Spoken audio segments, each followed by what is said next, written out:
test.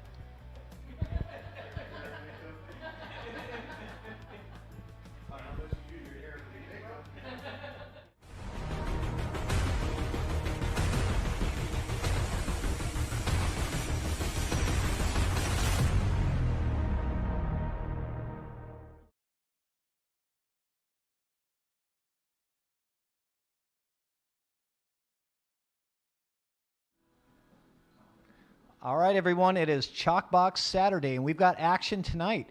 We're going to be having two matches tonight. We've got the Battle of the Mike Peterses that are going to be playing 8-ball race to 7, Mike Peters versus Mike Peters, one from Olympia and one from Kitsap, so that's going to be exciting to watch. And then the headliner match tonight is going to be Anthony Derrick from Idaho is going to be playing against our local player Marcello Girardi, 9-ball race to 11 after the first match is over. Roomba raffle tonight, lots of great prizes. We're going to be giving away a spot on the show and a $100 buy-in paid. That goes to the first ball that drops in the Roomba raffle tonight. The second ball that drops is going to get the Predator jacket. The third ball that drops gets a 10-hour free gift certificate for Ox Billiards in Capitol Hill. We'll be talking about that a little bit later. Fourth ball that drops gets the Salado Pro 1-year membership, and the fifth ball gets a set of Outsville template racks. So lots of great prizes. Get into the Roomba raffle if you haven't. Should be on the screen on how to get into that. We're going to start off with some quick player interviews. Let's get started here with Mike Peters first. I had to do that. Let's go with Olympia Mike Peters. He's the visiting team. We'll give you the mic first. Come on over here. How are you doing, Mike? I'm doing good. Good. Good. Excited to be up here. You got an awesome setup here, and yeah. Thanks. So you now I was joking with you before the match, and I said whoever loses has got to change their name. Right. You know, we've been talking about this match for a while, and I'll be honest. The first time that I knew there was another Mike Peters, I was down at the Cedar Inn, and I was playing in a tournament, and I see on the tournament bracket Mike Peters, and so I'm looking around, and I'm like, I don't see him, and so I go to the tournament director, and I said. I see Mike Peters on it, but I don't see him. And he goes, he's right over there. And I'm still looking, and it took me forever to figure out, oh, it's a different Mike Peters. That was pretty funny. Yeah, it was. You got to get that microphone up, yeah, too. Yeah, that was pretty funny. And then, yeah, I was fortunate enough that when you guys were down in Lincoln City, I met the other Mike Peters, you know, or the Mike Peters, you know. So, right. Yeah, it was pretty funny. Yeah. So I thought that'd be interesting to match you guys up. You're pretty even with yeah, Fargo rating. Yeah. And so this is a battle to see who's the real Mike Peters, right? Yeah. Nope. Excited to be up here, and yeah, we've been waiting on this match for a while. So, yeah. So did you get some practice time in? I got a little bit of practice time in here. I shot a little bit over at Aaron Rogers. He's someone that's been up here a few times at his house. Oh yeah. So and then we got lucky. I was on 9-foot tables on Tuesday during league in downtown Olympia. So good. So I got a little bit. I hope I figure my breakout while we're here before it's done. Yeah. The break is important in 8-ball for sure. Getting to choose. So you guys are playing 8-ball race to 7. So $500 in the middle. I've got the cash in my pocket ready to hand it out to whoever wins. So did you do anything? Let me ask you this. How long have you been playing pool for? Well, I started playing when I was a real young kid. My dad was an Olympia Eagles member, and so I played a lot when I was younger, and then I joined the service, and I played while I was in the service all over the world, and thought I was a good pool player, and then I came back and started playing against pool players, so I kind of had a reboot and learn the game again. Right. So, but we've been playing for years and years, and been to Lincoln City a few times, been to the first BCA, or the first Valley League tournament was in Reno. We were at that. Been in Vegas a few times. Just love the game. So you've had some experience in playing competition. Have you ever played on a live stream like this before, where it's? I can't say that I have. They tried to put me on table 1 and stream it down in Vegas, but there was nobody there. It was a ghost town, so we just played. Okay. Well, good. So. I'm looking forward to this match. I think it's going to be exciting to watch, and wish you the best of luck. Thank you. All right. Pleasure having you up here, having us up. Yeah, absolutely. Play well. Okay, well, let's get the other Mike Peters over here. All right. Thanks for having me, Patrick. Yeah, you're welcome. thanks for coming. Yep. So you're the hometown Mike Peters, Kitsap, I sure am. Kitsap County. So I know your story because Hopefully I represent. Yeah, I mean I play on league with you, and so I know your game pretty well. But Yep. did you do anything specifically to prepare for the match? I have not. Okay. I have not been hitting enough pull at all, but we'll Okay. see what happens. You feel like you're fired up, I feel like I've been shooting pretty good. and you've been on the stream before. One time. And who did you play against? I played Triple G Okay. and Greg had the Prendergast. comeback because he wanted to win by 2, That's right. and I had that yeah. comeback, and That was an got exciting it. match. It That was was. like a year ago. At least, yeah. One of the very early streams on ChalkBox, Mhm. and it was win by 2, race to 12 or Yeah. something, and it ended up going to extra innings Yeah, twice. he got to 12, but and- not yeah, by 2. Right. Yeah, he got to the 12 first, but Mhm. he had to win by 2, so you ended up getting Yeah, it. so it worked out for me. That was an exciting match to watch. So, Mhm. well, you feel pretty confident in I your actually am. game today? Yep. But he's shooting pretty good, Great. so it'll be a good match. Yeah, I saw you guys played each other in practice a little bit. Yeah, so you I got was a little- going back and forth. a little feel there. So good. Yep. Well, let's get this thing going. I'm excited All to right. watch, and Cool. wish you guys the best of luck. Thank you. All right.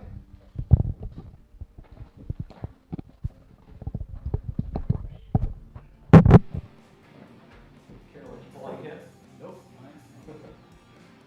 No lucky numbers. Hopefully one of us has a lucky 7 today. Okay, we're ready for the Battle of the Mike Peters. Here we go. This is Patrick Nix commentating with my sidekick over here, Toothpick Rich Roddle. the Toothpick, Rich Roddle. We're going to be bringing you the play-by-play action tonight. Yeah, we got Mike Peters squared. Mike Peters squared, that's right. Let's see, what do we got for viewers here?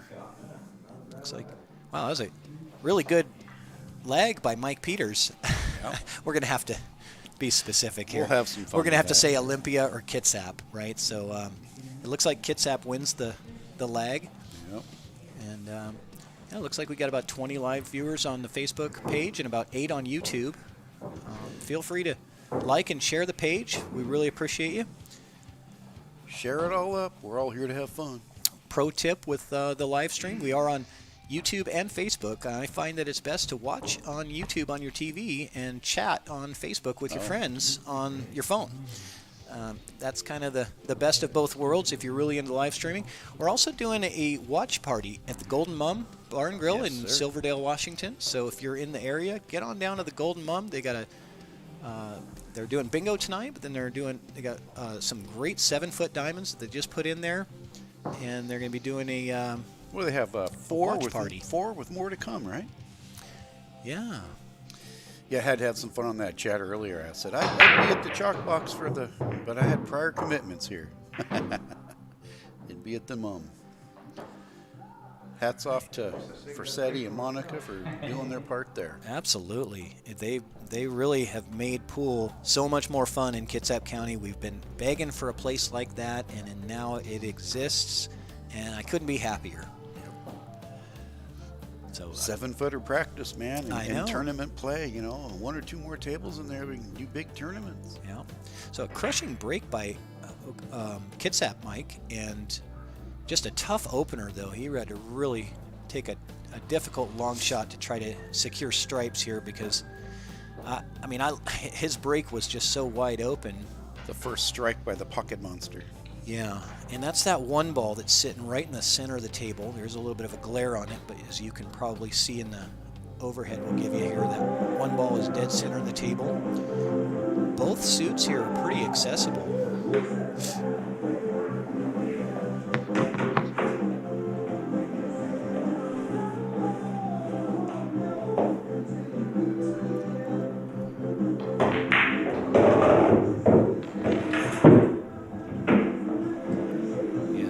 Just got to turn down that mic in the room there so that we're not getting too much of that background music. I don't want to get kicked off of Facebook here for copyright music. We do have some background music that should be playing here on the stream as well.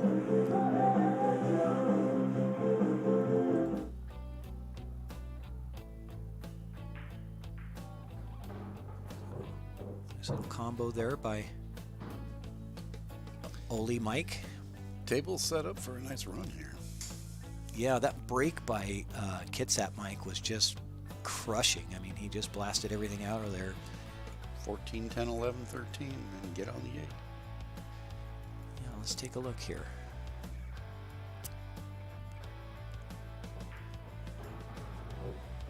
It was a good shot. It was good to miss that, but now he's kind of tree-topped here. If he wants to shoot the 10, he's a little bit tree-topped and makes that position a little touchy because he's going to be coming off that purple 4 ball. So he might elect to choose the 11 here. I don't know. Yeah, I don't know. The table's fast. He'll have to get used to the speed. I mean, he's going to have to make a decision to go with the 10 or the 11 first here. But the way that the 4 ball is going to mess with that cue ball action, you know. He could go 11, 13, 10. Yeah, it's just getting through that traffic there. You know, you don't want to get stuck. He's going to end up with a longer 13 ball. Oh, he really tried to overcut that a bit to kind of come into the gap there. Yeah, I think a little more speed, he would have made it and had a lead. So Port Orchard Mike is calling the 7 ball. Good shot, follows it in. Nicely done. Yeah, thanks, Lee Vesto. We did turn down the mic in the room there. I want you guys to hear the action, but not the copyrighted music. So hopefully it sounds all right now for you guys. Well, we reached out to Michigan already. Looks like Mike Peters' sister from Michigan's online.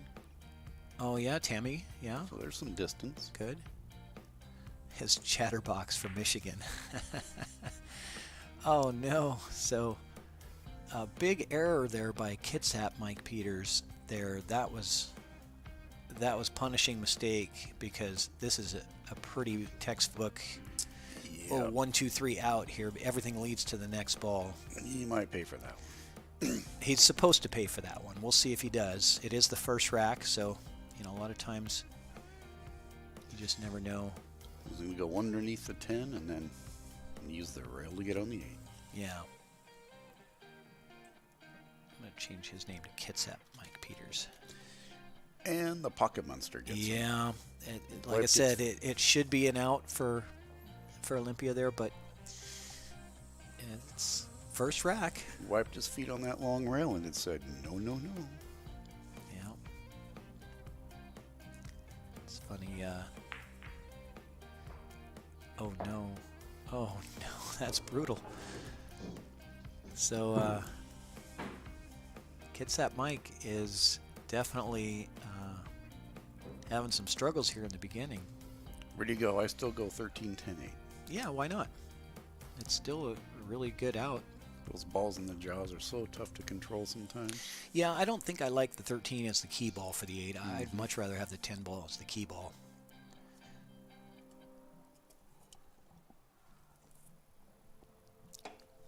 Well, he's going the other way. Okay.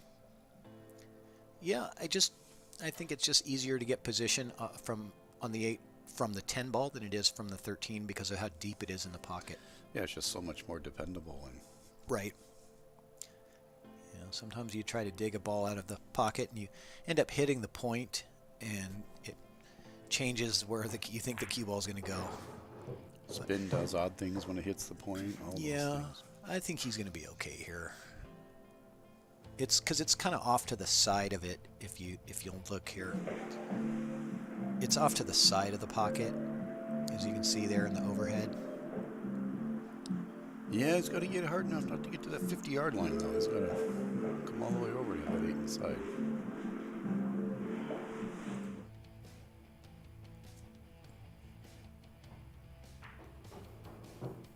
And you were right. He got 50-yard line on the 8 ball. Still a very makeable shot, but God, not it's like nearly. Nostradamus over I here. know. Not nearly as easy as he wanted, but still makeable.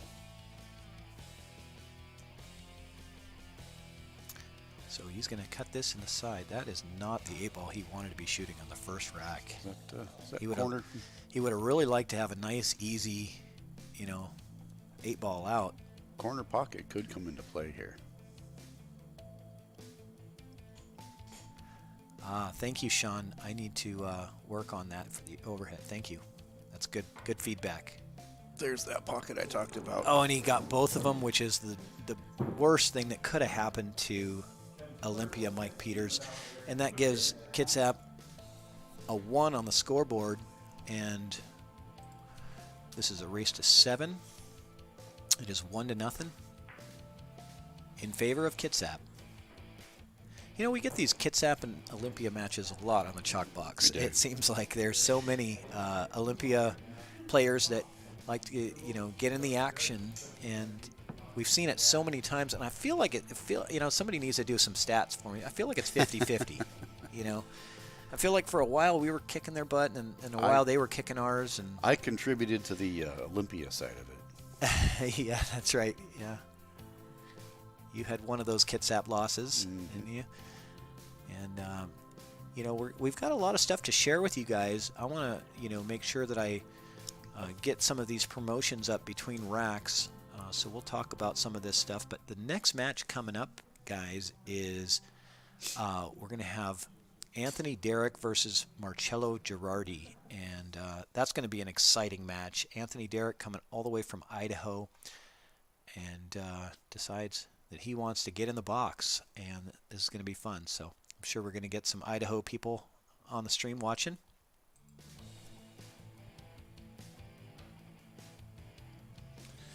So there's the first prediction. Mr. Lee Vestal steps in and says 7-6 Kitsap. I like it. Hill.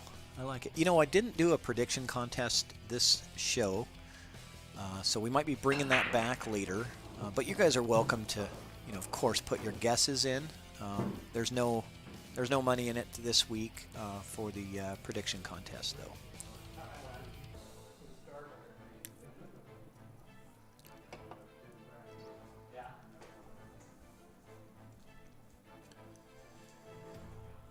Well, the 9-ball and then that combo, and he could be off to the races.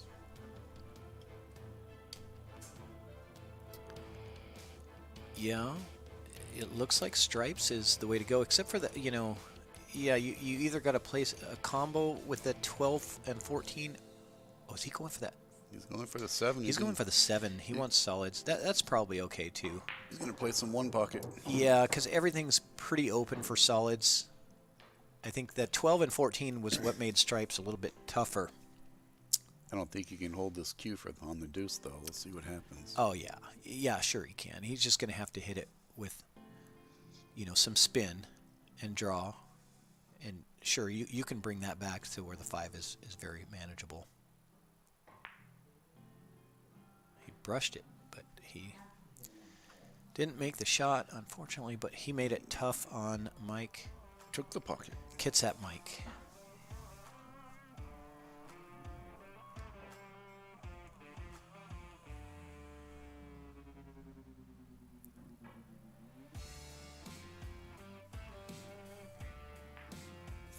viewers.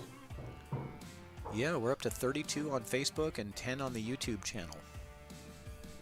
So.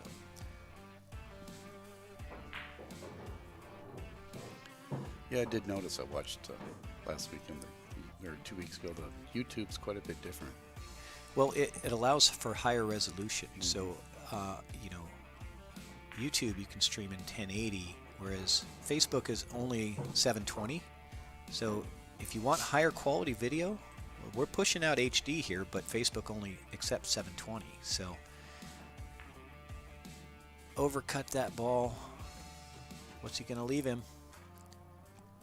An opportunity. Let's get down there to the other side of the table here. See what he's got.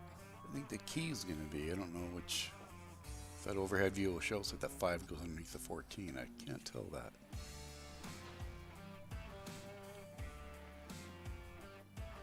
Oh, you want me to go to the overhead view? I was just fixing the overhead view, though. Well, I was going to add some background music to that. So that way we don't... Because Lee Vesta was saying that when I go to the overhead view, you can hear the copyrighted music. So I need to do a little fixing here. So give me a minute. Watch that one.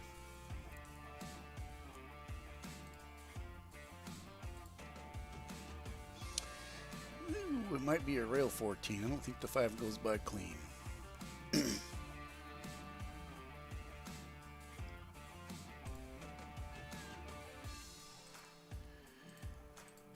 Got Triple G in the room. We got the champ, JP Webb, in the room. What's up, buddies?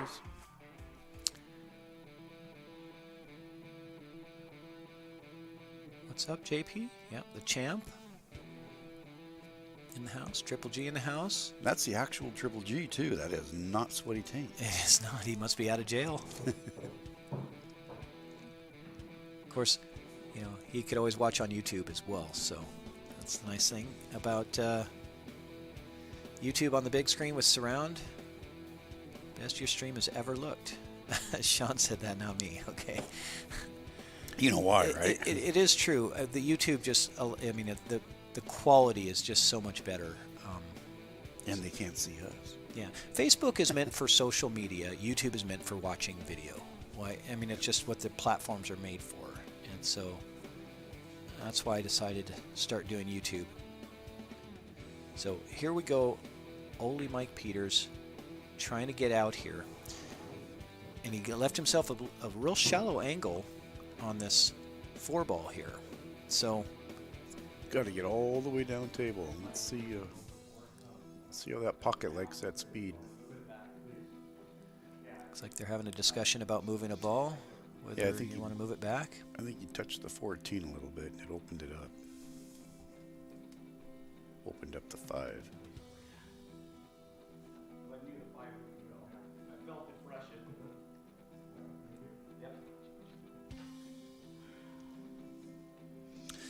That's some good sportsmanship by Mr. Olympia Peters right there. Kitsap didn't see the 14, and Olympia said, I felt myself brush the 14, and I knew the 5 didn't go, so he spoke up. That's good sportsmanship. Yeah. Yeah, because that definitely changes the rack, doesn't it? Oh, this is going to be good. Well, actually, I don't know. I was just thinking the 6 is going to go in the corner, but then I saw the 10 sitting down there. Yeah, that's tight. I don't know. He's looking leery at that side pocket because he knows what that 8-ball just cost him. Yeah, this is a tough cut in the side. Darn near the same shot. You know, I don't know about this one. Yeah, this is. Well, you know, you could cut in the side and then come around 3 rails. You know, but your shape on the 5 has got to be in that short side position because the 14 blocks that pocket. People call me crazy, but it's my game. I click the 5 and I try and set that cue right underneath the 14. Could be a game winning safe right there if you can pull it off, or a game losing if you don't. Right.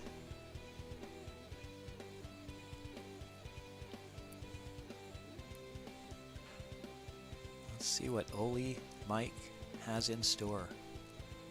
Is he going to do the bank? Back cut, I think. Well, I was just looking. I was thinking he might be looking at the bank shot to try to get it into this bottom right corner as you're looking at it now.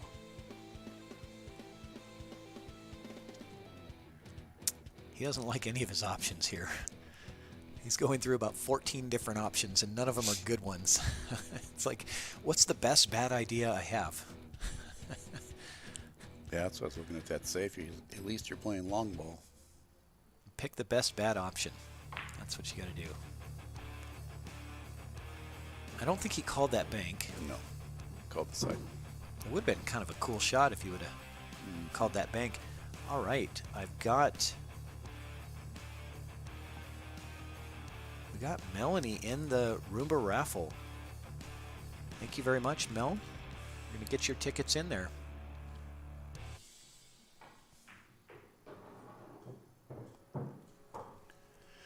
Mr. Baldwin likes Mr. Olympia, huh?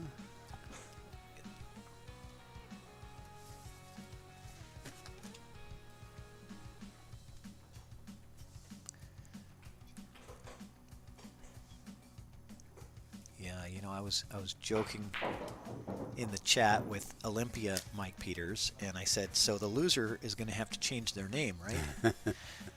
And he said, will I be able to get a rematch with Fred? And at first I was like, who's Fred? Oh, that was a good one. Here's a rough one here. If you can stay out of this pocket. Yeah, that one might leave a mark. We'll see what happens. All right, Melanie Baker, I've got your tickets going into the hopper right now. Thank you so much. Really appreciate your support. And we got a ChalkBox watch party going on at the MUM. That's what I was going to say. Is anybody out there? Give us a holler. Yeah, Lee Vestal's there. Sean and Melanie are there. Who else is at the MUM watching? We're going to try to do more of these watch parties. So any bars that are out there that are interested in doing a watch party, it's a lot of fun. You get a good crowd of people cheering and sweating the action, and we promote the bar. They could gather everybody up, do a selfie, and put it on the chat. Yeah, there you go. Love to do that. I don't think you can post pictures in a live stream chat, though. Oh, yeah, different than a send them regular. to me, and I'll put them on the ChalkBox page for sure. Okay, so here we go. Ole Mike Peters trying to tie the score here with this 8-ball. Nope. No, he's going to leave it hanging for Kitsap, and he's going to surrender. And I hear the sigh, the sigh that I've heard from so many players on the ChalkBox. You know, when they miss an 8-ball or a game ball, it's like, oh, There's you know. not too many people surrender balls on this table, man. Just weird stuff happens. Well, when it's that close, Yeah. I don't blame him. And it's kind of frustrating. You know, you get frustrated, and Yep. that's the way it goes. So let's talk about the next ChalkBox match coming up, guys. April 15th, in about 3 weeks. So after Lincoln City. Oh, hold on. Let's go back with that slideshow here. That's tax day, isn't it? Yeah, it's tax day. So after you're done doing all your taxes and filing them last minute, come and watch the ChalkBox. We've got Brian Brosnan versus Paul Felty. Are going to be playing 8-ball, race to 7, 400 in the middle. Brian Brosnan had won the Roomba raffle, and he's going to be playing against Paul. So this will be a really good matchup. So Brian is a Tacoma player, and Paul is from the Olympia area. And then we are going to have our first one-pocket match on wow. ChalkBox. So That's cool. Here we go. Mike Deichman is going to be playing against Ed Hobbs. Two monsters. Oh, man, this is going to be great. Mike's coming up from the Portland area, well-known in the pool community. Definitely, fan favorite, and so is Ed Hobbs. This is going to be a fantastic matchup. They're going to be playing one pocket race to 4 for $1,000 in the middle, and I hear there's a lot of side action as well. So there's a lot more money than what you're seeing on the screen. But yeah, that's two well-known names. Yeah, it's going to be a really exciting match to watch. Whether you're a one pocket fan or not, you need to be watching that show on Saturday, April 15th. So that's what's coming up on the box, at the box. And Triple G in the chat looking for some action on his boy Ed Hobbs for that matchup. So another good break by Mike, but another break where he doesn't have, he doesn't have a great opener. I mean, look at this. Your best shot on the opener is a really long 13 ball. Isn't that interesting? All the balls ended up on one side of the table there. Nice shot. Oh, that was clutch. That was a good way to open it. Oh, man, and he ties up the 5, of course. It's so important to, designate your suit first in 8-ball to take the advantage, but then you end up tying up a ball. So it's really, everything's changed now. So these guys working out the nerves, and Mike got a good Kitsap roll there. Kitsap Mike got a Kitsap roll. And I think that was going to work out pretty good for him. Let's go to the overhead and see what this looks like here. And I fixed the overhead, so it should be playing on non-copyrighted background music over the copyrighted music that they're listening to. So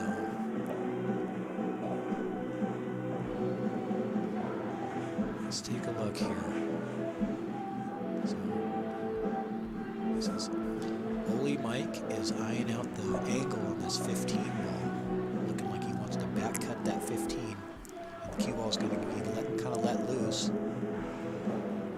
I see that cue ball kind of banging off the 13 and going down table somewhere.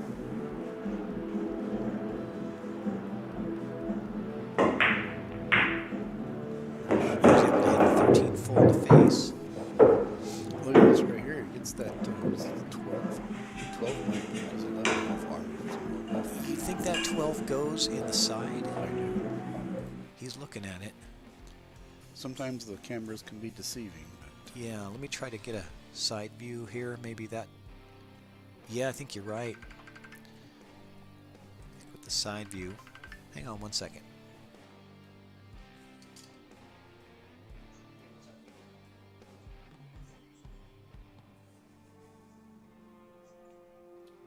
Okay, thanks.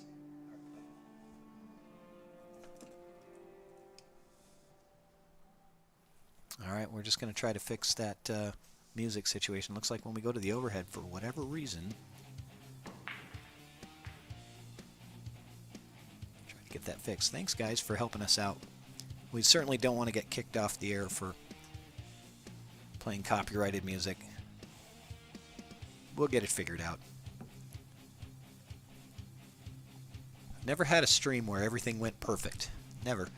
And I don't expect to ever. well, you know, Pops used to have a saying, you know, when you're green, you're growing, and when you're ripe, you're rotten.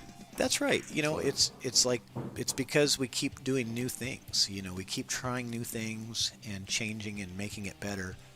And with that comes learning, you know, growing pains, right? All right, so here's Kitsap Mike going to town here.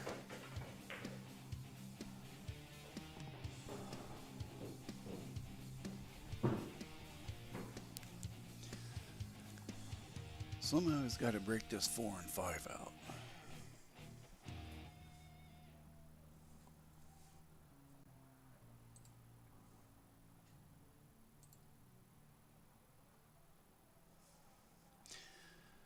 Draw into the short rail and let 4 go. Rail 5. I don't think it goes. Maybe the brush carom. I don't think the 5 goes either.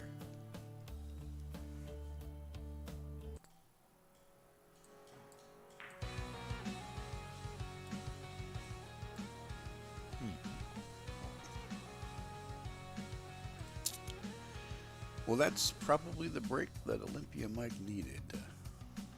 Try and get out here. Really, the only ball he needs to work on is the 14. Kind of thinking if I shot that 11 right now, you could almost take that 14-12, which is laying right in front of the side pocket, and run out from there. Yeah, he's got to. It's crunch time now. In a short set and a race to 7,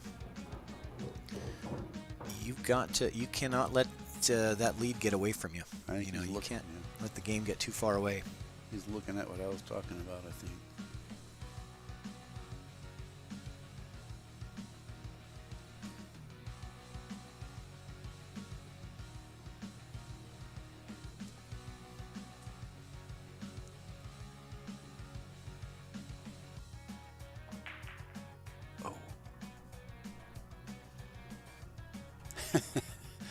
Triple G says Furio's been eating crayons his whole life.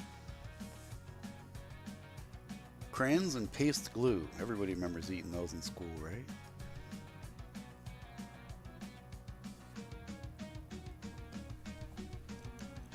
Combo or rail 5? I think he's going rail 5. Rail first, you think? Mm-hmm. Yeah, I like it too. Made the shot a little bit tougher, but you're right. Going rail first was the way to go there. Brought him right back around. Yeah, he was in a great spot for the 4-ball next. But here we go. So, Kitsap Mike Peters. No, Olympia Mike Peters has got a pretty good open opportunity, and he has got to cash in. He's had a couple of good opportunities early on that he wasn't able to cash in on. Huge difference from 3-0 and 2-1. But it just takes a couple racks to get going here, you know.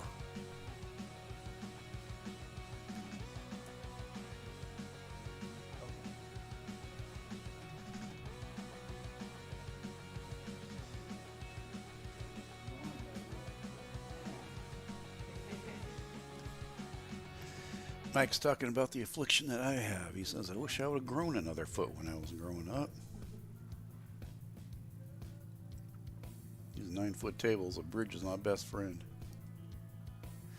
Yeah, you have to get used to playing with a bridge if you're going to play on 9-footers a lot.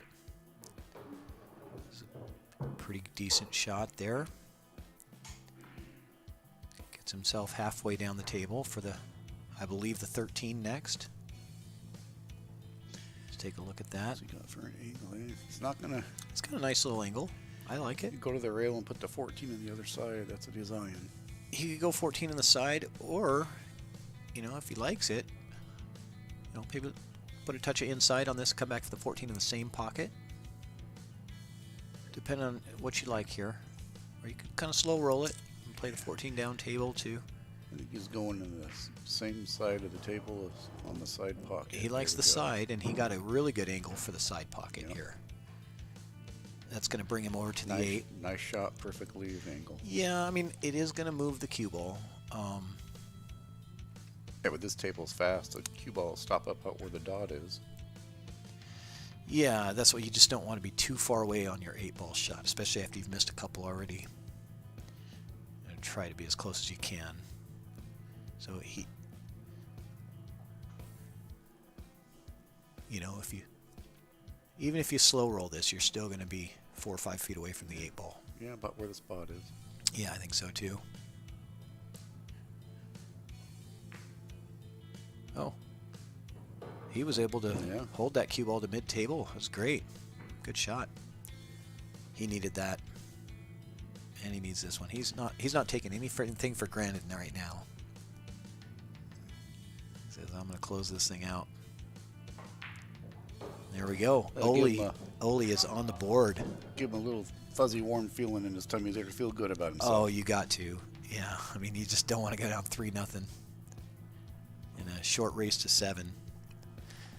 All right, so while I'm working on that sound issue that we're having, let's talk about tomorrow on our sister station, FNL Productions. There's going to be some really good action going on FNL. So you've got Aaron Moss versus Todd Shirley, and they're going to be playing, I believe, the second match tomorrow. So they're going to be the headliner position, but the heavy hitters are going to be playing first. The monsters are up front. So you're going to get the big guns are going to come in first. But this is going to be fun to watch, fun match. And then the big guns come in. 4 p.m. start. Clay Belvoir versus Stephen Weekly. So this is going to be a lot of firepower, a lot of fun to watch. Lee's done an amazing job at getting his table into perfect playing condition. He's got new cloth on there, and so it is pro quality conditions. Get on to FNL Productions, like and share the page. That's going to be starting at 4 p.m. tomorrow afternoon, guys, on FNL.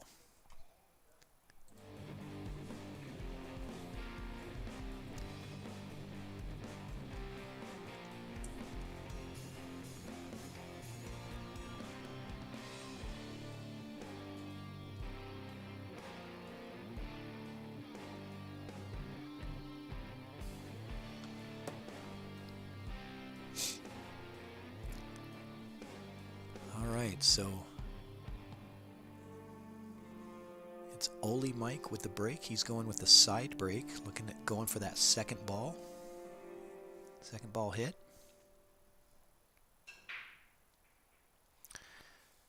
He hit it really well, and he pockets the 4 ball.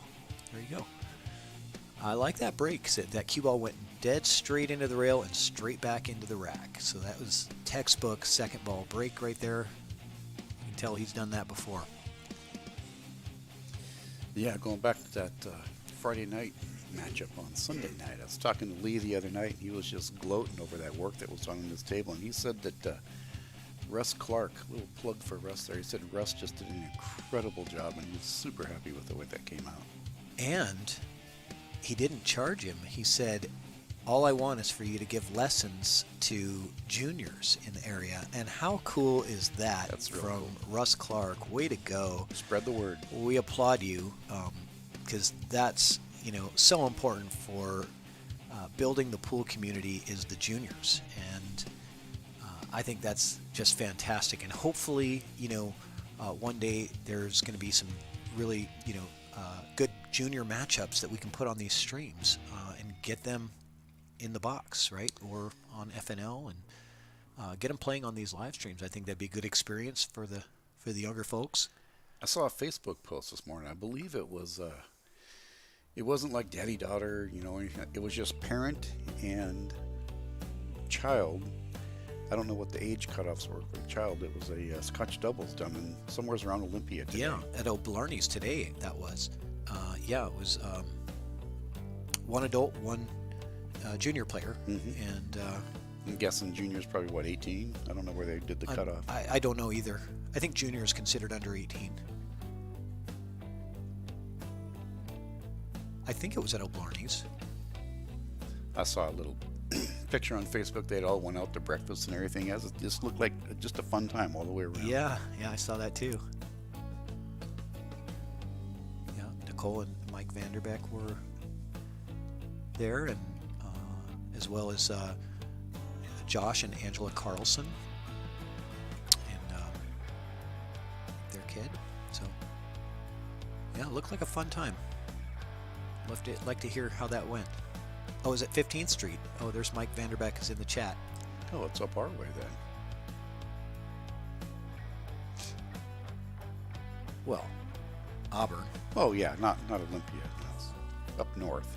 It's a little bit closer. Still east of us, but There's still water in between us and them. I get caught up saying that because I was born and raised in Kent, so it's kind of like second nature for me. Anytime I have to cross the bridge, it's the same. It's just on the other side of the water. Okay. So Ole Mike looks like he's kind of starting to get into his groove a little bit here. He's slowed down his stroke a little bit. He's starting to taste it. He's playing very deliberate, right? Meticulous. I think he's a savvy player who's been playing for quite some time, and he knows that sometimes you start off that way and it just it doesn't have to continue. You can fix it middle of the match. I see Fersetti is sending us some photos from the ChalkBox watch party at the Mum. Looks really cool. Looks like a fun time. That's awesome. Love it. Thanks for doing that, you guys. So put a plug in there for the Mum too. It's kind of funny. My host here and co-commentator, Mr. Nix, our two teams will be slugging it out Tuesday. That's right. 6 o'clock. Our Lincoln City teams are going to go against each other. That's right. Anybody that wants to watch that live, you can. We're not going to stream it, but it's going to be fun. We're going to be there on Tuesday starting at 6 p.m. The Golden Mum. Team ChalkBox is going to be playing against Team Highs and Lows. Now, you guys are the Platinum team. We're the big dogs and the Chihuahuas. Yeah, so it's Joe Tamura, Kim Raymond, Rich Roddle, and Aaron Moss is Team Highs and Lows. They're going to be in Lincoln City in the Platinum Division teams. We decided to do an exhibition match with them, throw a little money on the line, and get my Gold Division team against them. So it's going to be myself, Kitsap Mike Peters, and it's going to be Adam Wishover and Steve Ells. And we're going to get 2 games on the wire. So it's going to be race to 13. We have to go to 11. You guys have to go to 13. So it's going to be fun. Very competitive. Oh, there's that bridge, there's that bridge issue. He just wasn't able to capitalize on that shot. He was looking like he was actually going to get out here on this rack. Those bridges can change a lot. I don't think he would have been too happy with this 7-ball shot. Well, I think if he hits that, So he gets away with it. Kitsap Mike just kind of got down and drilled that thing and rattled it right out of there. So he might be able to back cut this 5. It's tough to tell from this. Well, let's get a side view. No, he's got it all day long. With a 1, 2, possibly 3 rail lead for the 7 and the side. You know, you might elect to bank this because the bank gives you the automatic shape. But if you miss the shot, you don't want to mess with missing that shot. I'll take the bird in the hand. I'll take the cut, I think. Yeah, I think so too here. Because I think, honestly, you're probably going to come off that 14 ball. If you cut the 5 in, that 14 is probably going to slow down your cue ball to where you're going to have something on the 7. I think he'll come clear of it. We'll see. Do you? It's really hard to tell completely here. Let me go to the overhead again, and I'm going to turn down that. There we go.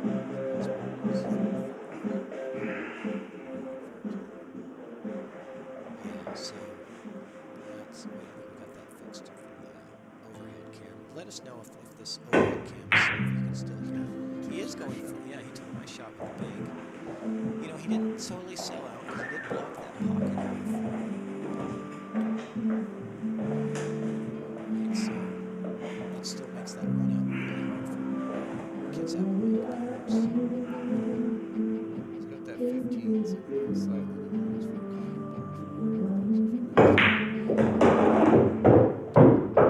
Okay, so he's going to shot this. It's some stop shots. He's got the 13 points. Let's see what he does.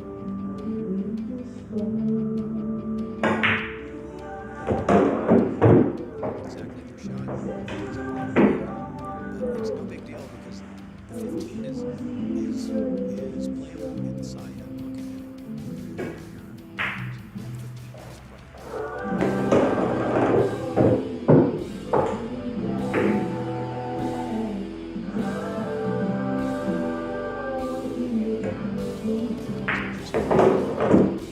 Thanks for the feedback. Post in the chat. Fix that. I'm gonna go back to the main camera views.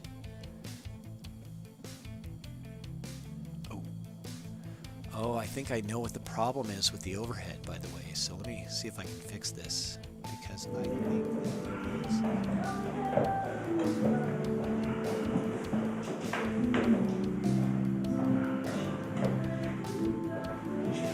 I got it.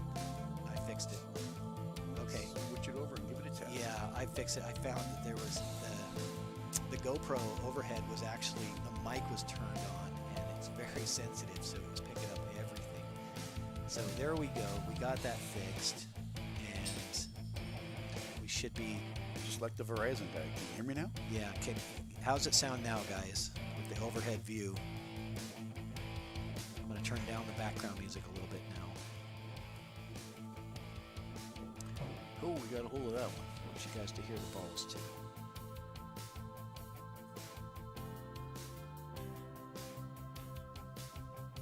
Commentary is still too quiet. Okay, let me turn up our mics a little bit here. Okay. We'll get it figured out. Hey, we got good input. Yep, this is good.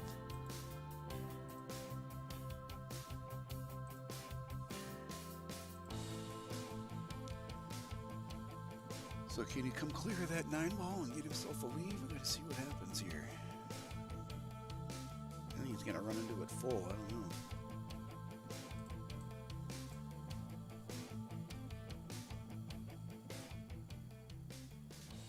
Okay.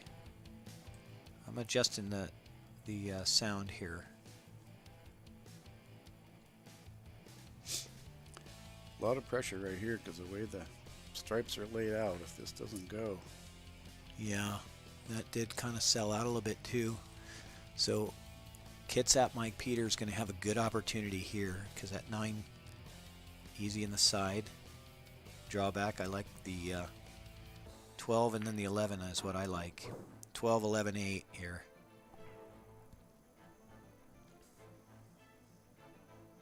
Because again, I think it's easier to get shape on the 8 with the ball that's not inside the pocket, you know. Yeah, he agrees. Just slow roll that, get yourself a little angle. I like this. is he playing for the bottom right or is he playing for the side right here? I think he's playing for corner. Bottom right corner here. This is Kitsap Mike shooting. And Perfect. he got absolutely perfect on this for the corner. That's a beauty. Yep. I think he likes it. Kitsap Mike takes rack number 4 for a 3-1 score. As my buddy Andrew likes to hear me say, you know what that is? Money. Money. Well, let's see. We got money. There we go. We'll give him some money. Throw that cash. But he doesn't get money until he gets to 7. That's where the money is. The money is at 7. So let's do a quick shout out for one of our main sponsors, Salado Pool App. Salado is the world's premier pool community. Playing your friends has never been more fun. Raise the bar with Salado so regular practice can become real pressure. With monthly prizes and cash payouts, Salado brings pool to the people. You can even submit match results to Fargo Rate through Salado if you want, but you don't have to. Your race, your place. Make your matches count with Salado. Download now and get started. No minimum play per month. 8, 9, 10 ball. You choose. It all counts.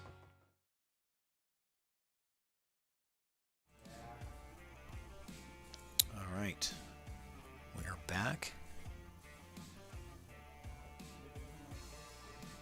And we did something a little different for the players this time. We put up on the TV the match, so they get to watch 7 seconds later.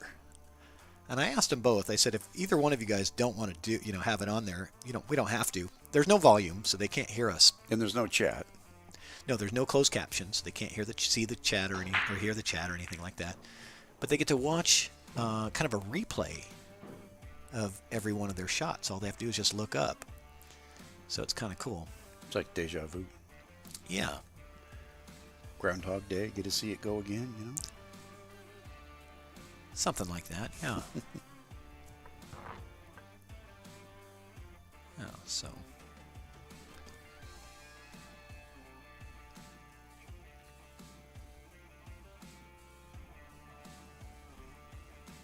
All right.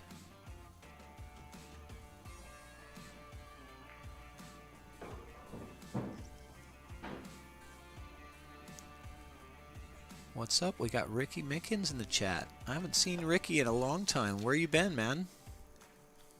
I think the last time I saw Ricky was pre-COVID at the New Way match. Yeah, it's been a long time. Yeah.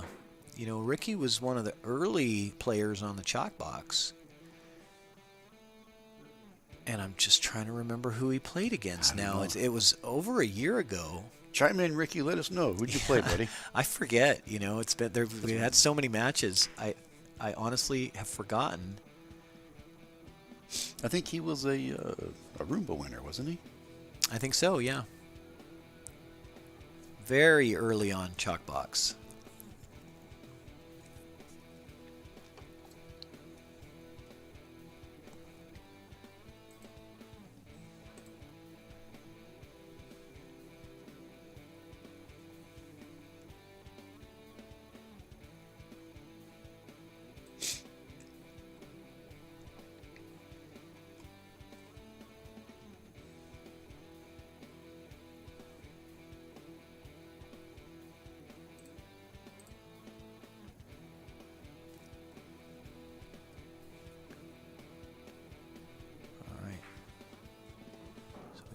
Mike Peters here. I'm glad we fixed the overhead issue. Thank you guys in the chat for really helping us out.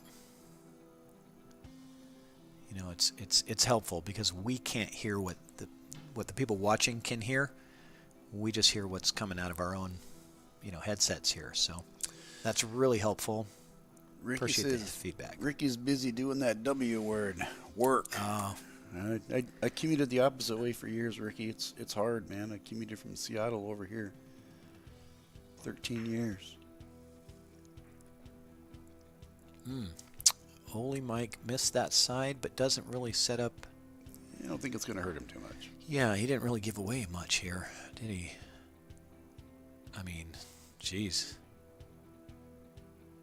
What did he call? I think did I hear the 15? That's what I thought I heard as 15. I don't see it, but it couldn't have been what he called.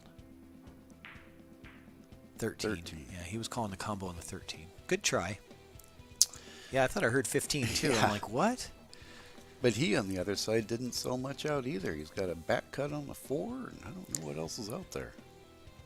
Yeah, 4 on the side, though. Is that what you're looking at? Oh, the TV looks a little different than the 4 on the side, I guess. Yeah, let's take a look. 4 on the side does play. It's not easy, and it doesn't really set you up for anything either. I mean, you'd have to hit it hard enough to get around or through that traffic, which means you have to really pound it. I mean, I'm not pounding a ball into the side at that angle. I almost like the back cut into the corner, even just to, if that even is possible. Unless you can find a safety here somewhere. He might elect to tie something up just because, you know? I mean, yeah, I don't. You could tie the 14 up to the 13. I mean, because you already have a problem with your. Maybe take the 4 and get it on the rail and make a treble ball for the 13. But, yeah, or put the 4 in front of the side pocket. So he tried to pound it into that side. Ends up getting punished for it with a scratch. This could be trouble. Yeah.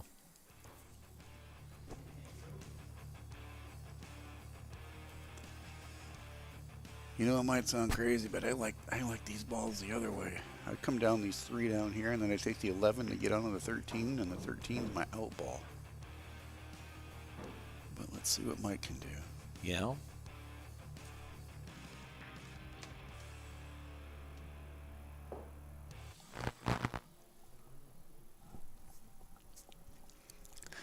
Well, he rattled it, but that 3 and 5 are in some pain right now. Yeah.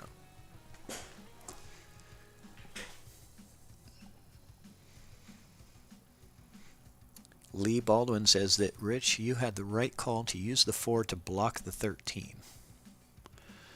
Yeah, every once in a while I know the shot to make, Lee. I just can't make them. Yeah, well, that's you know, that's 50% of it, right? It is, right? 50% is knowing what to do. The other 90% is being able to execute. Yep. What does Yogi Berra say? He says half the game is luck, and the other half is, or the other 90% is skill, something like that. That was a good shot there. Yeah, that was. I like that. He's got a hit on the 12, but I don't know if the 12 slides past that 14. No, this is a safety. Mike's just figuring out how does he play safe.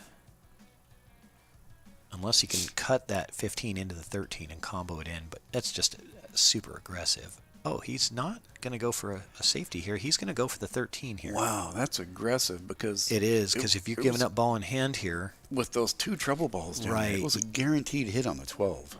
I know. And you're not selling out an opportunity for... This gives Ole Mike the opportunity to take care of his problem here with ball in hand. I believe the 3 does play down the rail. It plays by the 7. 3, 4, and try and get back onto the 5, I believe. Or he might even be able to get on the 5 right now. He puts a little bit of angle and draws it back. I don't know if the 5 slides past the 7 or not. I don't think it does.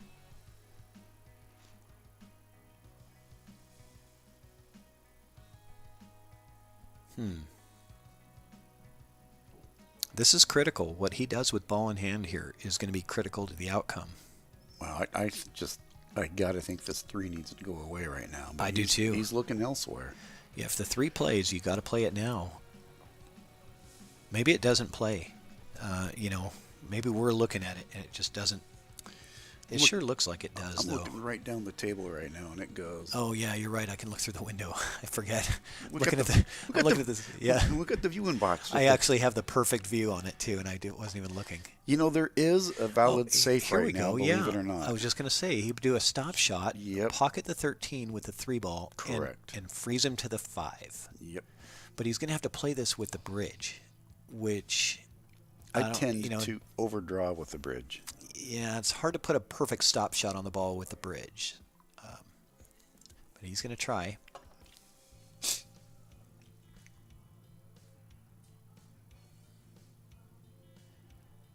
And it's better to draw back too far than it is to leak out forward here.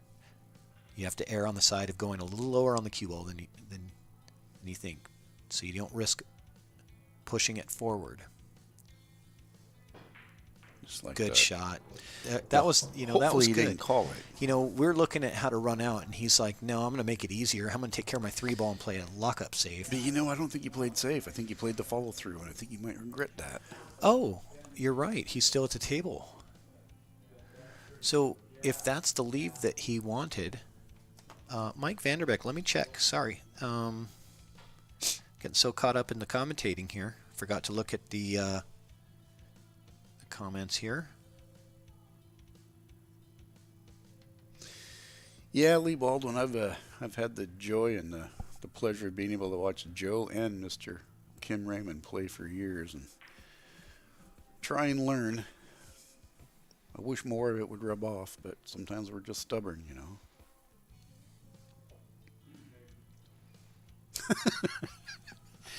Lee, you're killing me. Yeah, Mike Vanderbeck. That's a good one. Mike Vanderbeck, I did get you in. I just saw it. Thank you for letting me know in the chat. We're getting your tickets in right now. Oh, I think I got his right over here.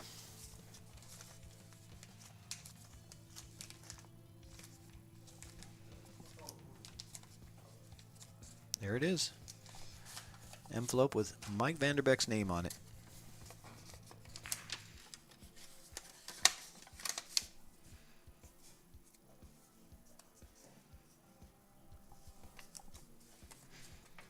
You are in the bin, Mr. Vanderbeck. Thank you very much. And we got Ed Hobbs is in the raffle too. Thank you so much. I think he's watching us. Getting ready for his one pocket debut on the ChalkBox.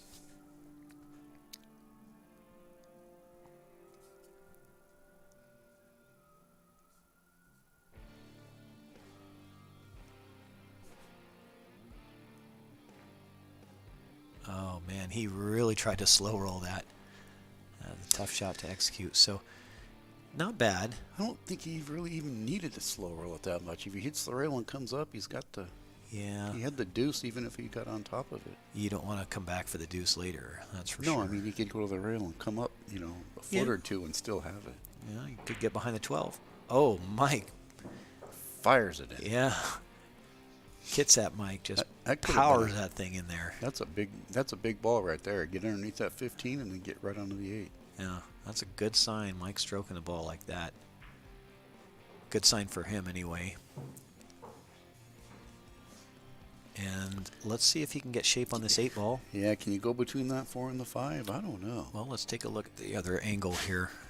I think it's going to hit the 5. Side Which view. might not be a bad thing. Side view is what we need here. He might go underneath the 5. Yeah, he did hit the 5, and he's got an opportunity at the 8. It's just not the easy. It's not the easy one that he wanted.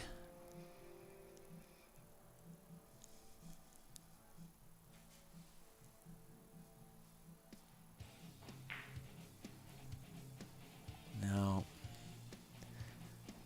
All right. So Olympia coming to the table now with a good opportunity here to make it 3-2. 7 deuce and then whichever one you can get on. 3-2 is a massive difference from 4-1, as we say in these short races. Every game is just pivotal. Well, like we've talked about before, 3-2 is just hugely different than 3-2 is 4-1. almost. I mean, it's almost a even. You're a dead break even and match. run away from being even, Right. Yep.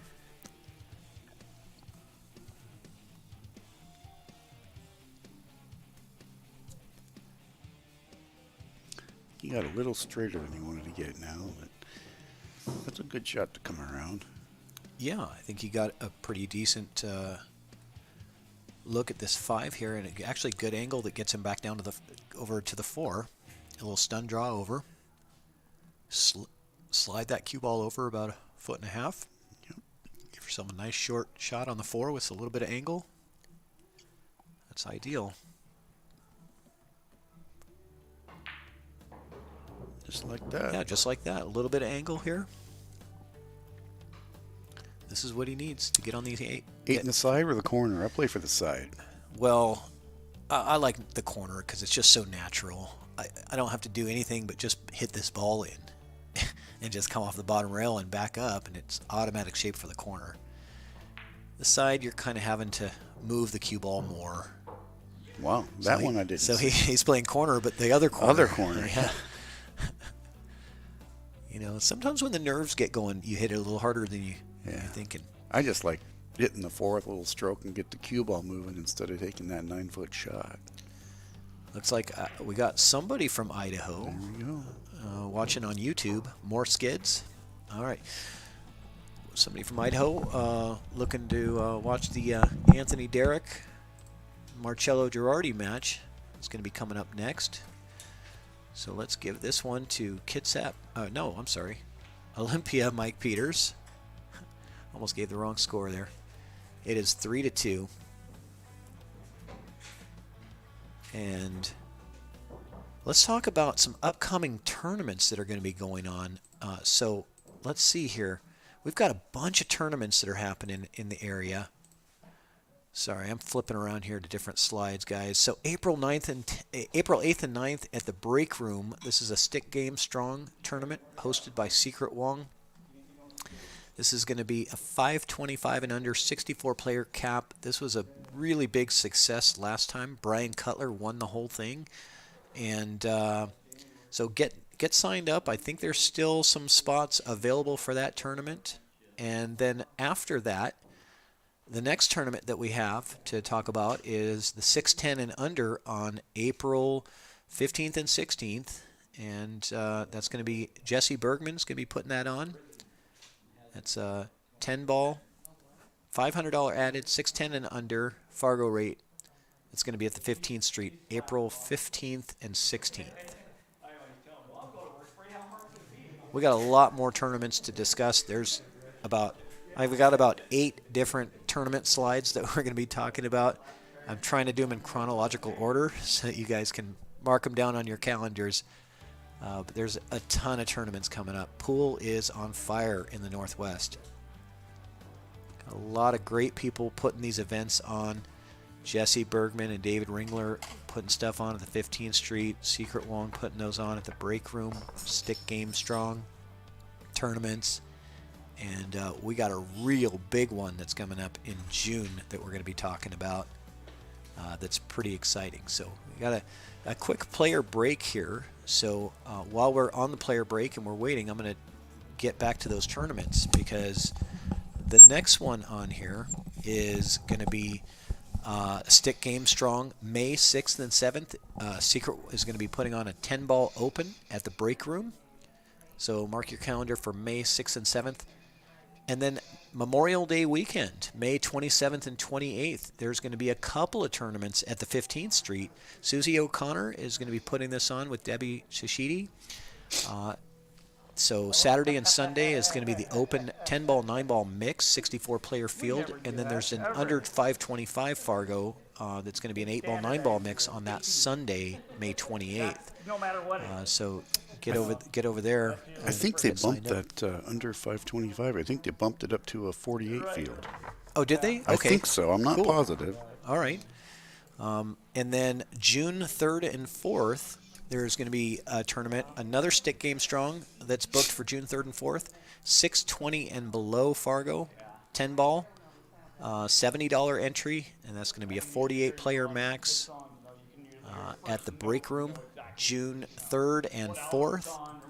And then there is the big one, June 24th and 25th, guys. You don't want to miss this one. I should have saved this one for later because they're about to break. The big kahuna. But this is a 128-player bracket, minimum 6,500 added, sponsored by pretty much everybody. And ChalkBox has been selected to do the live stream. We're going to be running a TV table on site at the 15th Street.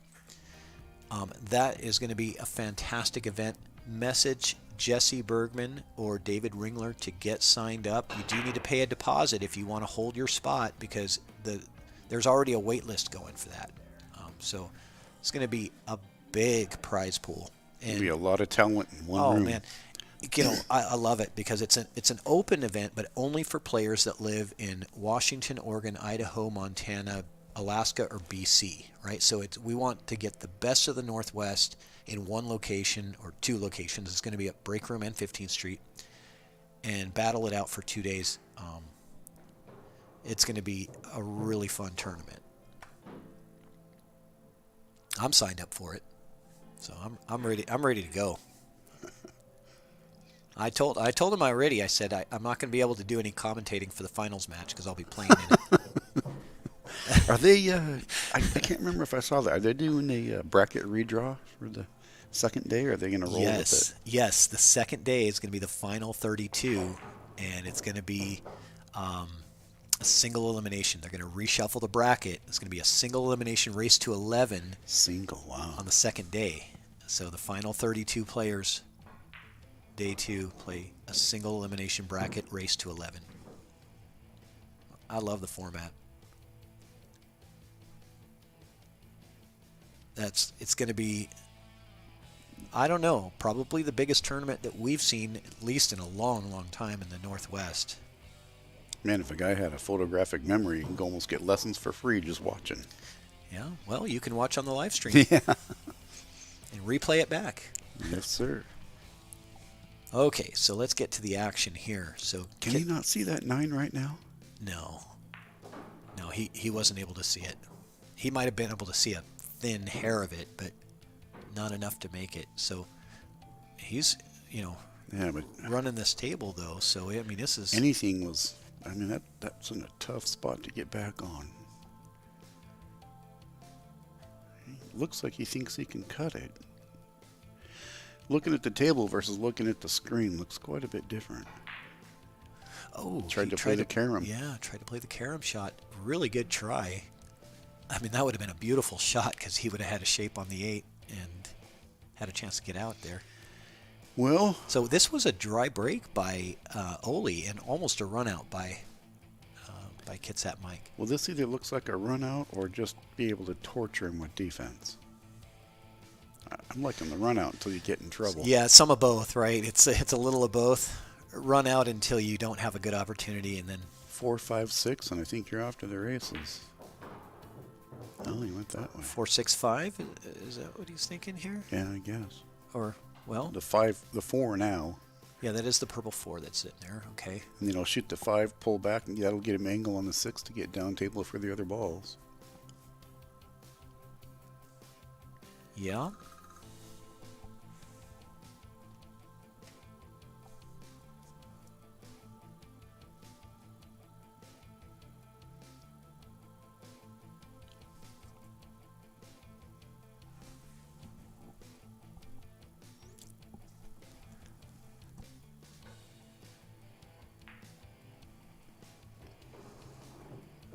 So, Ole Mike going to work here on this opportunity, open table opportunity here.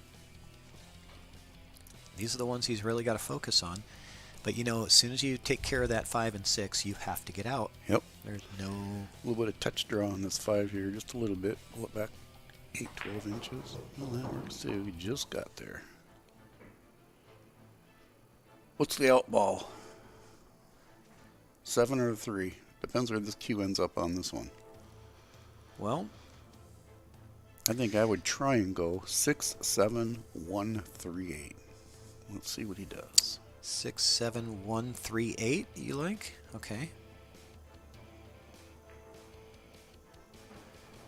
I think he's thinking of something different. Let's see if he's got the 1 ball. No? I'm thinking he didn't execute what he wanted there. I'm Right. seeing him shake his head, Yeah. I wonder if he was looking at doing the 1 ball next. I just click the 7 right now and roll up and put the 8 in between and make Mike get out the little short cue. So you like the safety here? Yep. But don't you put the 7 in trouble? I don't think so. You put the 7 on the rail. With needing to travel the cue ball that far, I think the 7 comes back off and separates from the 1. Yeah. It's hard to control both the 7 and the cue ball. But I do agree. I think safety is probably the best play here.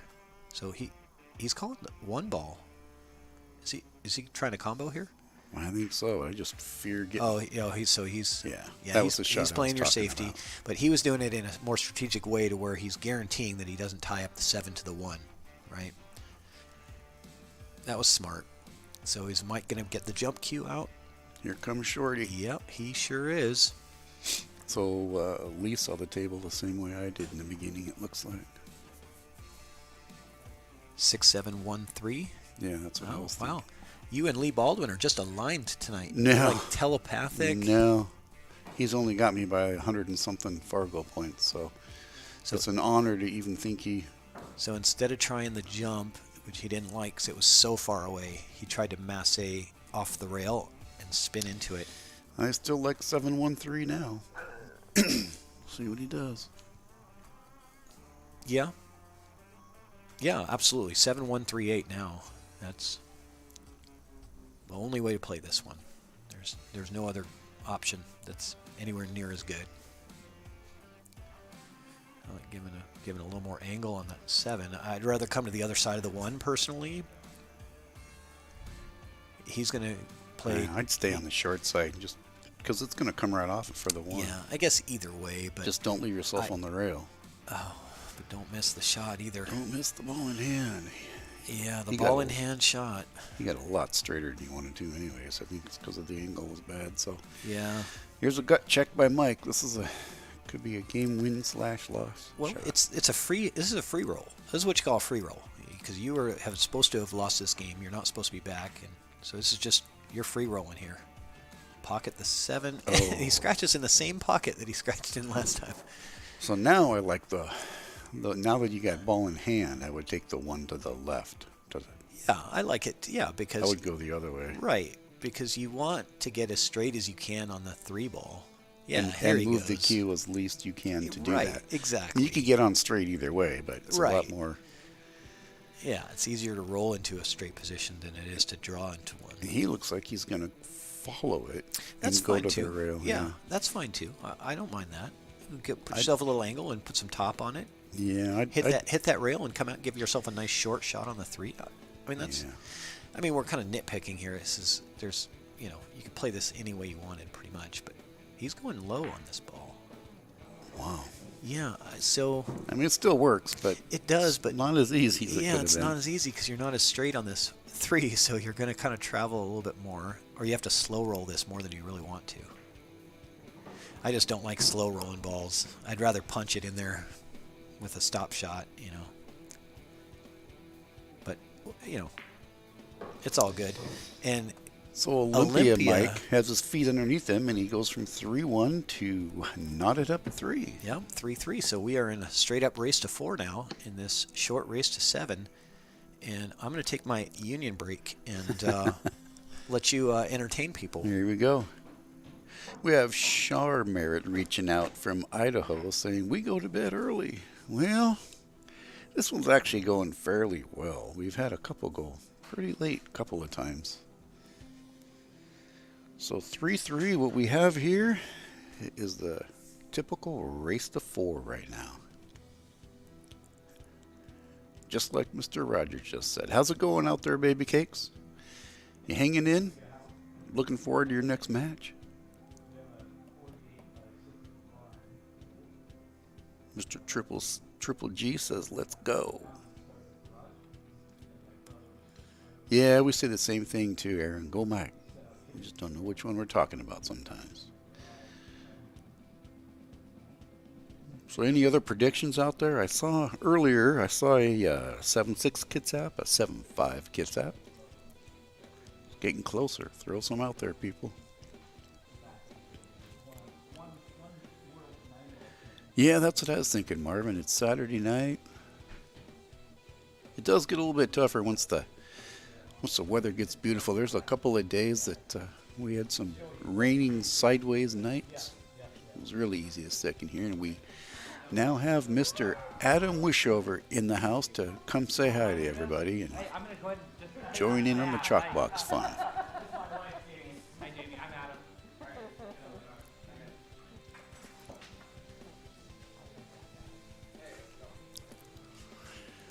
Triple G and Josh have the same prediction, but on opposite sides.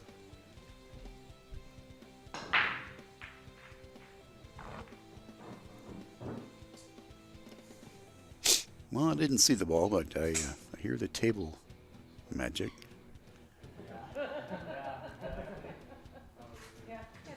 Something went. Hey, what's up, man? I didn't know you were. How you doing? Have some chili. Cornbread.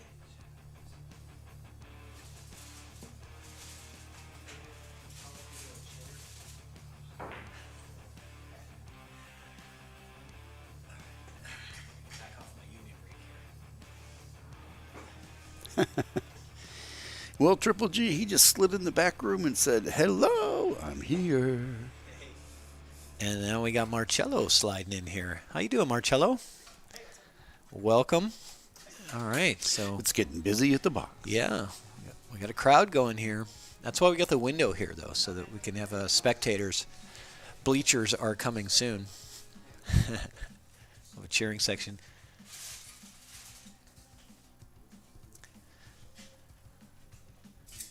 So if you guys hear a bunch of yelling and screaming in the background, that's just our guests. They're all hanging out, having a good time, having some chili. And Angie brought cornbread. And half of them have jalapenos. Yeah, cornbread muffins. And half of them are jalapeno cheddar. Yes, sir. Oh, man, I can't wait to try one of those. You know what Johnny Cash used to say about that, right? He sang a song about those. The Ring of Fire. The next day, they'll come back and say hello. Oh, I get it now. I'm like, he sang a song about cornbread muffins? Like, I don't get it. I'm going to have to try one of those, though. She says, "Did you get a cornbread one or a jalapeno one?" I thought it was ground in. I'm like, "Well, I didn't see it." She pulled it up and they're on the top. I'm like, "Oh, those look good." That was smart of her to put them on the top, so you know. All right, what am I missing in the chat here? 20? A couple of projections. I asked what people were thinking, and Josh and Triple G had the same number, I think, or Josh and Aaron did, but they had them on opposite sides. Huh.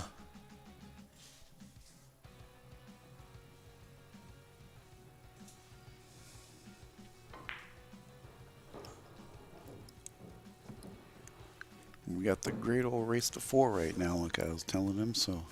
Yep. The race has been shortened.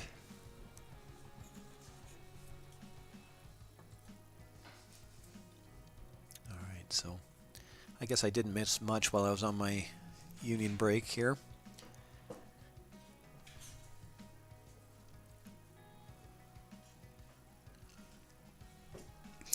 Yeah, that was a strong team you had, Lee. I seem to remember another team going back and forth with you guys for years. It was a lot of fun back then. Welcome back to the scene.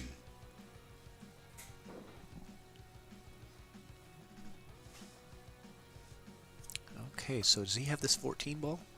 He does. I think he's got to play it. I think he's got to play the 14. The chances of getting back on it are very slim. Right. I mean, exactly. You're not going to get a better chance at that 14. If you can play it right now, you have to. So I'm going to make the assumption that he just can't see it from here, but it looks good. I think he thinks he can draw back underneath the 3 ball right now. Yeah, you're risking it because, I mean, they put it, I don't. Does he have it now? He pretty much put it in the exact same place that it was, but now the 14 isn't there. You don't have that other ball in front of the side for a safety valve. Yeah, for something else to go for. So he didn't really improve his position on the 14. Ricky is saying Oli 7-5. Ooh, there's a tough one there. So is this going to be 15? Let's go to the overhead. See if that 15 plays in the... It's not the 15, is it? Yeah, it is. Yes, the 15 ball in the side. He could play it off the 7, I believe. Or clean. I think he just plays it clean, slow rolls it, and then puts the 15 on the other side and the 8 back and just so the bingo, 9, bango, bongo on the side 15 on the pockets. side, the 9 in the other side, and then... 8 back in the 15 side. So if you slow roll it, you're going to have an angle on the 9. Yeah. That's going to... Okay, so he's got an angle on the 9 here. Can he slow roll this enough I to think he still can. hold for the 8, or does he have to go around all this traffic? No, I think he can hold it no problem. You sure? It might click the 3, but it doesn't go past the 5.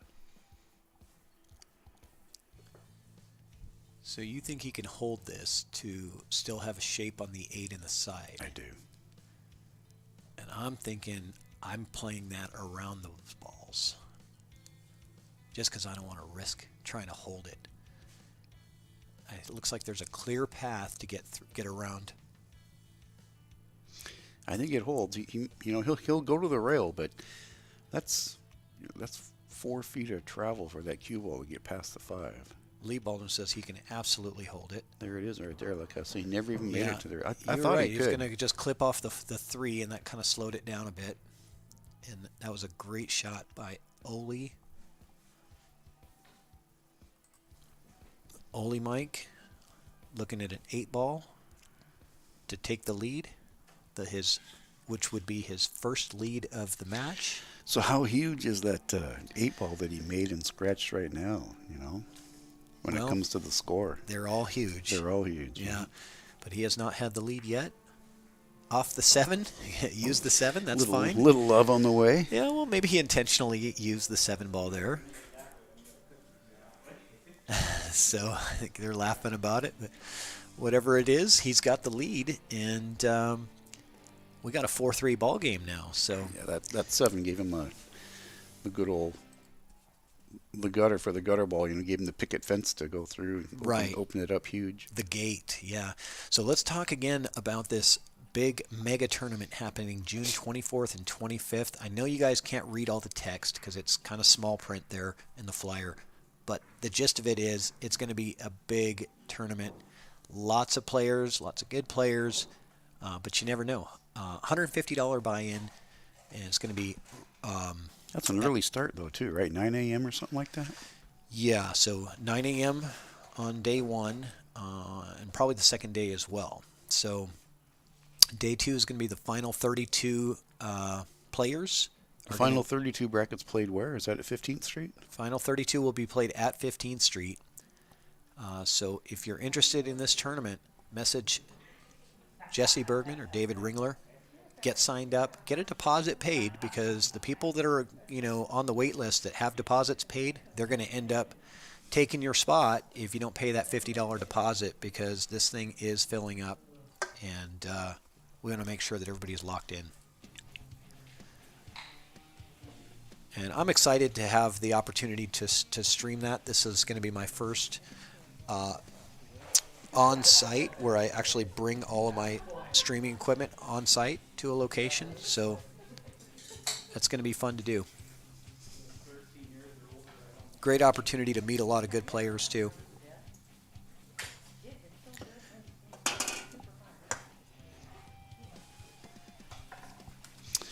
Andy Kashuba's in the house. Are you playing yet, brother? Andy is drumming and texting probably at the same time. Well, a lot of those bar gigs start at like 8 or 9 o'clock or so. I don't know what time his started, but Oh, he's intermission. Okay. it's probably his intermission. Or is he looking for an intermission from us? No, he's in intermission. There we go. That's why he can text. He's got a little iPhone holder on his drum set where he watches the ChalkBox matches while he's playing drums. He's not like that Motley Crue guy that goes up on the stage and it spins around upside down. He's drumming upside down, isn't he? Have you seen that movie? It's pretty cool, that Motley Crue movie. Yeah, I've seen that, but I don't know that Kashuba is spinning around. His hair might hang down and get in his eyes, right? Right. Yeah.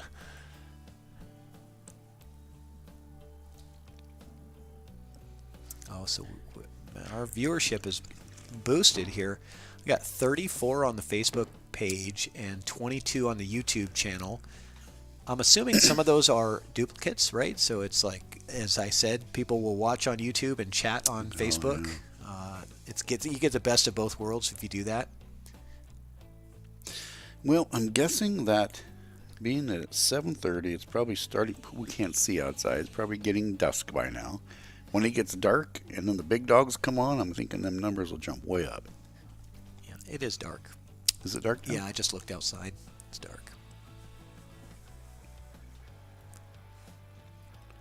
So this is a bit of a tester here for Ole Mike. That's a rattle. I think it's going. Oh. No pocket monster there. He hit it at pocket speed. So is this is it the 5 and the 13 that are locked up? Yes, 5 and the 10. The 5 and the 10 are locked up. So that's his real problem here.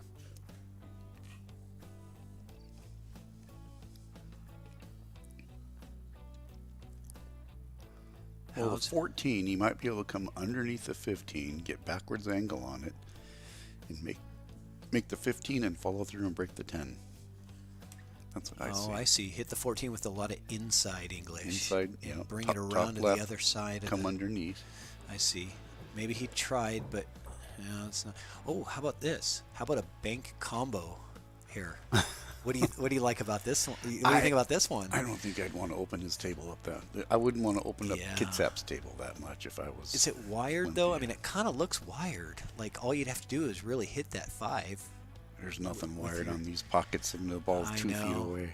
You know that. I want him to go. I want a highlight reel here. Let's see something spectacular for the viewers. It's not my money. Well, if you want spectacular, let's go for a carom bank then. Carom the 15, bank into the 5. That's even more spectacular. Carom the 15. 15 rail and then into the 5. That's what I was saying. Oh, I thought you were going to bank combo. Yeah, but I'm talking about That's not a carom, using the Q to get over to the 5, not the 15. No, I was talking about banking the 15 into the 5 with some pace. But Oh, he decides to play it safe. I knew what you meant. I said even more drama. Yeah, but that was more drama. This is actually smart because he left the 15 in a spot to where he can combo that 10 pretty easily now. If he gets down to that bottom side of the table. Yeah, Mew's got 2 balls down here to break it with. He can break them right now with his 3 ball. He can even break it with the 7 if he wants, but...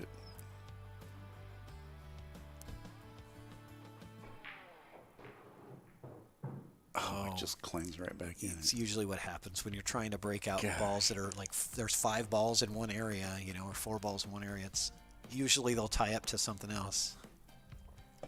So going for the 1 ball here. That's a beautiful shot right there. Yeah, it takes it off the side of the 11 even. It rolled down. I was going to say, he's got the breakout if it stops. Yeah, that would have been nice to have a little bit of an angle on the 2. What do you do here? I like a safety here. I do too. I click the 7. Come down and safe on the 7, right? I like it. Just click it right up underneath that 5. Because now he's just pocketing balls and getting himself with less ammunition, to play with on the table He can here. still do what we were talking about after he pockets this. I wouldn't have wanted to wait for it to be the last ball, but he still does have the option. Yeah. He can shoot this safe right now. Just marry the Q right up to the 15. Oh, he was going for everything on that shot. And he had it too. He put a ton of inside on that. That was a good shot because he's got that 7. He's got that pocket owned now.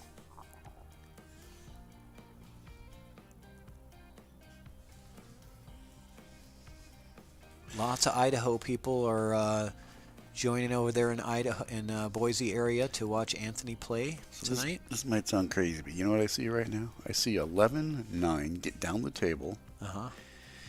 Shoot the 15 into the 7, call safe, and stick him in line with the 10. Hide behind the 10, not give him the 5 ball. Okay. You see that? It's not what I would play, but okay. Well, it works. If you execute it right, yeah. Well, it's what you go into. You never know what you actually execute to. How do you get out of those 2 balls down there? Well, honestly, I like the 11.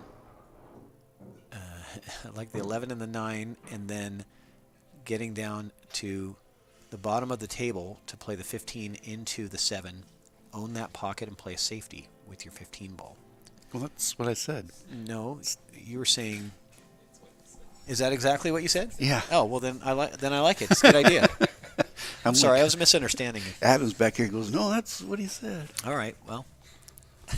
I was like, otherwise, that's a small little window to get out on both them balls. Oh, at least says, once again, Rich is right, which means I'm right. Look at this. You might get a click on it. Look at this. Wow, that's tough, though, because now he's got a... Yeah. Ooh.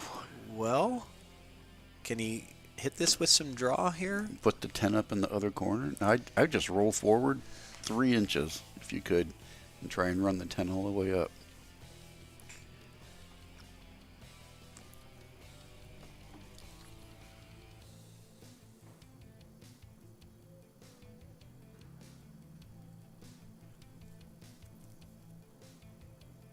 That's what he's looking at. You only need like 1 ball with a roll.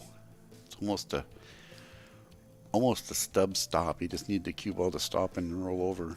Yeah. So this is Olympia Mike Peters here, trying to figure out this puzzle. He's really, I like how he's really taking his time Well, to he knows figure out, figure out what he wants here. He's settling in nicely. it's gut check time. He knows that Yep. this is hero or heel time right here on this game. And the stakes are very high. It's not money. It's not just money. The loser has to change their freaking name. To Freddie, right? Fred or something. I mean, there's only one Mike Peters. There can only be one Mike Peters. This is the match to find out who the real Mike Wow, Peters look at this. 10 to the side would draw to get back onto the 15. Wow. That was very aggressive. All right, Bo, thank you so much. But, yeah, I already got his tickets in. Yeah, I got him in earlier. He was driving, so. Just saw your message come through, though. Thanks so much for supporting us.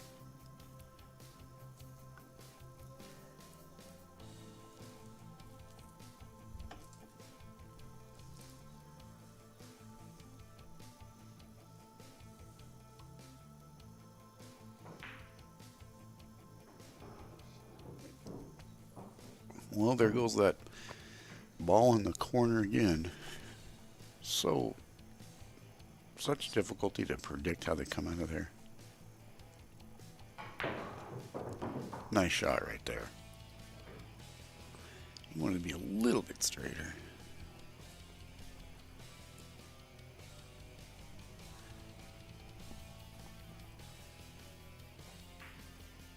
Nice shot, Mike. Nice shot, Kitsap, Mike. All right, Ricky Mickens, we're getting you in the Roomba raffle. Some tickets there. Yeah, right there. Got the race to 3 now. It is 4-4.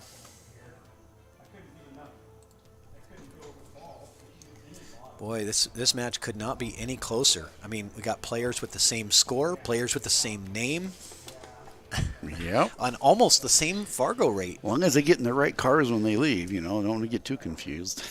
This is a really close matchup. I mean, Yeah, what are the odds that there's 2 Mike Peters that both play pool and they both play at almost the exact same skill level in the same area? At a close enough area to hook up. Yeah, Right. exactly. I mean, It's not like bizarre. we're looking at Michigan and, Yeah, yeah, you're not. There's no more wishovers. That's that's not going to happen, Adam.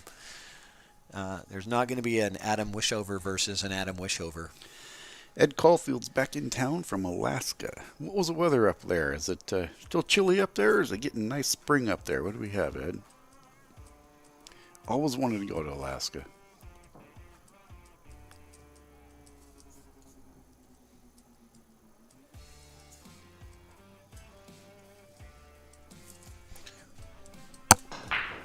All right, Ricky Mickens, you are getting your tickets in the hopper right now. Thank you so much.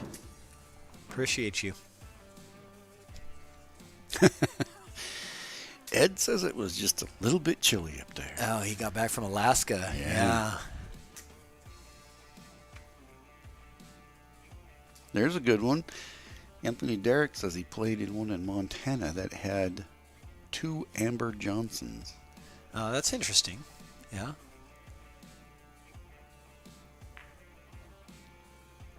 Oh, Mike, Kitsap Mike just floats that one into the corner, wipes its feet on the way in, but he got it.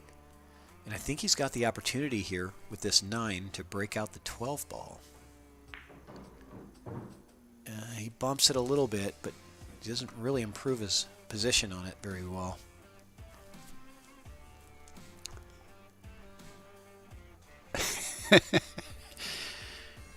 Lee says that he can't get a Wishover, but he can get a Worcestershire sauce out of the refrigerator there to play you. I just say Wish. We call him the Wish. And I remember it was like a year ago. It was the first time his name popped up in the chat, and I said, I'm going to butcher this. And I said, Wishover? And he came back and said, you got it. And I'm like, right on. That was pretty good. All those phonetics classes, they teaching you how to spell stuff, you know. And a little bit of luck. It's easier to say than it is to spell. That's for sure. Exactly. It's 2 H's, 2 E's, 4 what? And a partridge and a pear tree. Like how?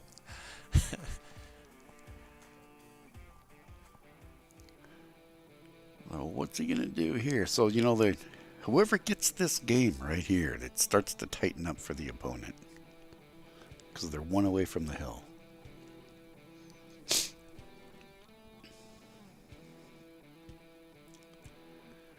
That 6 and 12 are going to be what we struggle with.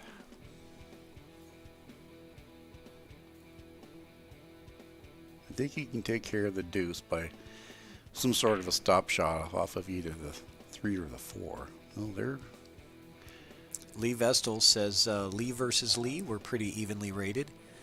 Lee Vestal, you're going to have to change your last name to Baldwin if you want that match. And then we'll do it. If you legally change your last name to Baldwin, we'll set you up. I don't know about that evenly matched part, though. And Mr. Sure. Mr. Baldwin's a monster. Well, I think he may have been talking about in height. Oh, yeah. They're both fairly tall. Okay, back to the action here. We got Jesse Bergman in the chat. Welcome, Mr. Bergman. Well, the ball in hand will possibly make that trouble ball easier. Does it peel off the 6 into the side? Let's see. Can't tell. I think it does. Well, oh, let's he's take a actually look. got... okay. He's going to peel the 6 off. Yeah, he's got solids. It's the deuce that's the I problem. think the deuce ball. goes in the side right in front of him. Yeah, it also plays in the corner, too, down by the 11. Yep. Let's take a look at the overhead. I think it goes, but yeah. I mean, yeah, ideally the side is, you're right, that is the best. He's doing the right thing now by taking that 6. I think he shoots the 6 and rolls up. He might even be able to click the deuce, separate him a little bit more, and give himself a shot on the 3. See, I don't like bumping balls if you don't have to. If it plays, I don't want to touch it. Because you start bumping them around and they end up in a worse spot. Actually, you know what? His problem was the 4. I shoot the 3 right now to open up a pocket for the 4, and you might actually be able to draw back around. If you put low left on that, you might be able to put the 4 back into that same pocket right now. Drag that rail, come 2 rails up in front of the 13. Yeah, if you get a good stroke on it. Yeah, because the 4 is actually his problem. He's taking balls away from himself, and that 4 doesn't have that pocket. That 3 would have really opened his table up, I think. Does he have the 3 now? Let's see. Unless that 4 goes by the 3, and we just can't tell, but it sure looks like a skinny pocket. I think he has the 3 ball now if he wants it.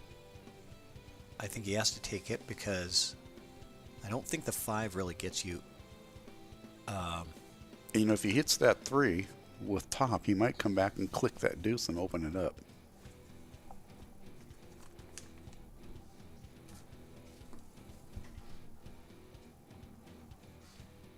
Brian Brosnan, I got you, man.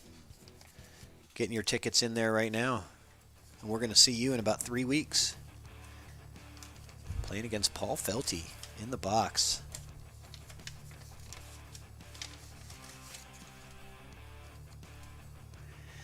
Yeah, Mr. Vestal. It's amazing how tournaments work out. Brian, you are in the bin, buddy. Yeah, see this breakout. It's pretty much the same breakout we talked about earlier, but it's about 3 feet longer now.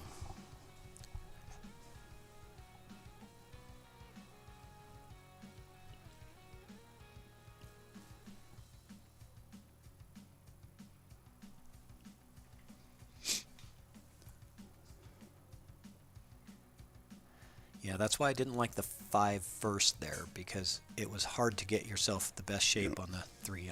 Well, I think you needed to take the 3 earlier to give I the know. 4 a pocket. Yeah, 2 shots ago Yeah. is where he was looking at. Oh, is he? No, he's It's a not. tough combo. That's He's what not trying. really. He's not gonna. I think he is. Look at the angle. He is shooting that combo. That's an incredible shot. like a 1 in 60. I mean, it's not likely that you're gonna make this. Less than a 3% chance to make this shot from that distance. It's just an incredibly difficult shot. So now, tough to tell how far away we are with these views, but what pockets does the 8 have? I know it comes down here on this screen, the lower left. Probably the lower left and the top right. Look, It also goes in the side. possibly a side. Yeah, it does go in the side. It definitely goes in the side, which I think is probably the best option for it, because you have lots of setup balls to get you to the side for the 8. Yeah, he wants to get. Oh, is he breaking it out? He loosened it up some, but this is. He actually took a pocket away from himself because it doesn't go in the side anymore. Yeah. But he does have the 3. I don't think he was trying to do that. I think he was just trying to get over to the 12. Is he banking? Yes, he is. Banks the 12 like a boss. Man, doesn't even think about it. Just says bam. That's how he shoots. You know, he lines it up, a couple of practice strokes. I'd and think about bang. it twice as long and then miss. Yeah. And then it overcuts that one. Okay, so Ole Mike with another opportunity. And this time, an opportunity to take the lead again. If you can just figure out this. He's looking at that deuce, but man, that's a heel or hero shot right there. I think I'd go 3-4 deuce 8.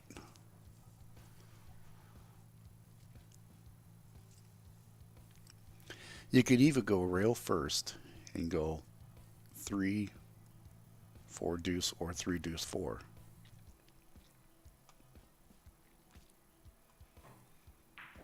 And that's what he did. Yep, I like it. Does the deuce play now on the side? I don't think it does. No, I think he's got to play the 4 and then come up. Does it go? It doesn't go past the 14. So really the deuce only goes in The corner. the 2 lower corners. Well, possibly the upper right, but he'll never get onto that one. What about he it? could.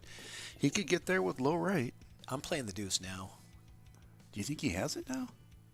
Well, he could get better on it, actually. I think if he shoots I do. just I do think he has it. He can play it in the corner. the 4 with low outside, and it goes in either one of the 2 right-hand corner pockets. Yeah, you're right. The 4 is a much easier shot, and you can get yourself better shape on the 2. So, yeah, I agree. Go for the 4 first. Because with 2 balls up, if he cuts that deuce long and misses, I think gets out, Mike's out.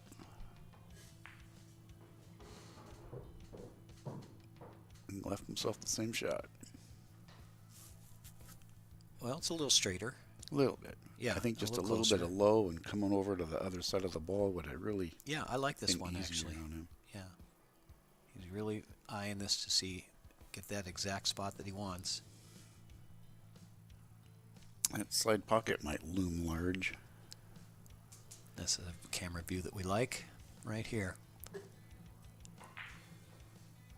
Drills it. That's a and beautiful shot. perfect shape on the 8. Mike Peters, Olympia Mike Peters, playing for the lead right here.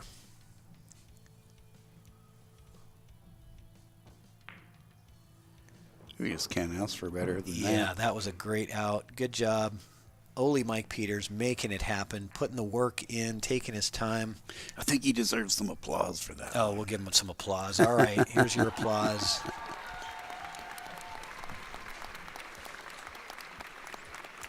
Well, just like I talked about, the first one to get there. Now Kitsap starts to squirm because he doesn't want to give another one up and put Olympia on the hill. It is crunch time for Kitsap Mike Peters because, if Olympia Mike goes on the hill here and you're sitting on 4, that's going to be a tough road to go. I mean, you got to win 3 in a row. It's like tightening that vise on your head once your opponent gets to the hill, man. It just changes everything. It really does. First to the hill is a high percentage to win the match. Yep. Always is. I mean, these gentlemen are matched equally, even if you were the underdog. Significantly, if you get to the hill, it still messes with the other person, I'm seeing a lot of Anthony Derrick fans out there in the chat waiting for that match with Anthony versus Marcello, but I haven't seen any Marcello. Where's the Marcello fans at? Where's the cheering section for Marcello? Have you shared the stream, Marcello? Does anybody know you're here? Let's get him in the chat. I'm just teasing. We're happy to host somebody from Idaho. That's fantastic to bring players from other states in.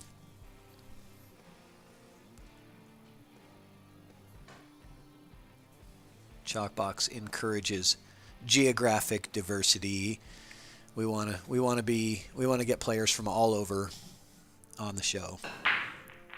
Like to get some of the Canadian players from BC down here. A lot of good Canadian players. Yeah, Josh Carlson, you are correct. Ole Mike is controlling the table really well. He's definitely settled down. The first couple of racks, he was not feeling it. He made some crucial errors, and he's been able to hang in there and come back and start finding his groove a little bit. So.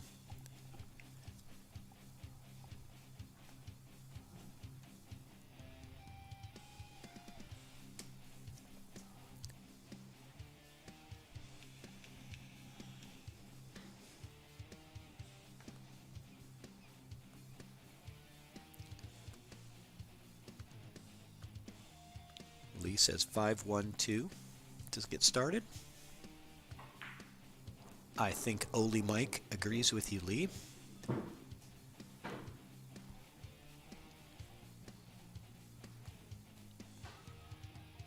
Although getting to the 2 here with this angle might be a little touchy. Let's see.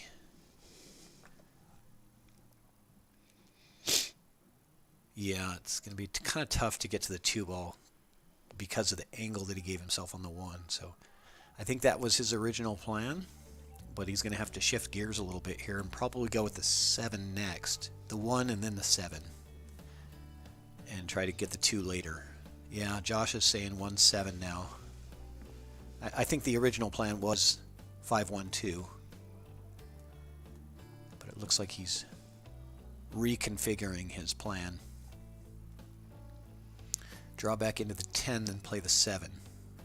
Yeah, I think that's the goal here. Just like that, Lee Baldwin calls that shot perfect. Draws into the 10 and gets perfect shape on the 7.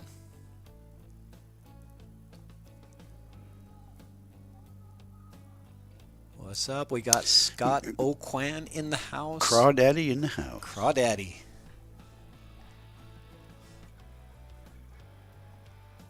He's got a challenge match with me. We're going to figure out a time that works.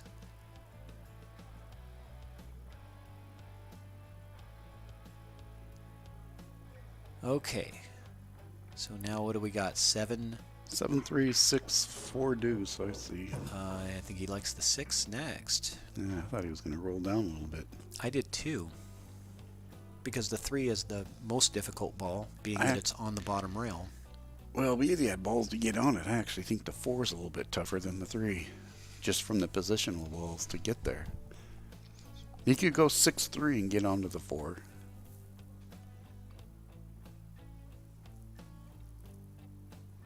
roll about halfway to the pocket with the cue ball and give himself some angle to shoot that top with 3 and put the 4 back into the upper left.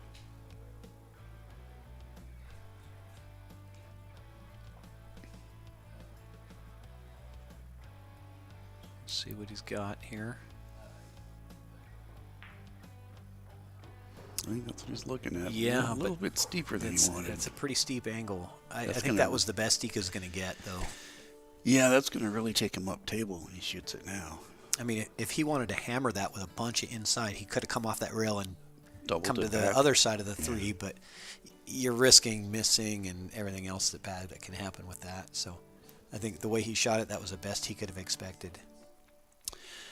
You know, a shot right here that isn't crazy is shooting the deuce with some low, and he'll pull right over and put that 4 into the corner. He'll slide right around those balls.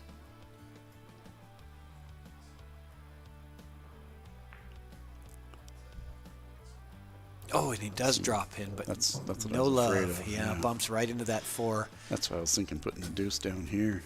At least it dropped, because if that didn't drop, he was really setting Kitsap Mike up for a Well, he's good tough now. opportunity. But at least he can hit, Yeah. He's got a cut to the corner, but wide open table. This is... It's better than missing that shot. It is. It is, but he's approaching dangerous territory here. He's still at the table. A chip and a chair, as they say in poker. If you're at the table, your opponent is not. Right.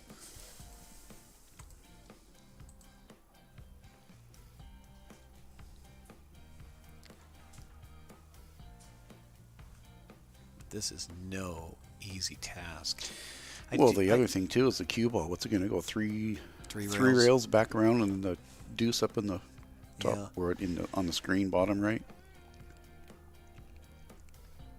Yeah, the cue is going to travel a lot because you're cutting it at a pretty significant angle, and it's got to go 6 feet away. Nope. You know, your cue is really going to move here. It's at least 3 rails. Wow, cue didn't move as much as I was expecting. And he actually And cut he it overcut thin. it. Yeah. That's. Huh. So yeah, that could have worked 3 rails around for the 2 in the bottom right corner as we see it. He's going corner here. Uh-oh. What is he? Oh, he was going to get away with it until that ball clicked it. Yeah. So a tester. Yeah, Scotty, you got a long hill to climb there, buddy. Kim's one of the Kitsap monsters.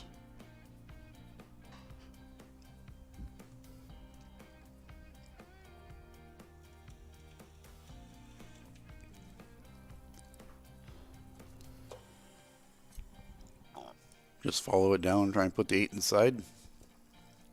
That's what I see, versus trying to power up any draw and have it rattle on you.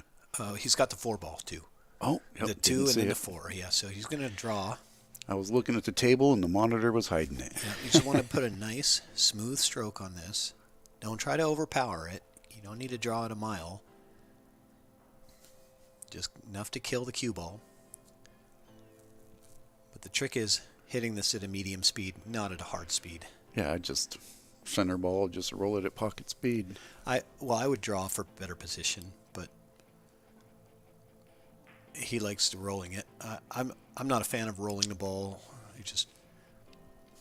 But he was kind of jacked up a little bit over the other ball. To be fair, you know, he was not cueing even with it. He had to jack up over the ball a little bit. Oh, So Mike has this 9 on I the didn't side. think the 9 went inside. That changes everything. I thought he would have rolled forward a little bit there. I was thinking that too. Why did he roll forward?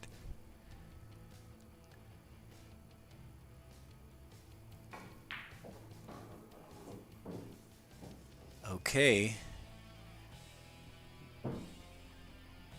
I think this is the shot here. This 14, cutting this 14 in the bottom right corner. And it's almost a free shot. If you shoot it, I can't tell from the... Oh, no, he's underneath it. I thought the angle was the other way. Yeah, not a free shot. Yeah, I thought... mean, I didn't think he was going to give away the deuce if you missed, but he does. If he wanted to play safety, he could here, which he is. I was looking to Yeah, see if I was going to say he could if he wants. I knew he could hide the 4, but I didn't know if the 8 would hide the deuce, and it did. That's the smartest play he could make. Yeah. Is he hidden from the 4? I believe so. He might be able to see a piece of it. Let's look at the overhead. Well, I don't think he's making it. He might No, get he's a not hit. Gonna, yeah, he's not going to make it, but I think he can hit it. I was looking at that. I was going to say it, but I couldn't tell from the window or the screen if the 8 would have blocked the deuce.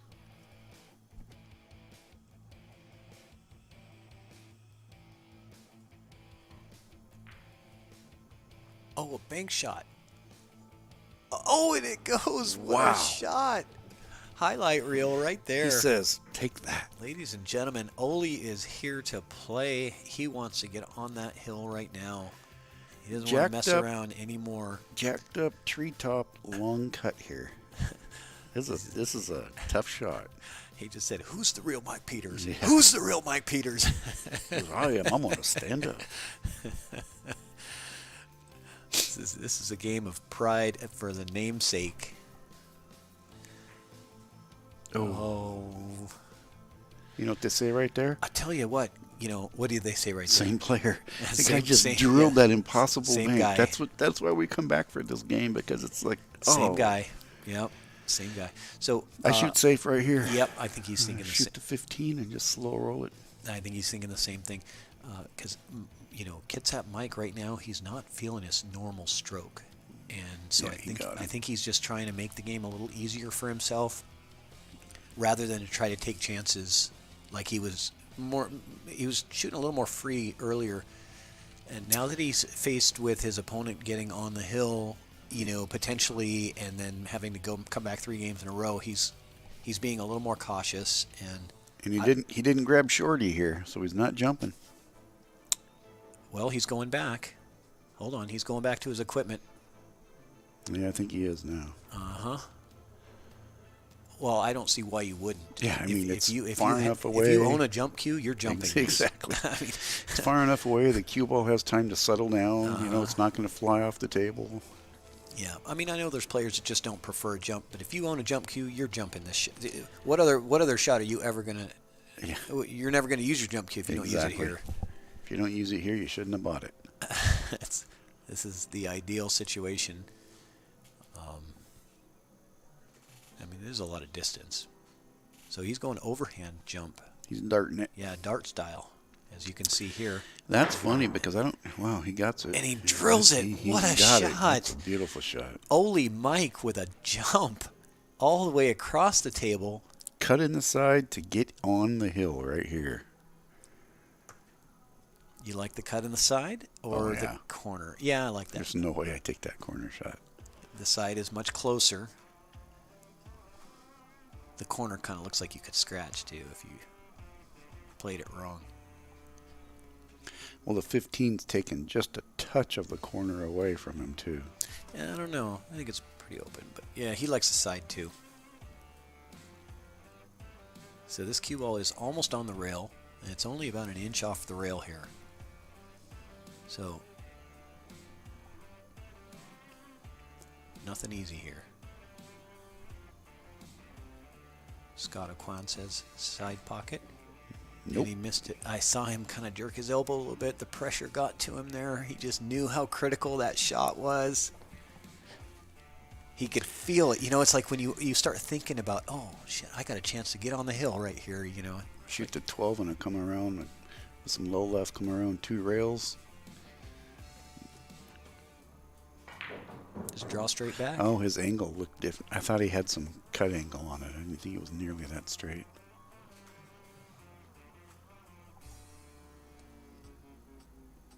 Got to come back around, or do you play it in the side?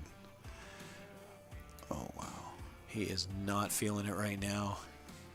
Well, here comes that banking Mike Peters again. Let's see what Tell he you can do. what, right now, I bet you the temperature in there has risen like 10 degrees in the last 20 minutes. They're both struggling, and You know how much I like that warm temperature. yeah, exactly. I'd have me a tank top on in there by now. It's funny too because I could not have the heater on in there, and it's winter time, and I go in there and it's hot. I'm like, what the, what is going on?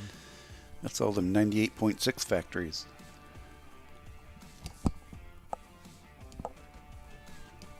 Is he trying to cut this 8-ball? I think he's trying to follow it in. I do not know. Wow. I like the bank here. I do too. I mean, you could bank actually either way. I think he's thinking that if he can just take the pocket and leave him long. Take the pocket and leave the cue ball all the way on the other side of the table, he'll pretty much have won the game. If he can do that, he'll have won the game. But that 15 is not in the center of the pocket. If you see here, it's going to kick and rattle. You see how the 15 is off to the other side of the corner pocket? That's what I don't like. So if he pockets that 15 with the 8, it's going to take enough speed. That 8 is going to free from that pocket because that 15 has to roll 2 inches. It's going to roll that 8 3-4 inches off that rail and open up the window for the 14. I mean, I know what he's thinking. He's thinking if he goes for the bank and misses, he's probably going to lose the rack. But it's also the best chance to win the rack, I think. This is a hero or heel shot because I think either way, this shot. Yeah, either way. Whether he makes the bank or he is calling the bank. Yeah. He just changed his mind. He's looked at it several times, and I think he's decided now that the bank is the best option. So Rocky says the 15 makes a bigger pocket. I disagree. I think it shortens the pocket for him. It's taking half the pocket. I don't think it makes it a bigger pocket. Not on this table. Yeah. If you're playing on a bar table with 5-inch pockets, yeah. This is 4.5-inch pockets. There's not enough room for that 8 to go through there. There's not enough room for the 8 to go through. He's banking. He pounds it. And he gets it. Oh my gosh. No, I thought he got it. It was so, I mean, he can't get much closer than that. That's just drama. Yeah, Martin Peters says the 8 goes, I mean, maybe, they're at the table, so. This is a very humbling table, too. It plays so much tougher than most tables I've ever played on. Yeah. So Kitsap Mike to try to tie the score here. Got it. And he got it. Kitsap Mike. Boy, this is drama here. Man, we are not seeing anybody run away with this Race thing. to 2. It is now a race to 2. We are at a 5-5. Same score, same name. Same game. Yep. Oh my gosh. So let's take a moment here to talk about Ox Billiards in Capitol Hill, folks. If you haven't been to Ox, you've got to go. They've got 9-foot Rawson tables, the tables that are used in the Mosconi Cup and the World Cup of Pool. They've got star snooker tables, full size with heated slate, beautiful tables, beautiful establishment. They also have a Chinese 8-ball table that you're never going to see. If you haven't been there, get over to Ox Billiards, Seattle, Capitol Hill. Tell them that you saw it on ChalkBox and that you had to go. And get into the Roomba raffle. You might win 10 hours of free time on their tables at that beautiful establishment. I love Ox Billiards. It's like they've brought like the modern clean pool into a basement where it's sort of like that old school, old world pool hall feel, but not with the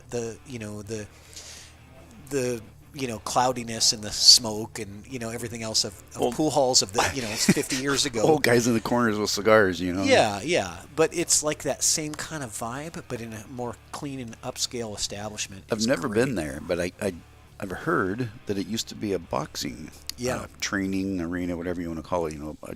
Yeah, that's right. A gym. So that just makes all the cooler to be able to transition to something like this. You know?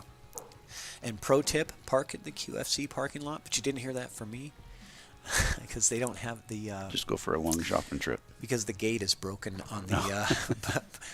but you didn't hear that from me. Don't say that you heard that on ChalkBox. I'm just saying... it's already out there. That's the problem with live streams. I gotta watch what I say. But get to Ox, however you get there, however you get parked. Go to Ox Billiards. You'll have a great time. It's a guarantee. All right. Yeah, Scotty, to talk about the race to 2, how many times have we talked about that, buddy? We should just play a race to 1 or a race to 2 because we always end up there. It takes all the drama away, though. So Kitsap Mike with a break, pockets a stripe on the break, elects to take solids here, and he's thinking he's thinking break and run. It's a nice looking table. He wants to get off and, get off of that little slump that he's in. And I tell you what, a break and run will do it. And Mike is capable of breaking and running when he gets an open look. He's like Scotty, you're killing me. He's funny. It's tough not to sound taller than I am. I'm a little guy.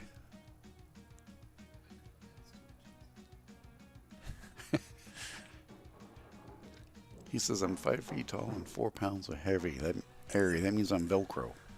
400 pounds of hairy. Yeah. Jeez. Well, the 3 gets him down. If he can get down there, I think he goes 5, 4, 7, possibly 5, 7, 4, depending on how he sits. That 8's right in the middle of the table, so doesn't have to do any magic there.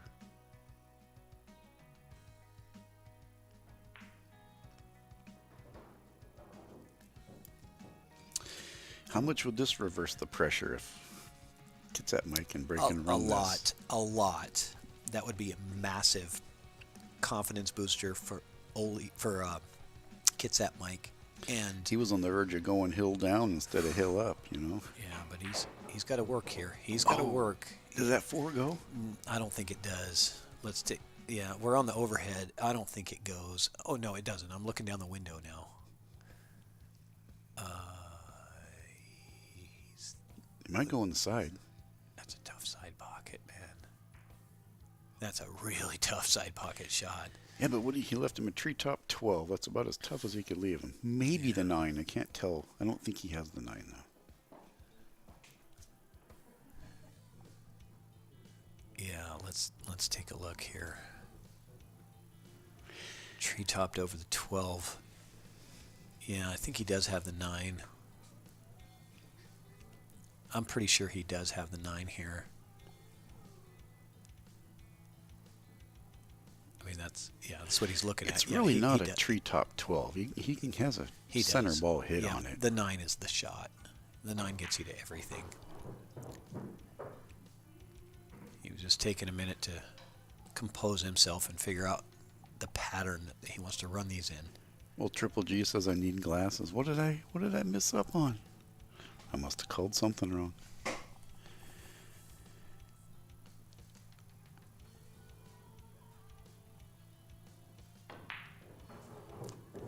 Oh, sorry, Nicole. I didn't read your comment. I missed it. Snooker Club in Rochester, $20 for the whole day. I have not heard of that. Rochester, that's Eastern Washington, right? I believe it is. $20 for the whole day. That's a heck of a deal for a snooker club. Almost as good of a deal as winning the 10 hours of free time at Ox, but still a pretty good deal. Sorry, Nicole, I missed your comment.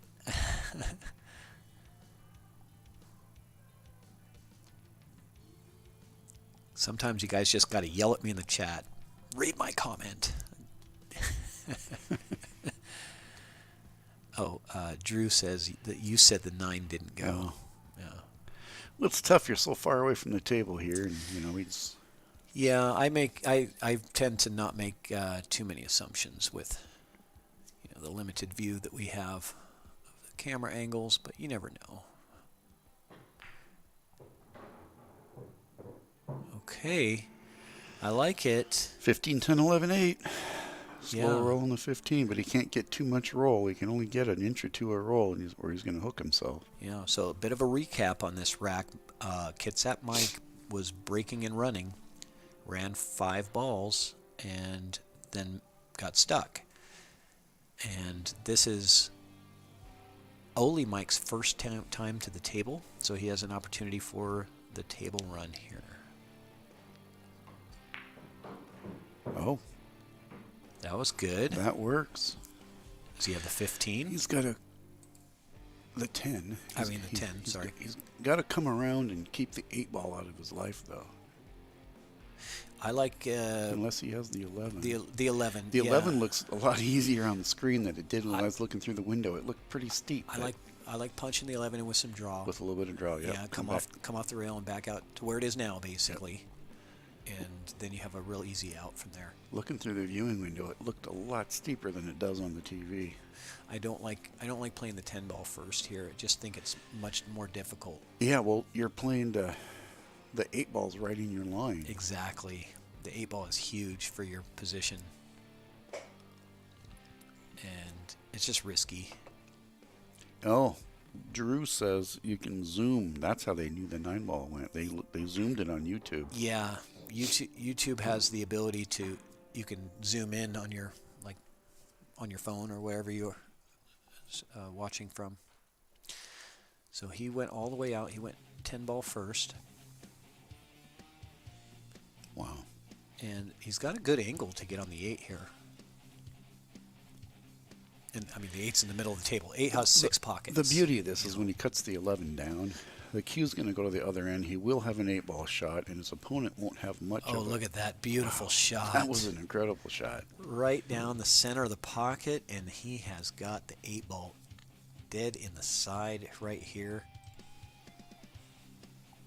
Not taking anything for granted. You see this? He's still like taking his time, eyeing it out. He knows how critical this is to get on the hill first, and he does it. Ole Mike gets on the hill, 6-5, and we are getting close to finding out who is the real Mike Peters. I told you wouldn't listen. I told you Mike's going to win. I know. So let's talk about more tournaments coming up. So we talked about the June, we talked about the April, we talked about the May. I guess I've already talked about all the tournaments, but there's a ton of tournaments out there, guys. And I just like to make sure that we promote all these tournaments, stick game strong. And then you got, Susie O'Connor doing the May 27th and 28th Memorial Day weekend tournaments at 15th Street. You've got another June tournament, stick game strong, 620 and under 10 ball tournament. You got the Northwest 9-ball open event. The biggie. The big one. That's the big one, 128-player field. And then it refreshes back to April. So this is the most recent one that we have next month in just a couple of weeks. For the folks that aren't going to Lincoln City for teams, this will be during that teams weekend at Lincoln City. Also Easter weekend, April 8th and 9th, 525 and under, 64-player cap. We do have a player break right now, so we're just taking a 5-minute break. I think the Mike Peters just need to have it just to cool down a little bit, and so they both ran out there. Yeah, so we're gonna give Salado a little plug here. We guys are waiting.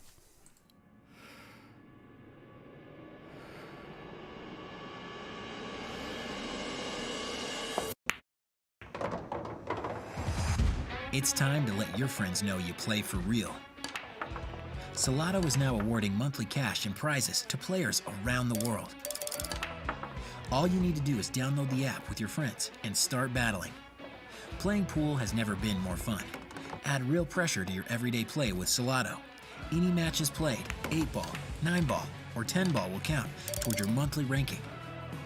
And if you want, you can even choose to submit your match results to Fargo Rate. Want to fill in the gaps between leagues and tournaments and make it count for something? Salado has your back. Pool deserves more people like you. You deserve more pool in your life.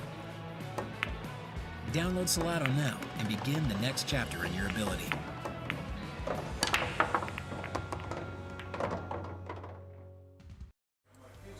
All right, so it looks like they're coming back into the room here. So just needed to take a little bit of a cool down period after that last rack. That was a heated battle. That last rack could have went either way.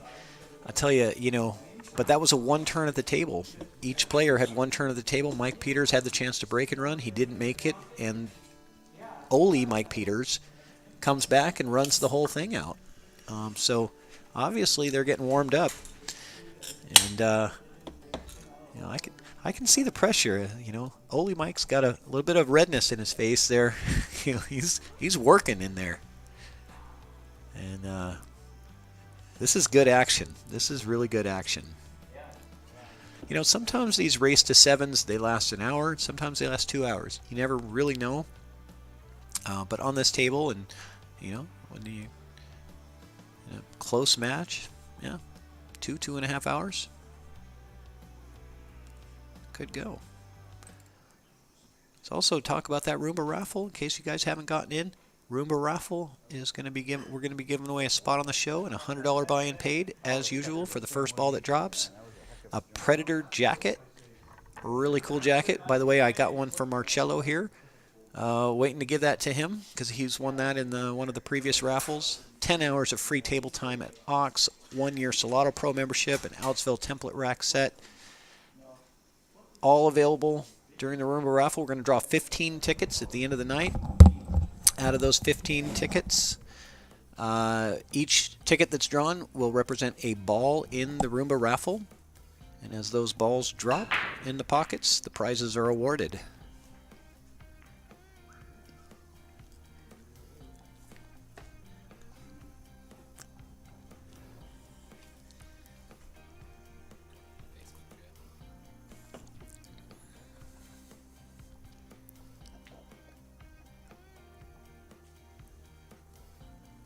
Oh, we got the Mounts watching on YouTube.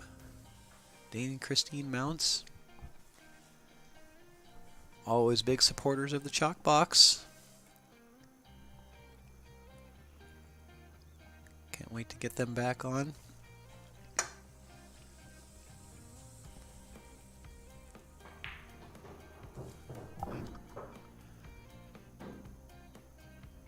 Man, I'm really rooting for a Hill. I'd love to see another Hill right here.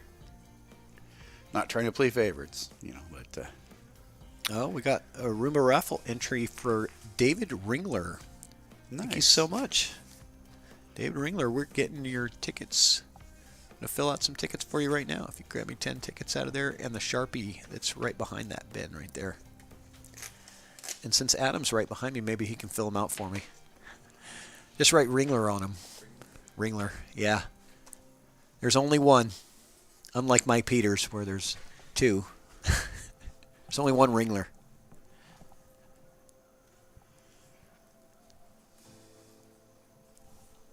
Okay. David and Jesse, man, they do an awesome job down there at 15th Street of those tournaments down there. Hats off to you. Absolutely, and it's so much work. Anybody that's ever ran a tournament knows how much work it is, but the tournaments that they run are so big, and there's so many players, and there's so much back and forth, and they're so well organized. Wait list and deposits, and you just don't understand how much time you have to spend to put these together. They're Johnny on the spot, though. And they don't do it because they're getting paid. They're doing it because they want to promote the game and they love the sport, and these are the people that we need in the game. All right, so Ole Mike with a miss to start off this rack. And we got an open table here.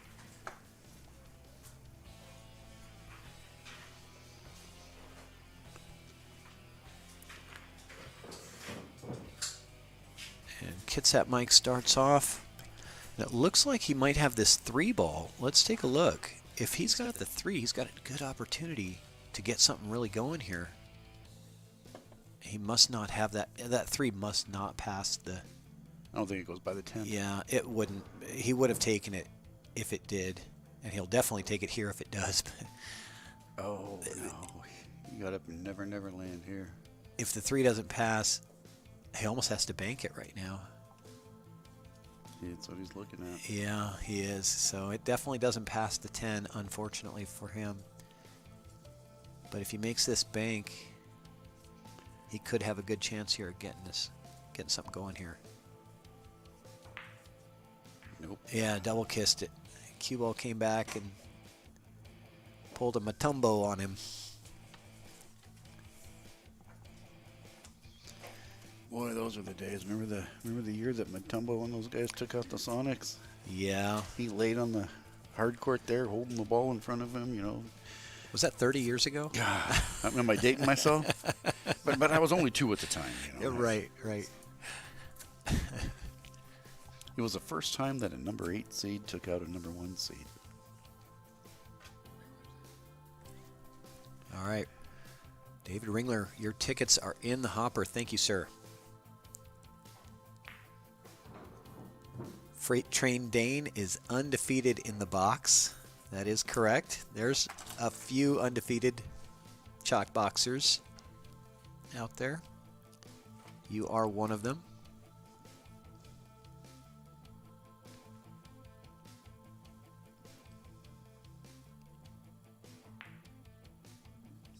And Kitsap Mike Peters is also undefeated in the box. He's played 1 match against Triple G.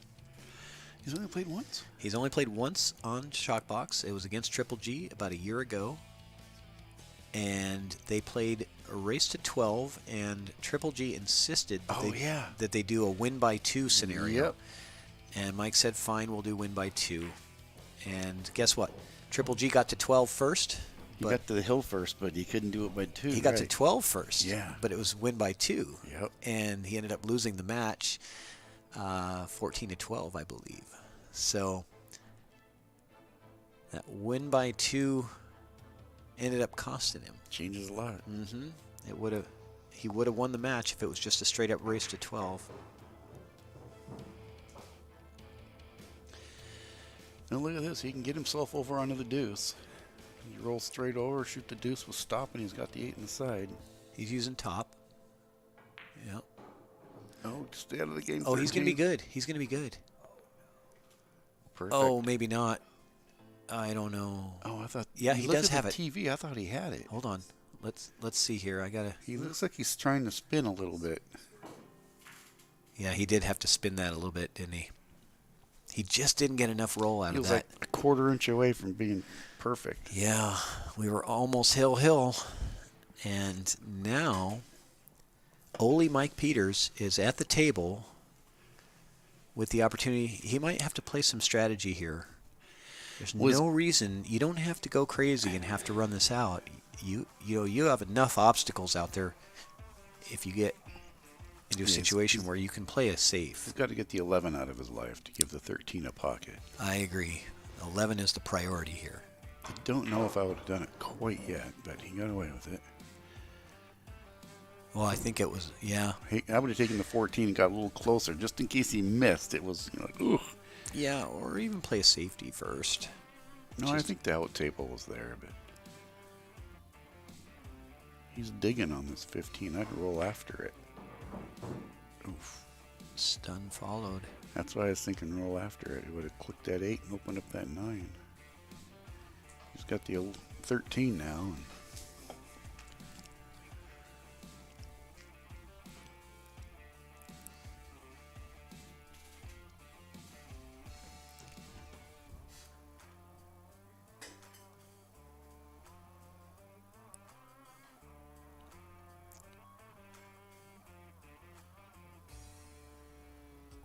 This is a gut check right here. What do you...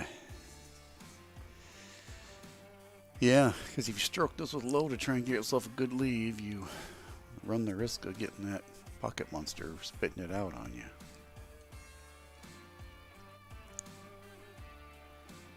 I know I'm not supposed to root for anybody, but I want to see a hill. You missed it. I want to see them play one game of 8-ball for $500. That's what I was saying earlier. I'm not playing favorites, but man, I want some drama. And one game of 8-ball for $500. Gets up, has the deuce right here. You can see it. He comes right around for the 8 in the side and see what he can do. Yep. Oh, he slow rolls it. And he missed it. Wow. And Mike is not a player that does a lot of slow roll shots. He likes to hit the ball. I think I would have hit that one and came out of there. But being down the rail, you hammer those things into the pocket and they rattle out a lot of times. So, maybe he was playing it two-way though. Yeah, he didn't leave himself. Not in. He's got to get on his 9. He might have been thinking about that being a two-way. He's not really selling anything out. So what's is he going for the 14? Yeah, he is. Yeah, let's Gets see. it. He's got to hit on this 9 sooner or later. So he's going to go 13, 10, 9, I think. 10 in the corner, 9 in the side.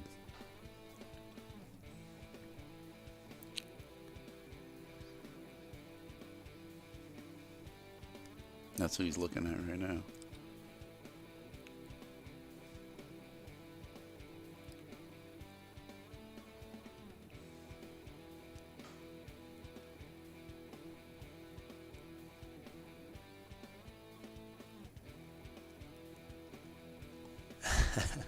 Lee Vestal's trying to help us out. 50 plus viewers and only 5 likes. Yeah, smash that like button. Oh, he got deep. Like and share the stream. He got way deep. What do we got here? No, he's got the side. Wow. This is the out, right? I don't think Side that's- pocket, side pocket, side pocket. All 3 of those balls got to go in sides. Oof. That 10 in the side's a tester. Is it? Yeah. Ah. Oh, sorry, that was the wrong button. Stroking off the rail. Nah. You'll make that. I think you're going to make that shot. If he misses, he leaves his opponent golden. So this is a huge pressure shot. Well, he's got a game to give away. You know, he's not going to lose the match if he loses this rack. Whereas, you know, Yeah, but he loses the momentum. yeah, but you win the game. You make this shot, you win the game. Exactly. If you make this shot, you slow roll this in, you're going to win the rack. I agree. Got it. Yeah. I'm not saying he's taking the wrong shot. I'm just saying There it's is not no other. fun. It's not the. Yeah. There is no other shot. No, there it was no other shot. It was what he needed to do. It just was not quite as easy as I think some people thought it was. And No, it's pressure. I know. I don't mean to make it sound like it's easy, but does he 8 come by? I think he's going to go for the side pocket here. Oh, no. Well, he's going to have to get Shorty out. wow, Gotta kick it. this was unexpected from Kitsap Mike to He punched it. He didn't get his draw stroke. he really. You know what, though? Mike's a pretty good jumper. He really is. A couple times There's we've not played. there's not a lot of space to land here. He's So almost he gotta uses an land air on- bridge. Look at almost this. got to land on it. He air dart jumps all the time. He missed it completely. So giving ball in hand to Oli Mike for the win. To get the win. Yeah, that's a tough one. Whew. The position from the 2 to the 8 was brutal. So that one's going to give him nightmares. That 2 ball is going to give him nightmares because I know he knows he can get better than that. Mm-hmm. Just, oh. You're going to shoot the 10, the side, roll forward a little bit, put some angle, put the 9 in the corner on a stop shot for the 8. See, I'd give myself a little angle here to travel more in line for a straight shot on the 9 and get down table just a tiny bit, take a foot off of it. Yeah. I think I like that too. Because if he just lines up to shoot it straight in, he's taking away the 9 angle as the cue rolls forward. Yeah. Wow. This is an interesting way. Yeah, I think he's just going to play like a stop or kind of a. Yeah, he's looking at the angle here. If he just plays like a stop shot here on the 9, angle's pretty good. To go from the 10 to the 8. Maybe he rolls forward a couple inches. Yeah, he's taking 2 4-foot He's looking 4-foot shots with some draw versus 1 shot and a stop. So rolls forward a couple inches, gets the angle that he wants. I think he wanted to shoot a straight draw back there. I don't think he wanted that angle.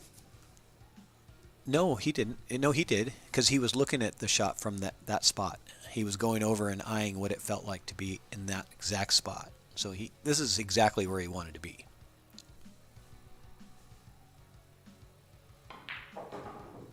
Oh, that might be. That might be Irene. Olympia Mike on the hill, shooting on the 8 ball to take down Kitsap Mike Peters and pocket $500 in cash. Boom. And he gets it straight into the heart of the pocket. Ole Mike with a big win over Kitsap Mike Peters today. We are going in there for some quick interviews. Yeah. And we're going to say a few words with these players, and then we're going to take a break after that. We're going to give these the next two players, Marcello Girardi and Anthony Derrick, about 15 minutes to get warmed up. Give the big dogs some So warm-up we are going to have an intermission, but hang out with us. Action is coming soon, but let's do some quick player interviews here.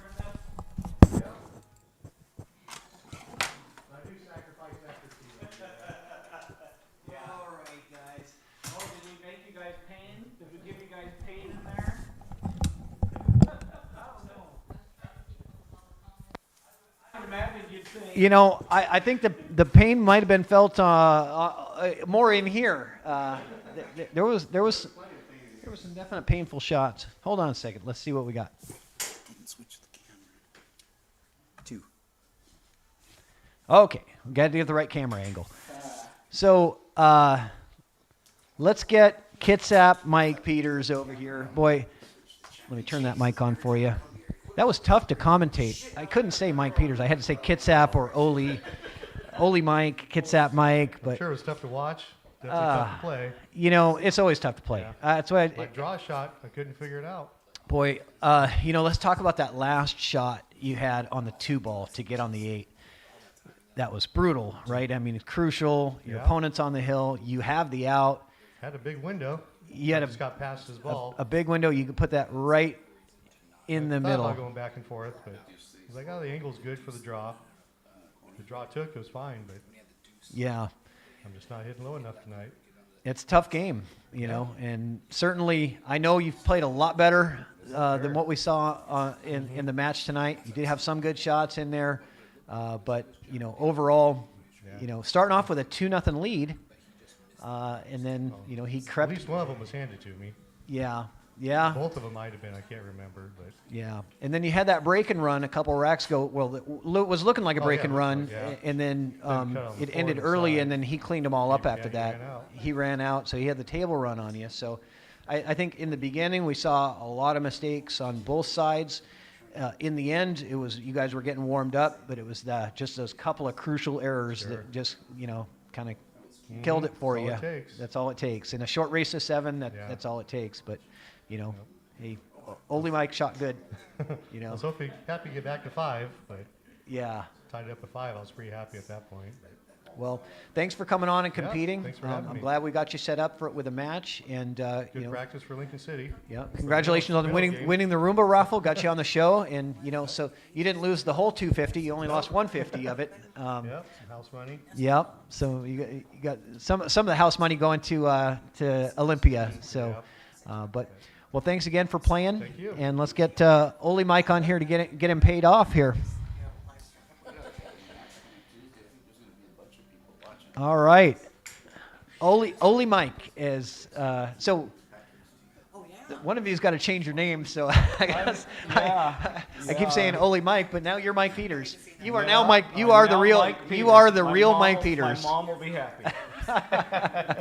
You don't have to go by Fred or Fran George. Joe or Michael Scott. So we're gonna have to figure out a new name for my teammate who you just defeated here. I hope he does real well at Lincoln City, and they'll give him a good nickname. How's that sound?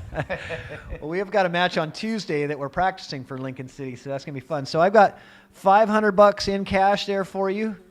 We will not make you fill out a 1099 because you're under the threshold, so you know you're all good there. You can say I was underage. But Not quite.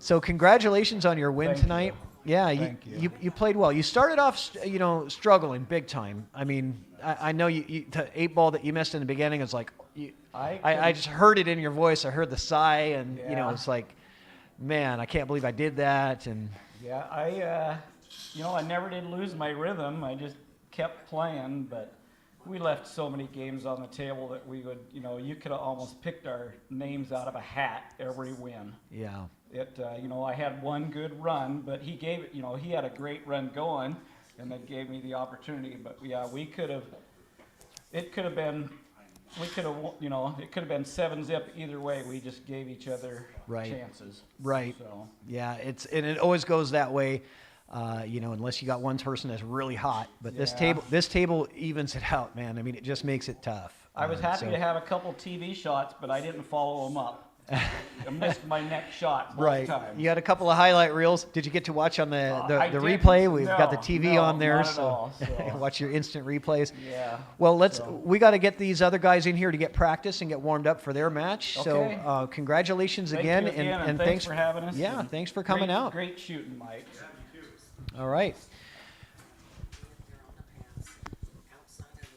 All right, we're going to go to intermission here, guys. So we're going to give about 15 minutes because these players need to get warmed up a little bit, and so bear with us and hang out. We're going to be back in 15. I'm going to put a countdown timer on there for you guys. We'll be right back.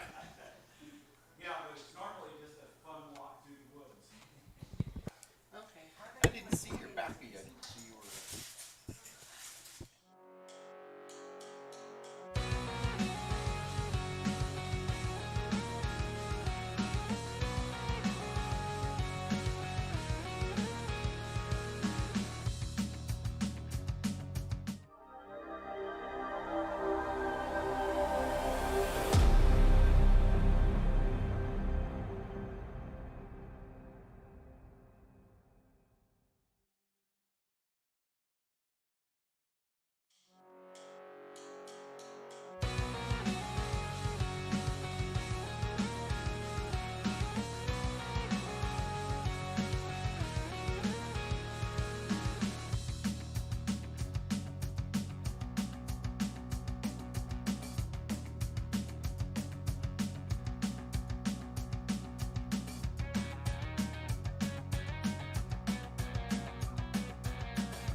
All right, thanks for waiting with us, guys. We're ready to start our second match of the night. We're going to be watching Anthony Derrick from Idaho is going to be playing against Marcello Girardi from Washington. They're going to be playing race to 11 in 9-ball for 600 in the middle. So let's get our first player up for a quick interview, and then we'll kick this thing off with a couple of interviews here. Anthony, why don't you come up here and say hello? Hey, Patrick. Thanks for having me. Yeah, thanks for coming. Welcome to the ChalkBox. Yeah, thank you. I'm really excited to get on and get another player in from out of the area to play on the stream. It's nice to be here. Absolutely. And you're our first player from Idaho to come onto the show. So we're happy to have out-of-state players coming in. So welcome. Do you have a lot of people watching at home? Yeah, I think there's a lot of people watching at home.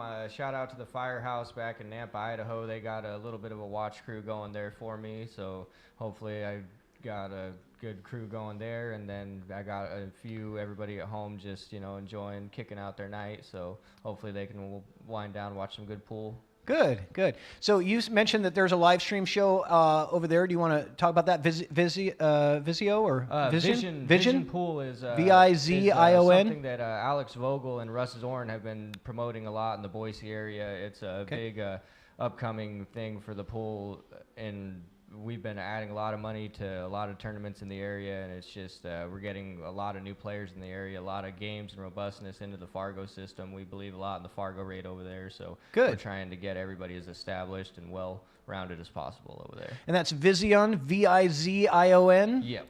Pool. Yep. And it's in Boise, Idaho. Is there a Facebook page? There's a Facebook page, and then there is a YouTube page, so you can look up Vizion and go ahead and like and subscribe, and great. That's where we're at. Nice little plug there. All right.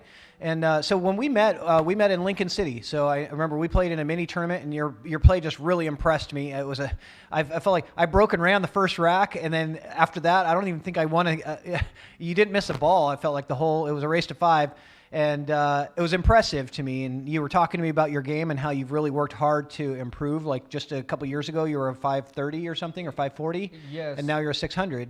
Yes. This last year I was a 530, and then I ended up taking some lessons from Tanner Pruis, who does the Align Right pool. He is there in South Dakota. You can go online and go to alignright.com and find him there. He's got links and everything he does for lessons. And then I also was fortunate enough to get some lessons from Oscar Dominguez and Earl Strickland when Vision Pool was able to bring them to our community this last year. So we were able to have a couple of the top pros in the U.S. come to our area right there in Boise to help us out. And it's just, it's shown improvement in tons of players' games in our area. What an amazing thing for the community. And I've watched, I haven't been over there yet to see firsthand, but just from what I'm seeing online and hearing from people, the Boise area is blowing up for pool. It's on fire. Yes. We're definitely, I think that, 5 years ago we were 15 years behind, and I think now that we're just a year behind and that we're going to be right there along with everybody else. We're building up towards a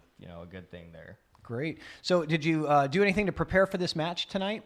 I've been practicing a lot of ghost drills on 9-ball on a table. Our closest 9-foot diamond is 50 miles, 100-mile round-trip drive for me, so the best I've been able to do is practice on an 8-footer with tight pockets, but we have really fast felt and tight pockets, so that's what I've tried to do is prepare with going from the 7-footer to practicing only on the 8-footer to get prepared for it. Good. You feeling good about tonight's match? Yeah, I'm feeling good. This table, I can tell that with the moisture in this area that a lot of the balls stay up on this table. This table isn't very forgiving at all, I can tell, and it's definitely going to be a challenge for both players, but I hope that we can entertain everybody because we had a nice match there in first, so hopefully we can keep up the competition. You're right about that. The balls do not like to drop into the pockets. They will not slide in easy. No, you have to be pretty accurate. Yeah, so you want to make these ones center pocket. Yeah, absolutely. Well, good luck tonight, and I'm excited to watch your match. All righty, thank you very much. All right, Patrick. Thanks. Okay. Mr. Marcello Girardi, the Washington Italian Stallion. How are you doing, Marcello? I'm doing good. Glad to be here. Excited to play. Can I use Italian Stallion, or is that Rocky Balboa? Is that? Yeah, go ahead. Why not? You're the Washington Italian Stallion. How's that? Well, so this is welcome back to the ChalkBox, Marcello. So you had a match here before. You played against Melissa Rushton. Yeah, And that was a few months ago. you shot lights out. I remember that. Your game really impressed me, and I know that you talked about doing a lot of things to improve your game lately. But tell me about, you've recently taken some lessons and some courses? I've been working a little bit with Christina Taka. Christina Takach? Yeah. Takach? Yeah, I don't know how to pronounce it. Takach, I think. Yeah. Yeah, she has a pretty cool online program. But anyways, well, she'll give you basically a workout, a little bit like a personal trainer. You know, you say I want to work on this, and she'll give you a few things. And it's really great. Good. I think it's well worth the little money that she charges for it. So. Okay, good. And so have you done anything to like really prepare for the match tonight? Mostly just been playing the Ghost, practicing the break, you know, getting ready for 9-ball. Okay. So the game tonight, 9-ball, race to 11, no 9 on the break, but other than that, we're playing standard 9-ball, right? No 3-foul rule. Is that what you guys have agreed to? No 3-foul, no 9 on the break, no 9 on the break. Okay. No 9 on the break, no 3-foul. Other than that, the 9-ball's good at any time. Everything slop is normal in 9-ball rules. Mm-hmm. And winner break or alternate break? We'll do winner break. Winner break? Okay. All right, well, let's kick this thing off. And lag for break. Good luck tonight. Thanks. All right.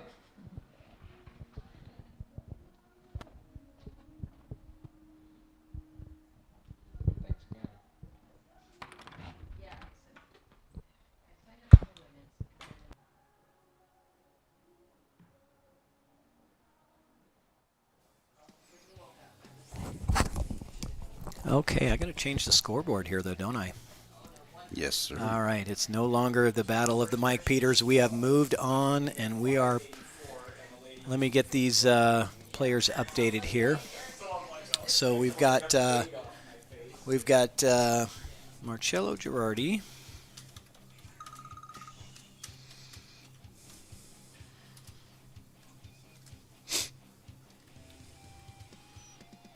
I believe he's a 578, according to Fargo.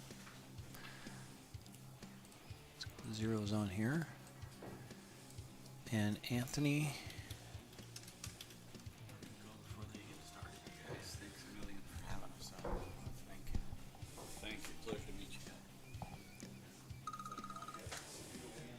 Okay. I misspelled Anthony's name. There we go.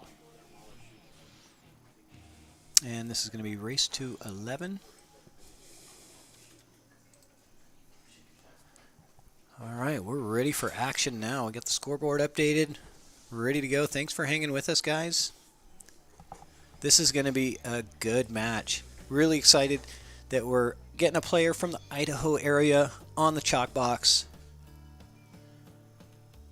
Battle against Washington's own Marcello Girardi, who has, I think both of these players are up and coming. They're really players that have been accelerating their game rapidly over the past year or two. And so it's going to be very interesting. They're both very focused on fundamentals and improving practice and dedicated practice, lessons. So that's why I wanted to see these guys match up. Derrick was saying he was, a 530, like less than a year ago? Before these lessons took, and man, he just whew. Yeah. That's impressive.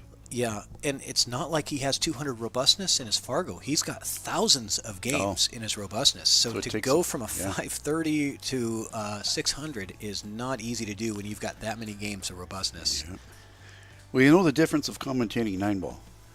We don't have to figure out any patterns. Right. There's no guessing as to which ball's next. We know what they're going for. We just got to know if they're going offense or defense. Let's take a look at the layout here on this first rack. So the one ball's down. Yeah, Marcello rattled the deuce. So I almost see a lower rail come across the face of the deuce and scoot the cue ball up and move the just. Oh, I didn't think he had a pocket. Yeah. It's tough to tell sometimes. Yeah, don't assume. I thought he was shooting safe. Yeah, I think he just hit that really thin. And there's room for this. I think there's room for this 3-ball. Man, it's tight. Let's take a look. I think he rolls up to the 5. I think there's room for this 3.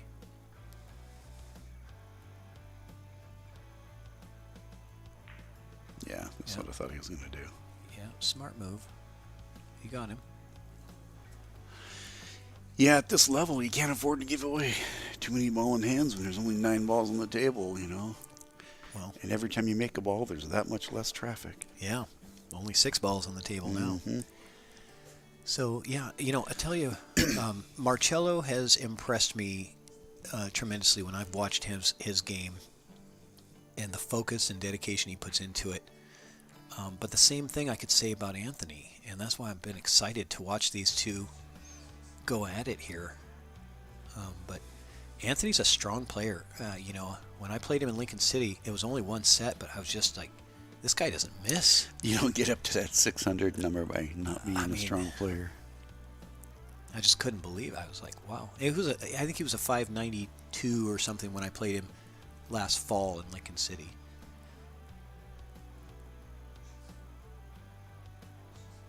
And I broke and ran the first rack, and I lost the set 5-1.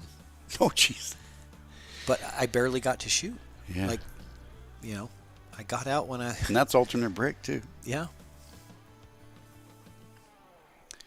Well, I see 4 to the corner, a nice soft bump to the rail, 5 in the side, 7 in the other side, and he's off to the races. Yeah.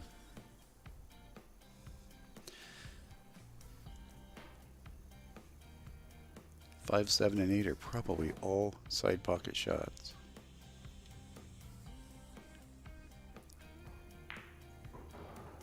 You are correct. At least on the 5 anyway. Not sure about the 7 being on the side with the angle that he got. Yeah, he got a little bit steeper on it, I think. Yeah, or even the wrong side even. He could, yeah, he'll probably put the 7 in the corner. He could possibly do this 5 with inside, but... He might have a slight angle where he could still catch that rail before the pocket with the cue ball and bring it over. But I do like the 7 in the corner, though, I believe. Oh, that's a little... Yeah, that's actually pretty good. That's perfect. Holy cow. I was like, watch that scratch, but it slowed down and... Roll it a couple feet and a stop shot. He's done. He's taking his time, eyeing out where he wants to be on this 8 to get on the 9.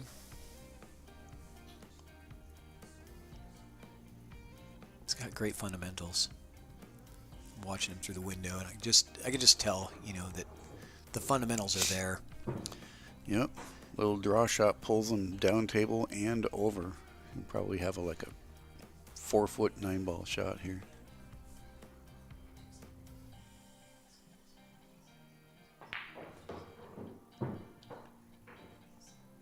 Four and a half foot. I forgot it was a 9-foot table.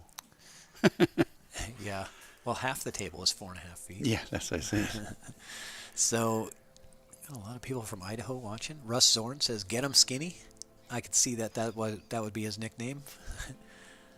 That's definitely not mine. Very slender young man. Oh boy! And he rattles that 9 for the first rack, so giving Marcello the opportunity to draw first blood here. And you know, shocked a lot of people, I think, right there. He played that rack really beautifully. I'm glad I didn't say nothing because that would have been a commentator curse because I was just getting ready to say beautiful out. No, but I didn't. Don't do it. That was not your fault. That was all on him. Marcello drills the 9. There we go. First blood. And draws first blood. So they playing alternate or winner? They are playing winner break. So we're going to get to see some action here, maybe some packages, you never know. Both players say that they were really practicing the break, playing the ghost. So the break is really crucial, especially when you're racking with a template. And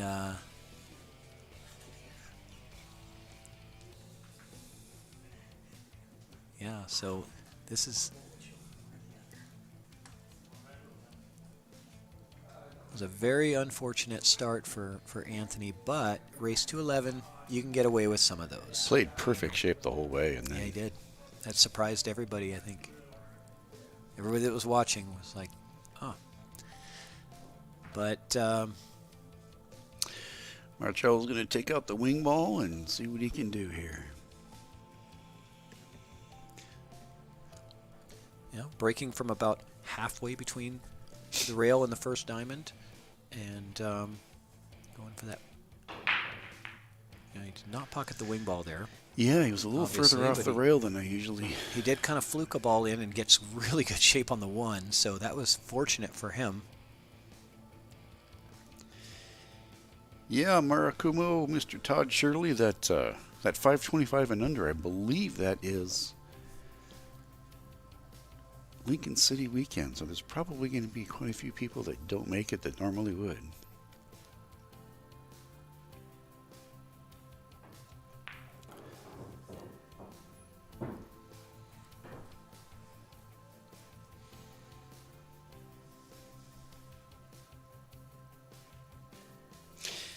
Yeah, Todd, that's the team's weekend down in Lincoln City, and it's also Easter, so I don't know what kind of turnout they'll have there. I'm sure they'll fill it up.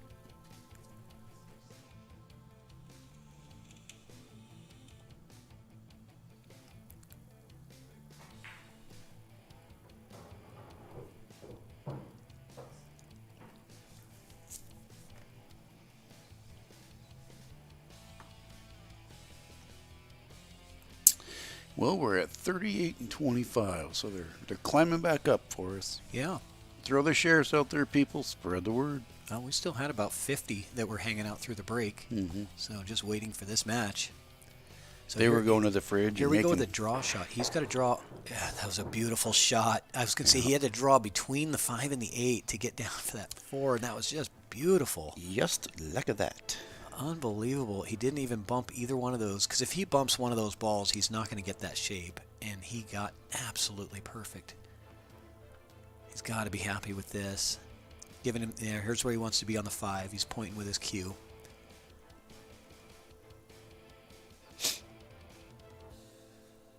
And Marcello was talking the last time he was on the ChalkBox. I was asking him some of the things that he does to really prepare. And he mentioned meditation, you know, and mindfulness. I thought, that's cool, you know, because I've heard a lot of players talk about that, and, you know, focused breathing and being able to relax the body, because he said that's what it's all about. If you can play relaxed, the pressure comes down, everything comes down, you're able to execute much more efficiently. And, So does he follow those 5 and come underneath the 9, or is he going to draw over to the side and the long rail and back over? What do you think? Well, I'm thinking he's going to draw to the side here and back out, That's what I'm thinking. and that's what he's doing. That 9 just lurking every loom to try and go around. Yeah, he did do that. He did not get shape on the 6 anyway, even if he would have made it. However, if he makes the ball, it's probably a different leave, but giving So Anthony's got a chance to redeem the way he played beautiful shape that last game. Yeah, you know, he knows that's going to happen, and you're going to get more opportunities. Just take one on the chin and keep going, you know.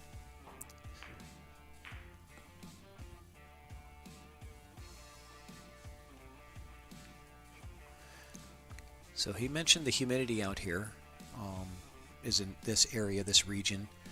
I'm guessing Boise might be a little drier. A little drier, yeah. So definitely the humidity can tighten up the table a little bit. He goes just a touch of rail first to try and come across the face.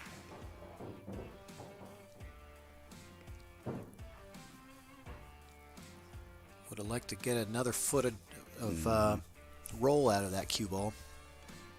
But I think he's okay. Back and forth position here. End up about where the cue ball is right now for the 8 would be ideal. Stay away from that side pocket. Yeah. This is where you don't really want to put any, you know, too much draw at all. You to just go straight back and forth. A little firm there, but the 8 still has the other pocket. I was thinking 8 was going to go in the bottom left, but this works too. Most important thing is the ball goes in the hole, and it did. Yeah, he's got to follow down to that end rail and come back up, I believe, unless he tries to pull it over to the long rail with draw. He's going to draw over the long rail and back out. Power shot. He really hammered that thing too, didn't he? That's confidence right there when you can stroke at that speed. Yep. And you're comfortable with that? When they're that loud going in and we're in the booth, you know it made some noise in there. Yeah. Oh, my and gosh. so he repays. That's a payback. He repays Anthony with this miss of his own, and conceding that game. So Call that even, Steven. Oh boy, both of them had great outs Yep. and missed the 9. So we're even at 1-1. It would have been even 1-1 if they both got out too. Mhm. So just the way it goes. That's 9 ball for you. Sean says he pulled a Heenan. Yeah. Each of them did it. So. That's the way the game goes.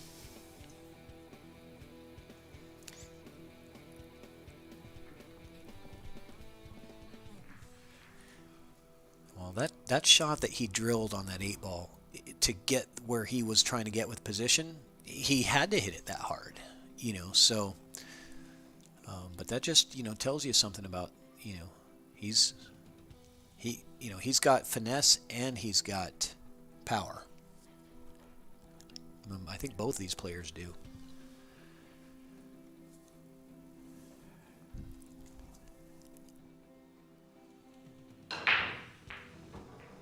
Scratch on the break from Anthony, and this is not the way that he wants to start off the match. This is a nice looking table. Yeah. These guys are playing for $600 in the middle. Toughest transition is the 5 to the 6.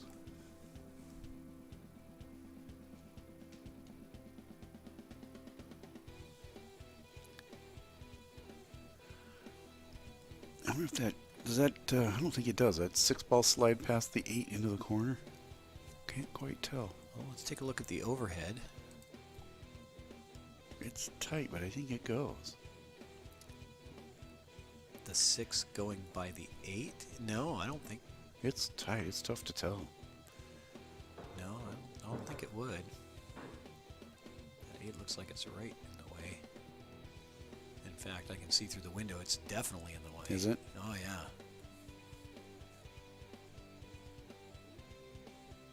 So that 6 ball is going to be a bit of a challenge.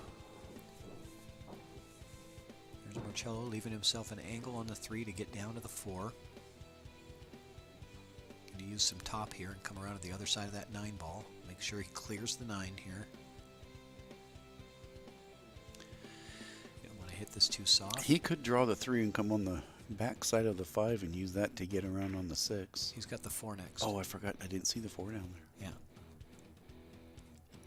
What am I paying you for, Rich? I don't know. Oh, wait, that's right. I'm not paying you. Yeah, that's why I went on strike last time.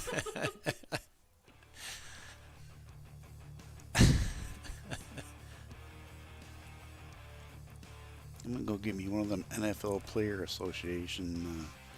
Go on strike? Yeah, get me one of those agents. Okay, so I've been doing this long enough so slow that I want Geno money now. So Anthony takes rail first on the 3 ball, does not get anywhere near the shape that he needed on the 4, so I think he's playing safe here to get behind the 9. Trying to slide it underneath. I think he was actually playing this the whole way because he had to go rail first to hit the 3. He didn't have any other option, which he knew was going to take the cue ball down table.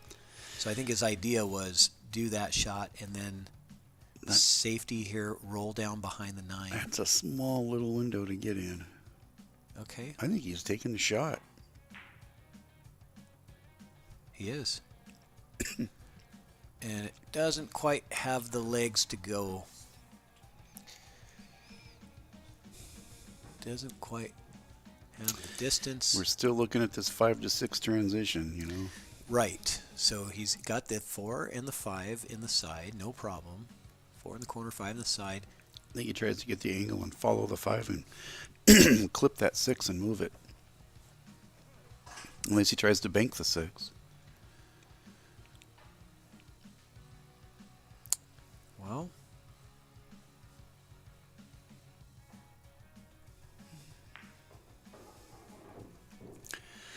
is he going to go 6-7 combo? He took the words out of my mouth. Yeah, I think that's what he's doing. You know, that's the best thing. I mean, it's hard, but it's the easiest way to get out. The 7 is pretty close to the pocket, so it's not the most difficult of combos. He's shooting draw here. Oh, so he's banking? Could he be playing a carom right here? Could be, yeah.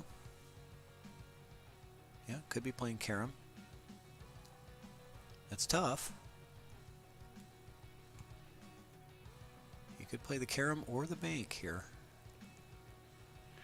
Yeah, I don't like the combo with this angle, but I think he's playing it. He is banking. He played safe. He played it on the pro side, as we say. Bank. If you're going to bank it short and hit it at that speed where it comes back and sits on that bottom rail. Leaving Anthony a pretty tough choice here to try to make something happen here. Could this be one of the infamous ticky shots? Let's not get into the ticky conversation again. Anthony with another bank that is going to be short. It was right on the money, but he's just not quite hitting them hard enough. Yeah, and maybe that's the humidity thing, because the balls do roll farther in low humidity. And he mentioned that, you know, it's a little wetter out here. He's going to have to play a little different. But that's 2 shots that he had that just didn't quite have the legs to go. And I think he's babying him a little bit too, because he knew that, you know, in warm-ups that with speed, the pocket monster likes to fire him out. Yeah. Marcello did not like this. He was shaking his head. I think he overran that by about 1.5 feet more than he wanted to. Mm-hmm. He wanted to have a nice, easy, you know, cut down into the corner in 3-rail position. Go over and back. And now he's got to still play the 3-rail position, and he recovers nicely from that. And this so now is we'll good. see if he's used to the 9-footer and the speed, because we're looking at a 11, 12, 13-foot lead right now. You know. Yeah, this is more the spin, I think, than anything. Is you don't want to put too much bottom on this, because it's already going to have some side spin from the cut, and so that it can end up. Oh no! Yeah, I was going to say it can end up hitting that second rail too early. Get you in a little bit of trouble. Because those always mess me up, because the cut puts a lot of side spin on the ball, and then you put low on it, and it even amplifies that. Here's the thin cut. I'll date myself. Remember the Ginsu knives on TV? This is a Ginsu cut. Yeah, I remember the Ginsu TV commercials. There goes the 9-ball, and cue ball is going to be safe. It's good. Yep, he's safe. All right, so Marcello with a nice closeout with that 9-ball. He got a little out of position, but he came back nicely to close out that rack and take the lead 2-1. And just give everybody a reminder on the Roomba raffle. We are still taking entries on this, so you can buy into the Roomba raffle. We're going to do the drawing at the end of the show tonight after this match. We're going to draw 15 tickets out of the hopper. Each ticket that's drawn is going to represent a ball in the Roomba raffle. And the balls are going to be individual prizes, so each prize, spot on the show. We've got the Predator jacket, the 10 hours of table time, the Salado membership, and the Outsville template rack. So lots of great prizes. Get into that Roomba raffle and help support the stream. Really appreciate it.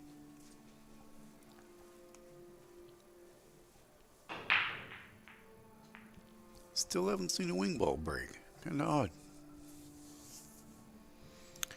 Yeah, it's, you know, I think both of these players, the 9-foot table makes a difference on how you break. It definitely does. If you're normally playing on an 8-foot or a 7-foot, the break is completely different. When I break 9-ball on this table, I make that wing ball probably 80 to 90%. But I know exactly how to hit it. Mm-hmm. But I get on a 7-foot table and I can't make the wing ball. So it's like, it's all about what you're used to. So Anthony tried to play safe there and ended up running into some traffic. And I think he's given Marcello an edge of this one. Yeah, you can see just the side of it. Not sure if he has enough to pocket it. If he has to, he can come off the rail. You can see down the window, right? Yeah, it's very close. He's probably got to come off the rail. Yeah, he can't pocket it. But well, he can spin off the rail. Right, there we go. Kick and stick. Very nicely done. That was a nice shot. It leaked out. He has a hit, but he can't make it. Can he thread the needle there? No, I do not believe so. I mean, he thread the needle. I mean, by he can hit it. Yeah, like it's like a field goal. Yeah. He's got to come between the 3 and the 7. He's got a clean hit, no problem. I Just wouldn't. Not the angle to pocket it, but he's got a perfect stop shot. I bet he shoots this one, backs the cue up to the 3, and sends the one down this side. What are you looking? Look through the window. How is he going to hit the one with stop? You're going to get between those balls, and you're going to cut the one and stop the cue ball? That's what I saw. Well, he wasn't straight on the one at all. He had an angle. He had to go only between those two balls. I think it would have slid behind the 7, I think. I don't know. Yeah, it was tough to get between those balls. He had a very small window to get between those two balls. I like the kick shot that he did, but it was, kind of unpredictable as to how that was going to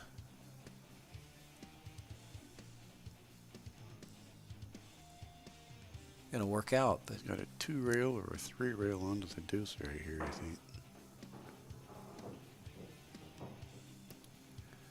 2 railer. Oh, he's got the deuce. It's good. Good shot. Good chance to get on the 3 here.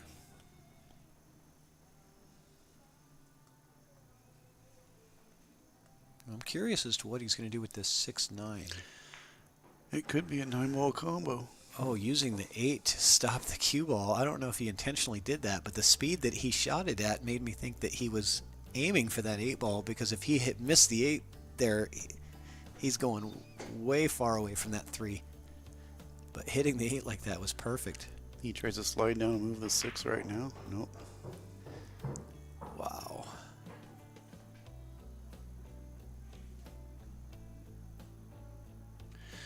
I don't know. I think he shoots the 4 and comes around 2 rails and tries the combo. Well, after he gets by the 5, Yeah.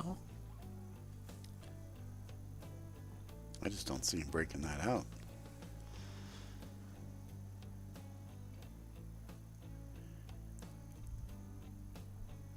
He could play safe here if he That's wanted. what I was wondering. Roll the 4, the cue underneath the 9, but Yeah. Uh-oh. That's not good. Now the 6 is saving him from potentially being run out on. Let's see what Anthony does here. Ball in hand with the 5. I think he's going to straight up play for that combo. Really? Okay. Maybe. Get himself it's down. probably better odds than trying to break it out. Break it out. You never know where you're going to end up, and just get himself Right. down close to it. You're right. That's what he's playing for. Get the position for the combo shot here. And here he goes. Drills it. 6-9 combo. That's the only way I saw it. Just like you said. So Anthony Derrick with a nice out. So we've seen a couple of missed 9 balls and a couple of nice outs here by Starting to get both their these feet, two. get their feet underneath them, and get Yep. some confidence. That was not an easy combo. No, I just didn't like. What are the chances you break it? You could get stuck, and then if you get stuck, you're giving your opponent a 4-ball out at this level, at the 600 range. Yep. 4-ball outs, 90% with nothing tied up. Right.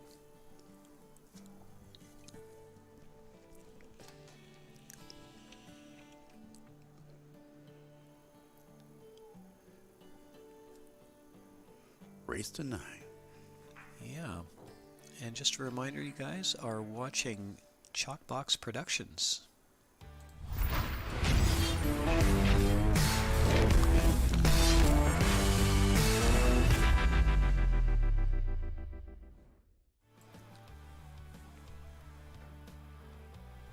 Russ Zorn, the information for getting into the raffle is at the top of your screen, scrolling by nice and slowly for you.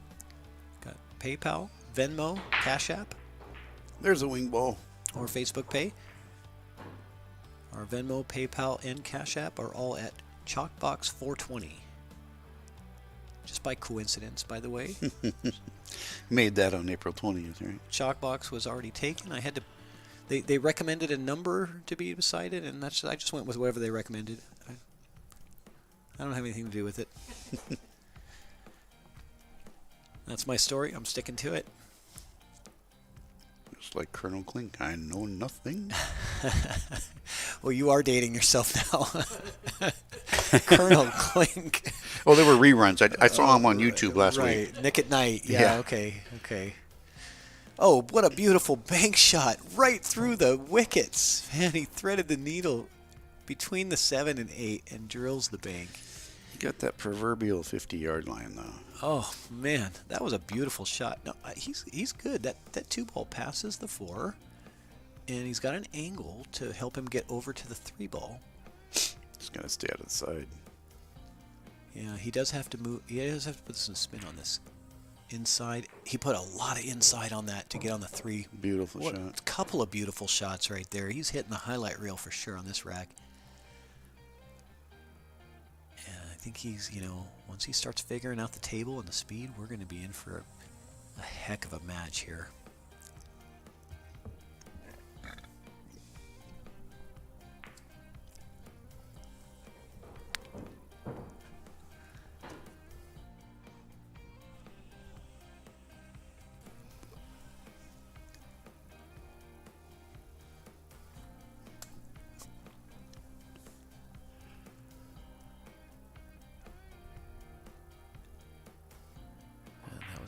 Couple of great shots on the 1 and the 2 ball from Anthony. We got Bo Bologna in the chat. Welcome aboard, Bo.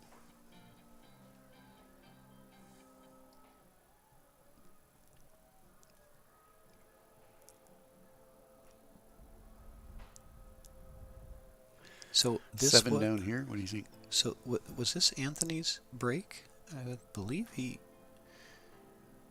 has not relinquished the table at this point. Anthony made the 6-9 combo, remember? Yeah. So I don't believe Marcello has come to the table in this rack. It's a little bit, yeah. A little bit backwards there. Yeah, but not the side of that 7 that he was wanting to be on. So now he's got to make a choice of how he wants to play this 7. I play down here and take my medicine. I wouldn't try and hammer this pocket. You'd probably play safe and try to get behind the 8. Oh, I might. I know how you play, Rich. It's not a bad shot. You do have to execute it well, though. Not a bad idea. But I have a feeling Anthony is firing. He doesn't want to let Marcello come back to the table. He's cutting to the other corner. He might be playing your safe. Just putting distance. I think he was trying to get behind the 8. He was trying, I'll call it your safety, because I said you were going to do it. He tried that safe. Didn't quite get there. Careful, you're going to give me a nickname in this county. There's already a Safety Ray. I don't need to be Safety Toothpick. Or everyone knows you play a lot of safeties, Rich. It's no secret. Well, when you don't have offense, you got to make something work. That's what I say, too. The worse I play, the more safeties I end up playing. Although it doesn't really help me.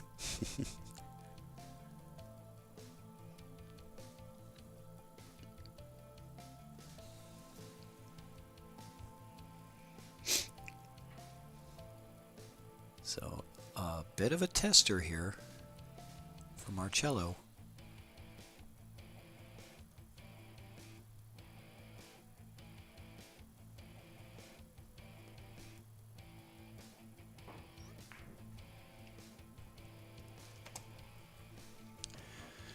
Uh-oh. That's going to scratch. Ooh. Oh, I thought it was. Either way, it's still pretty bad for Marcello. Scratch would have been obviously infinitely worse, but I believe Anthony has the skills to... Think he can hold it, or is he going to go down and come back? No, I think he's going to end up on the other side of the 8. That's what I think. He's going to float to the other side of the 8 ball. Or come into the 8.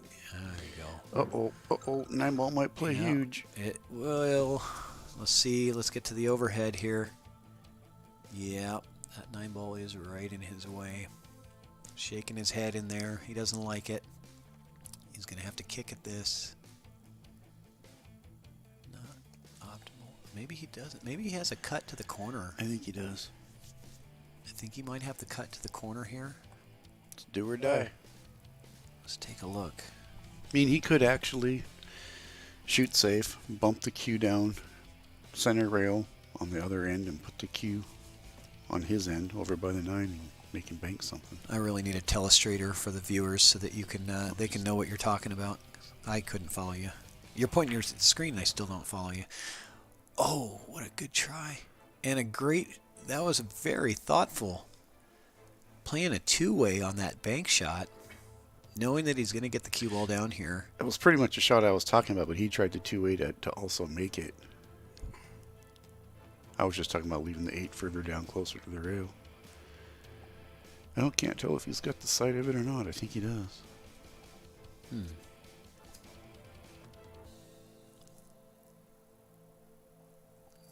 That's a view that we want. Looking right down the barrel here. He doesn't appear to be spinning it, so I think he's got the edge.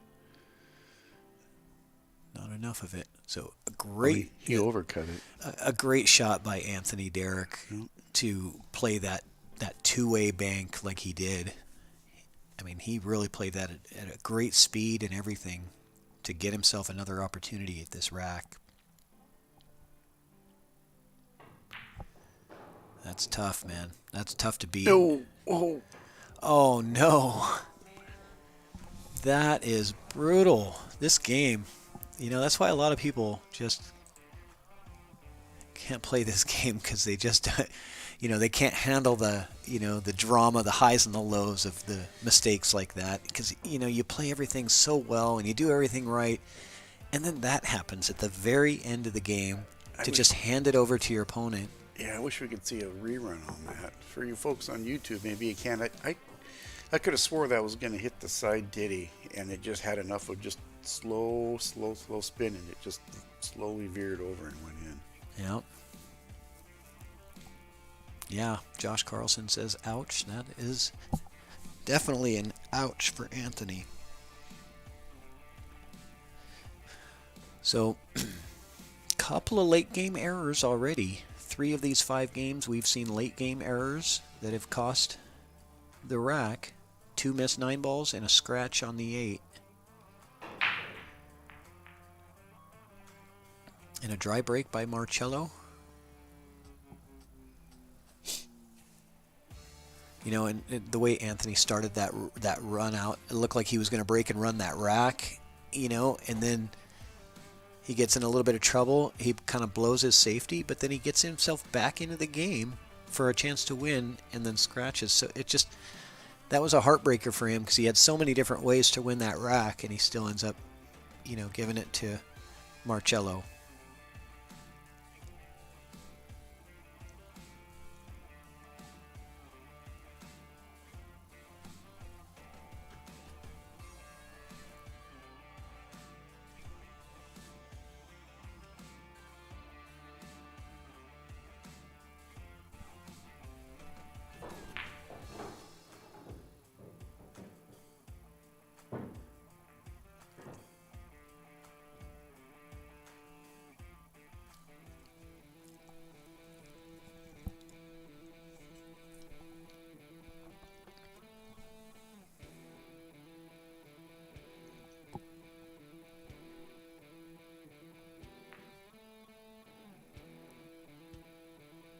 Good save.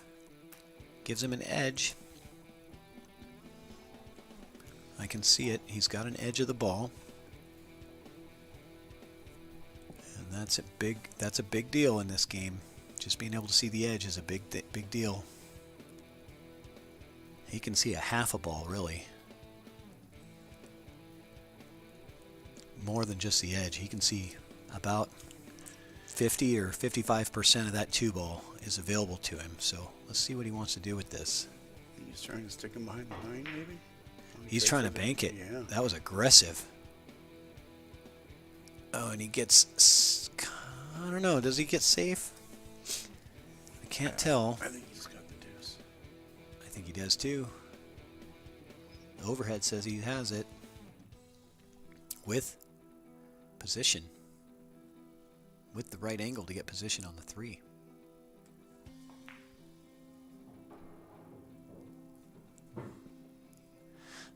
Daniel Sardoncilio, we're trying. Well, I want to find you a matchup. It's hard to find you a matchup. I want nothing more than to see you get in the box. Anybody out there want to play Daniel Sardoncilio, hit me up. I'll set it up. Let's go.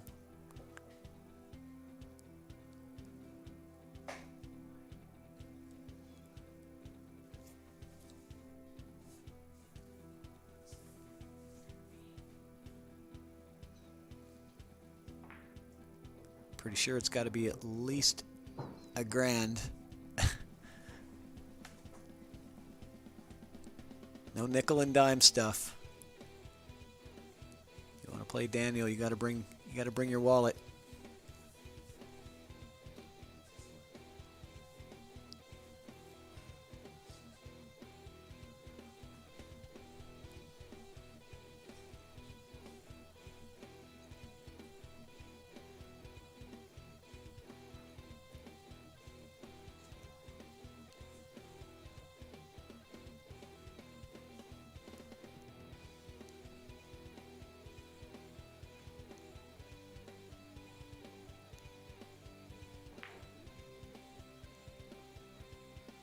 Good save there by Anthony. Gives Marcello a kick shot at this 5. And I kind of like the, you know, you don't want to play this as a 2-way. You got to either play to make it or play for the safe here. Because if you don't, you know, oh, he's got it. He ends up okay. So the way the 6 is laying, you know, neither one of these players really want to take a chance at the 5. There's no value here in banking the 5 back because you're not really going to get decent shape on the 6. So it's a safety game until you can figure out how to get on that 6. And so here we go. He's going to get behind the 9. Leaked out. Actually, Yeah. He may have given him a breakout or climb underneath the 6 right now. Yeah, it almost looked like he was going for the shot, but he couldn't have been going for the shot with that shape. I think you can put that 5 in the side and roll after it and possibly either put the 6 in the lower left or on the bottom side. Yeah, this is the ideal position to get shape on the 6. Put the cue ball right down there by your brake coaster there. You might even run into the 6 too. That might be an option. But this is ideal for Marcello. That's not the way he wanted to do it. Yeah, I didn't see where he was. So this is a safety. Cueing out there. Roll up on the 8. Yep. Yep. Guarantee safe. It's no other way to play this here. 6 touches the coaster and cue to the 8. Yep.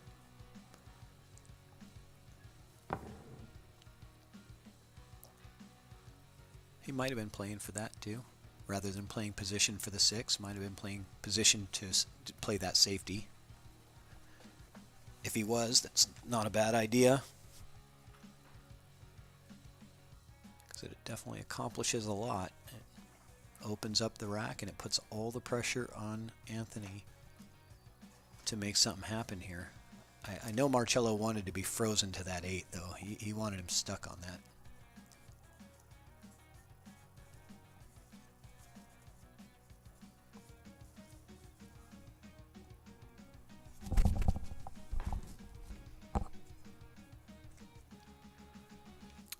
Does he hit a rail? No rail. So ball in hand foul. Is it wired to go in the side? He's looking. Looking to see. If it's not wired, he's playing a safety. Yeah, shoot a payback safety. He's free as a cue. Yeah, it's not wired. So if it was wired, he'll take it. But if it's not wired, guaranteed wired, then he's going to play safe. And this one should be lockup. Yeah, there you go. He wants it glued to the back side of that 8. Cuts off a lot of kicking angles when you can glue it. Yeah, he doesn't have, Oh, so no, they're not playing 3 foul, so that being his second foul doesn't matter necessarily, but it certainly matters now because it's wide open. At this level, that's fair. Yeah, it's not like he would. It's not like he would go for a 3 foul here anyway. Yeah.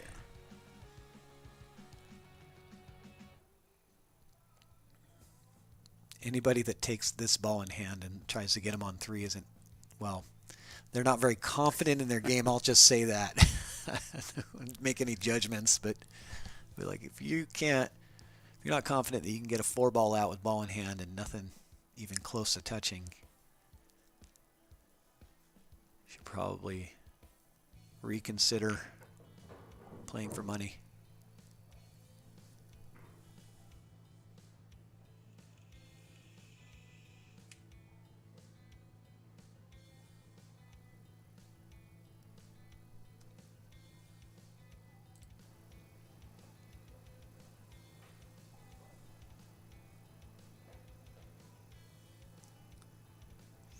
He's fairly straight here. It might take a pretty good stroke to get onto this 9 ball. Yeah, I don't think he stroked that enough. I think he wanted another foot of draw on that. It looked like he pulled back off that stroke a little bit and didn't really follow through all the way.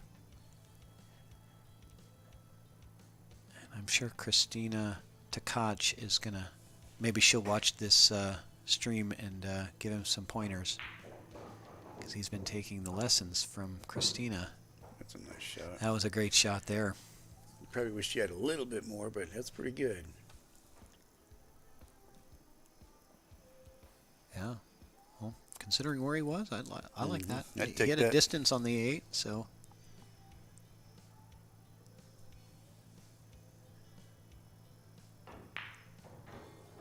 Marcello to take a 2-game lead.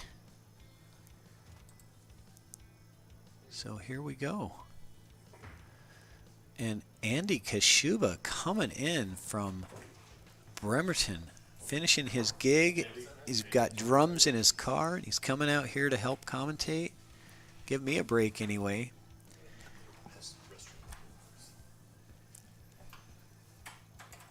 Now we can take breaks. we got the relief coming in. Is that cut into my pay? Oh yeah, big time. There's no paid breaks. There's no paid breaks. I saw the time clock over on the wall, but I didn't know it was for me. And you forgot to clock in, so you're totally not getting paid. That was not the break that he was looking for. Boy, that came off the rack really odd. It almost like took a straight line off the rack, and he's looking at his tip like he might have maybe miscued or something. I've done that many times. You can't even tell it's a miscue, but you're holding your cue and it's vibrating like a tuning fork. It's like it definitely looked weird the way that it came off that ball and just went straight off the rail and straight back. You almost never see that.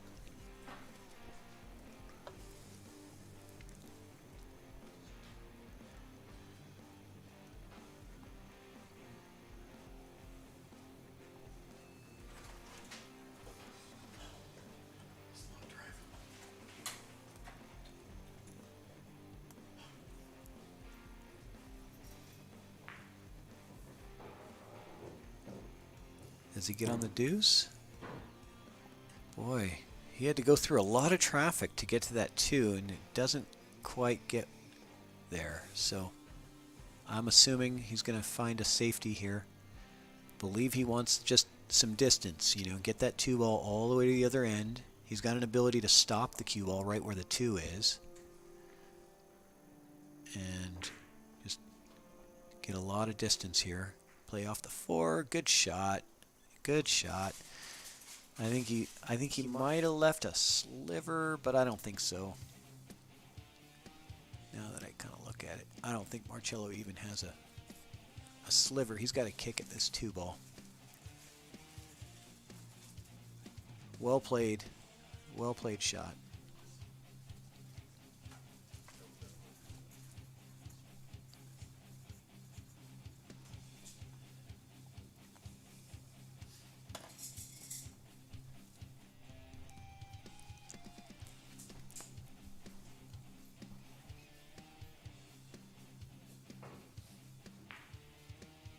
Good kick. What's he gonna get? Well, forcing Anthony to play another safety here. Play a little cat and mouse here until he gets an open opportunity. Put the deuce on the center diamond and roll the cue down table. Oh, he's back banking it. Didn't see that from here. And another bank. Yeah, I didn't like that one just because the 3 ball wasn't really accessible from where the cue is going to go, you know. So he's going to have to do another bank shot here. I preferred your shot, like the safety, leaving that 2 on the center diamond on the bottom rail and bringing the cue up table. I thought that was a much safer shot. But if you like to bank, you know, hey, let it go, let it fly. It's a race to 11, get some opportunities.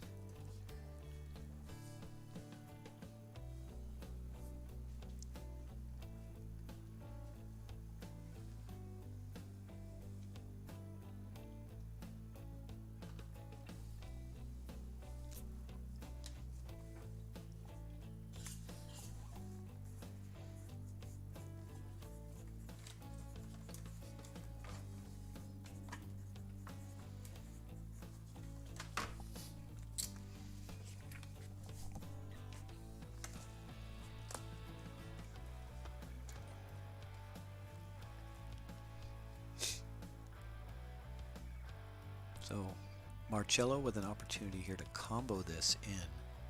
But this is a pressure shot. Yeah, because if he misses it, the 6 is going to most likely clear, and then he'll have the 3 ball.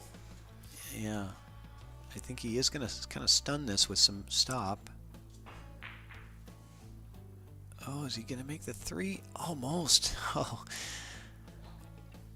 A little bit of frustration there by Marcello. Feels like he really should have had that combo.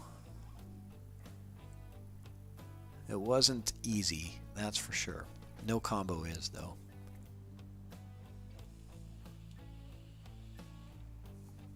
Especially on this table.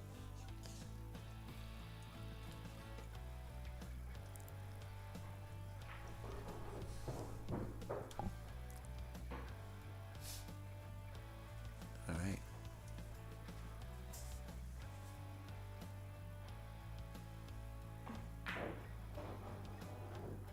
Oh, he got a little more out of that than he was thinking. A little bit crisp. Yeah. He's like, I didn't think I put that much stroke on it. Slide by there, or is he trying to freeze up on the 8? No, he's going to freeze it to the back of the 8. I'm almost sure of it. Yep. Yeah. Safety on the back of the 8. Didn't roll. He didn't roll forward enough to lock it up. I mean, he's blocked him from it, but you know, anytime you leave your opponent an opportunity to kick, anything, you know, weird things can happen. You know, a ball could fluke in, or they could get a lucky roll and safety you back. It's just so much better when you can freeze them to that the bottom of the, you know, the backside of that ball. It cuts off so many of those kicking angles and everything.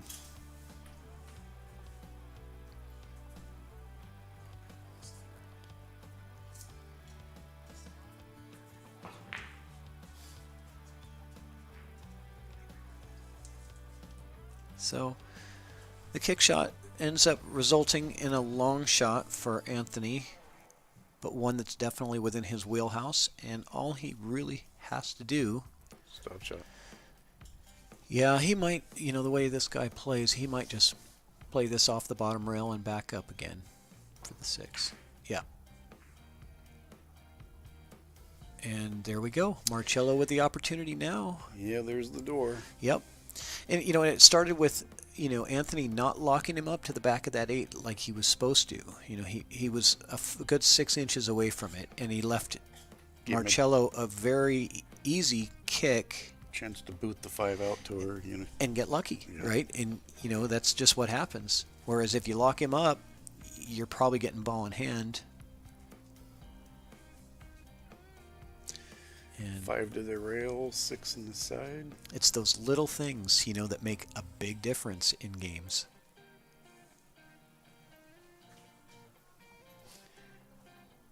Good night, baby cakes. Sleep good. All right, Aaron. Thanks for watching. Appreciate you.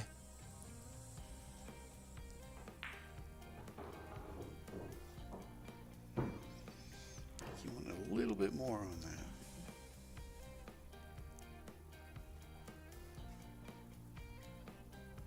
Yeah, I think he's all right. Good look at the 6 in the side. 7 is right there for the corner. I like this.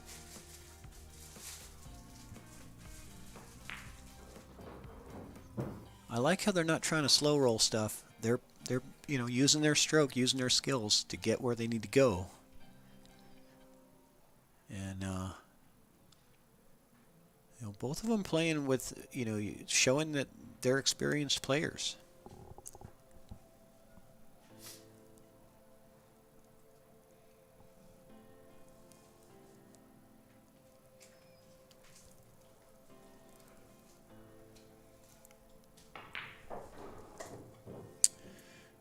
There's a Oh boy. 50-yard liner. What do you do here? Do you like the carom for the 9, or do you try to cut the 8 in?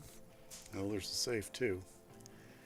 You roll the cue down there and set it on that first diamond and put the 8 up here, but I don't like it. I'm going for the I shot. think I'd make the cut, or at least attempt it. I think so too. I'm cutting the 8 into that bottom left corner as we see it on the screen here. But he's cutting into the other corner. And That's what I was saying. He leaves it hanging. Okay. It would have been a good leave on the 9 too. Pretty decent.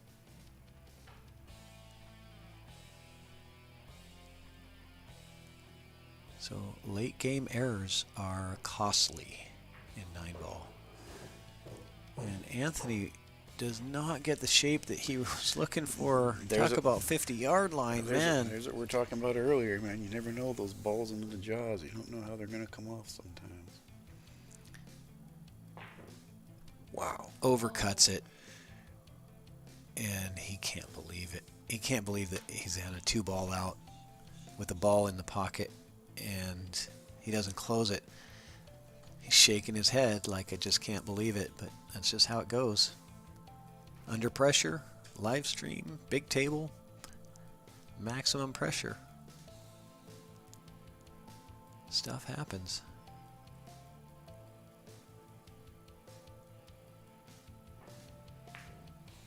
Marcello overcuts the 9-ball. You know, both of these guys and making some mistakes that we don't normally see, you know, from these players. So this one's going to go to Anthony, and we got a 4-3 ball game here. 4-3 versus 5-2. I'm gonna take my union break if you don't mind. Out. And where did Andy go? Andy just stepped out man. for a second. I guess I'm stuck. He had that ESP and he says, "Oh, I'm out of here." I thought I was ready to take a break here. Well, at least I can reach. At least my cord reaches the fridge here. Mm-hmm. So here he's coming back. I can throw him on the mic. Why not? Put him to work. I can throw him on the mic so I can take a break here. All right, Andy. Here we go. Andy Kashuba coming on the mic for you guys. Mr. Rotto. What's up, Andy? Long time no see, huh? Yeah, no doubt. How you doing? Good, you? How's everybody? How's the matches earlier? Good. We've got a tight one back and forth here. We've seen 3 hung 9 balls. Oh, jeez. Yeah. I can relate to that. Been there. 3 of the 7 games have been hung 9 balls. And 2 of them were just beautiful runs right up to the 9 and then just hung them. Isn't that the way it goes sometimes, though? Well, it does for me, but I don't play at these guys' level, you know? Yeah, you or me both. I'll have to apologize if you can't hear. I've got this loud ringing in my ears and just left my show. Drove straight out here. Who has the best commentator curse so far? We actually have been very, very Delicate? delicate. Delicate's a good Is that word. the right word for that? Apprehensible. We haven't thrown them out there. I don't Really? I don't really know if we have one yet because we didn't want to get it started. Okay, well, This is a nice line table. There's really no. The 4 to the 5 might be a little bit of a tough transition for him, but depending on the angle he gets. this is where I should have brought my glasses in.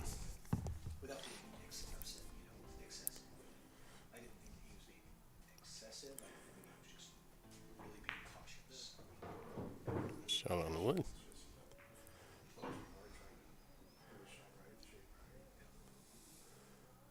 Go back and there's- forth with the 2 and 3. These gentlemen have made some stellar shots tonight. No, I don't doubt it. Unfortunately, my phone died about halfway through my show. So I'm trying to watch pool and play drums at the same time. It's Yeah, we saw you chime in once on intermission.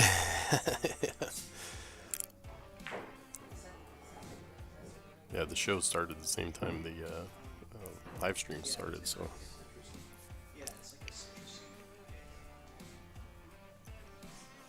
Well, it can roll down and get short side shape on this 4 right here. But I don't know how that 9's going to play into it. I think if you just kind of. It's going to pull around the 9, it looks like. Yeah. Nope. Well, and that's the problem sometimes when you try to. A Marcello. little bit too much. Yeah, he's sitting good here. Yeah, he is. He's got to get on this side of the 5, though. It doesn't slide by the 8. He's looking at that right now. And I don't think it goes. I'm looking right down that line, and it does not appear to have enough room.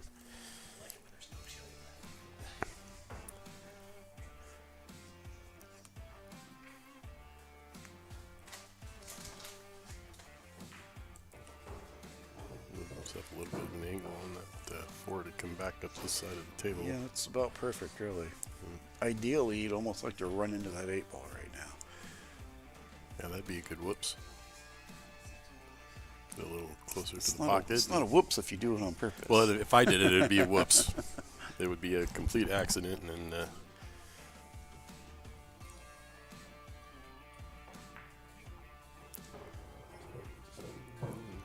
yeah, just a little bit off. See a little frustration. Bad shot.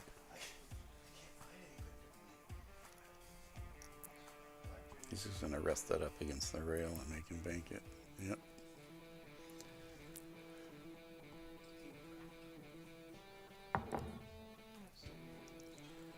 Cross corner bank here.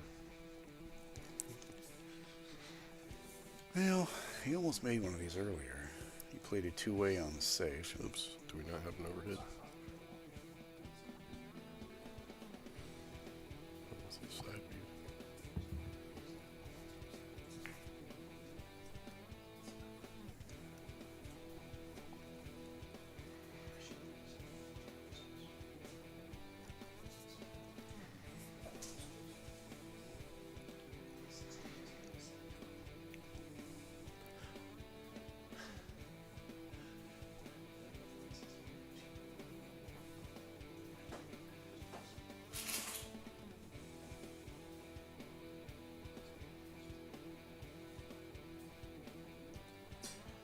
What's up, Mr. Dojo?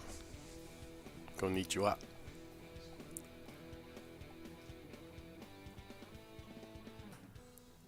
Got to meet his lovely wife. Yeah, I did too At the over tournament? at the that 15th Street tournament. Very nice lady.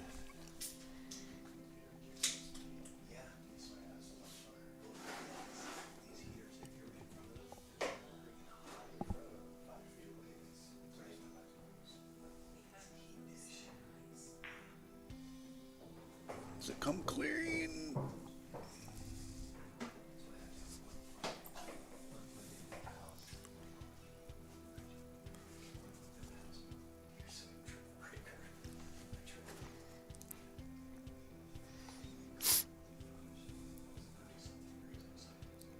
Looks like he's sitting pretty good.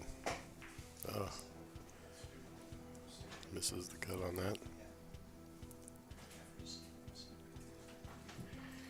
You slow roll this one in the side pocket. Yep. 6 on one side, 7 on the other side. Follow through the 8. Set yourself Put a up little on back the on 8. it. Yep.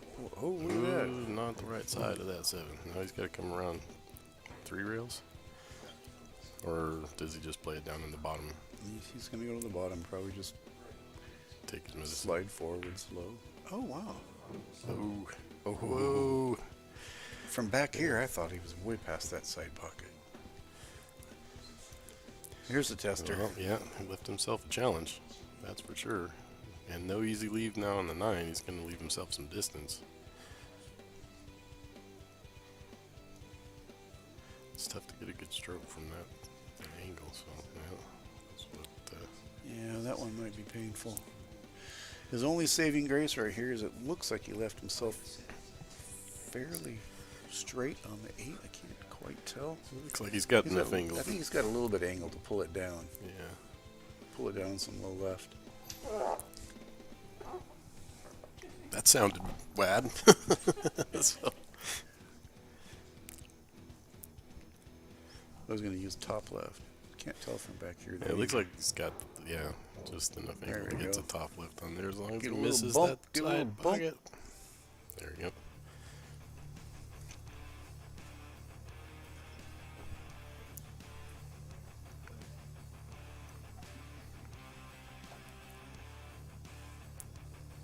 Pretty straightforward shot here for him. Guys at their skill level. See? My commentator curse is off.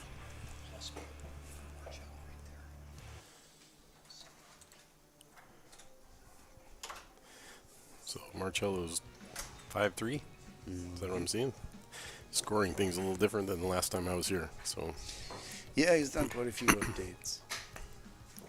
I came in and I got the 10-minute head spinning crash course. And you love that, right? run, be free, go figure it out.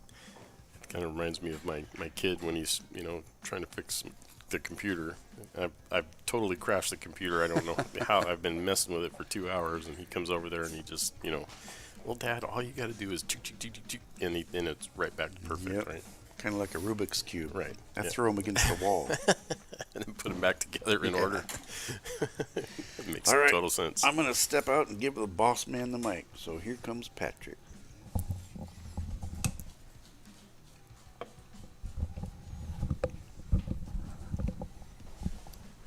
Mr. All right. Patrick. Hey. Welcome, How you Andy. doing, brother? Good to see you. How'd your show go tonight? It was good. You guys rock the house? Yeah, it's always good. I can tell it's good when my ears are ringing. Oh, yeah, that's Like, good. There's this high-pitched ring in my ear. So we were talking about how you have your phone set up on your drum kit to Yeah. where you can watch the ChalkBox, because you're always playing in your band. You always have a That gig on the night of a seems ChalkBox to, show, right? Yeah. and so Yeah, I have on one of my cymbal stands, I have a little special phone adapter that I can put my phone. I can't really, I can't pay constant attention, but every once in a while I can check the score, and between songs I can kind of look and, right. do stuff. And then intermission, I can throw a quick, hey, it's intermission kind of thing in there. Oh, Grab there you some go. bathroom. So I try to Check keep an eye on it. check the score. Yeah. Did you get a chance to watch any of the Mike Peters versus Mike Peters? Unfortunately, the way everything played out, I did not, because my battery died on my phone. Well, I'll spoil it for you. Mike Peters won. No way. Yes. I had all my money on Mike Peters. Well, you won. Well, but which Mike Peters?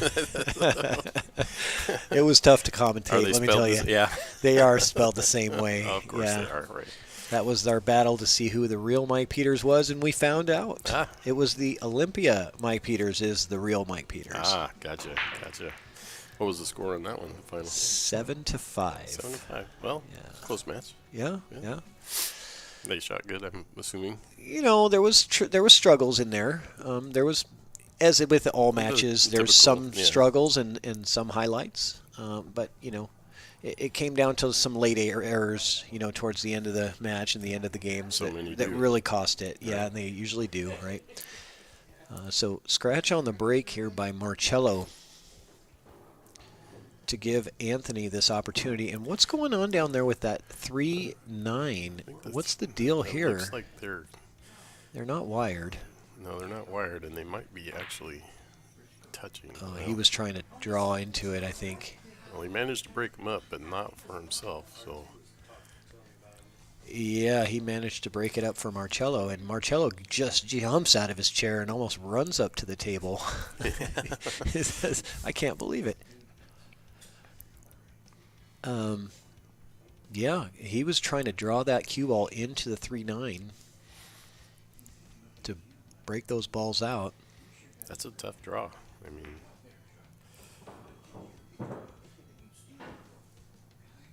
so many times when I try to draw the ball that far, I mishit the object ball. You know, I mishit the cue ball and end up missing my object ball. I think the tendency is to want to kind of jump out of the way of your, you know, the cue ball coming back at you. Yeah. That probably doesn't help. So we have got 35 viewers on Facebook page and 26 on the YouTube channel. Wow. I'm waiting to find out when the YouTube channel is going to outpace the Facebook group because it seems like that's the trend. Is people want to watch it on YouTube because it's just so much, the quality is so much higher with the resolution. It's super easy to throw it on your TV. You know? Yeah, I mean, it is much easier to put it on the TV. Yeah. So this is a tough shot here. Jacked up off the rail. Ends up getting safe. Kinda. Yeah. Pretty safe. Yeah. Giving Marcello a look at this 3, but no. I don't think those are wired, so I don't think you can get inside of the 3 there. There's no offensive shot. This is a defensive shot, but it's tough to play because of the distance. But yeah, I always tell people that you know, it's the best of both worlds is watch on your TV on YouTube and be on the chat on your phone because all your friends are on Facebook in the chat, but the quality of the stream is better on YouTube. So that's the best of both worlds. I think that's what I would do, you know. Pro live stream tip, live stream viewer tips. Mr. Dojo wants to know problem with advertising on YouTube versus Facebook. Does the YouTube chat not work for this?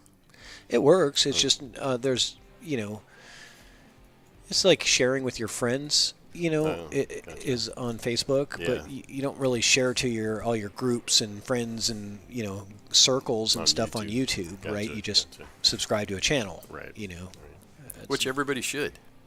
Everybody should be subscribed to the ChalkBox channel. If you're not subscribed to the ChalkBox channel, just do it right now. It takes like 2 seconds. Do it right now. Go to YouTube, search ChalkBox Productions, hit like and subscribe, smash the like button, help us out because that really helps with the algorithm to get us more views.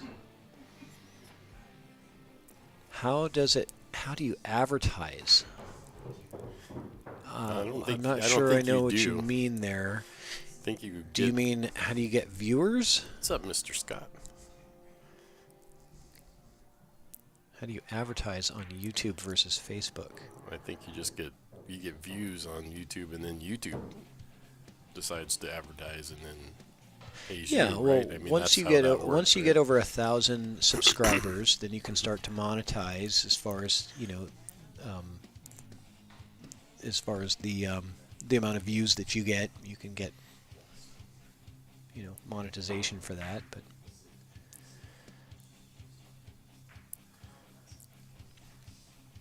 it's like kind of a, you know, quick stroke there. Not a nice smooth stroke. Pulled up on that a little bit. Probably. Yeah, that was a tough shot for sure. You know, trying to get that 6 and then get back down to the 7. It was a lot of work to do with that one. So this one is tough too. because he can't really hold the cue ball here.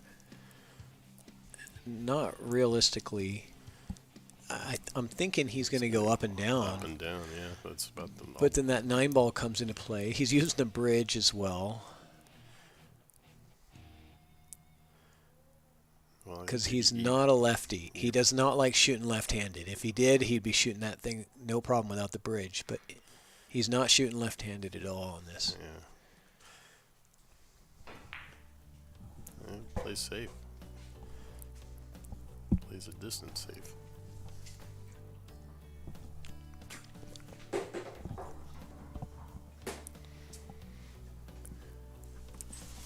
Rich says we need to turn up your mic, Andy. I'll talk louder. There you go. I can see it going into the yellow bar. Here, so we're good. Okay.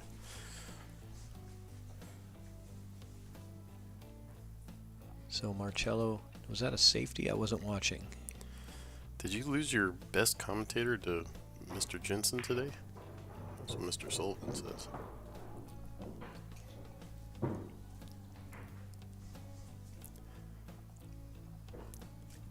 I don't know. I didn't know I had a spot as best commentator. I know there's a lot of commentators that are much better than I am, so I would have never assumed that I had a spot as best commentator. But I don't know who they're referring to. So I guess I must have.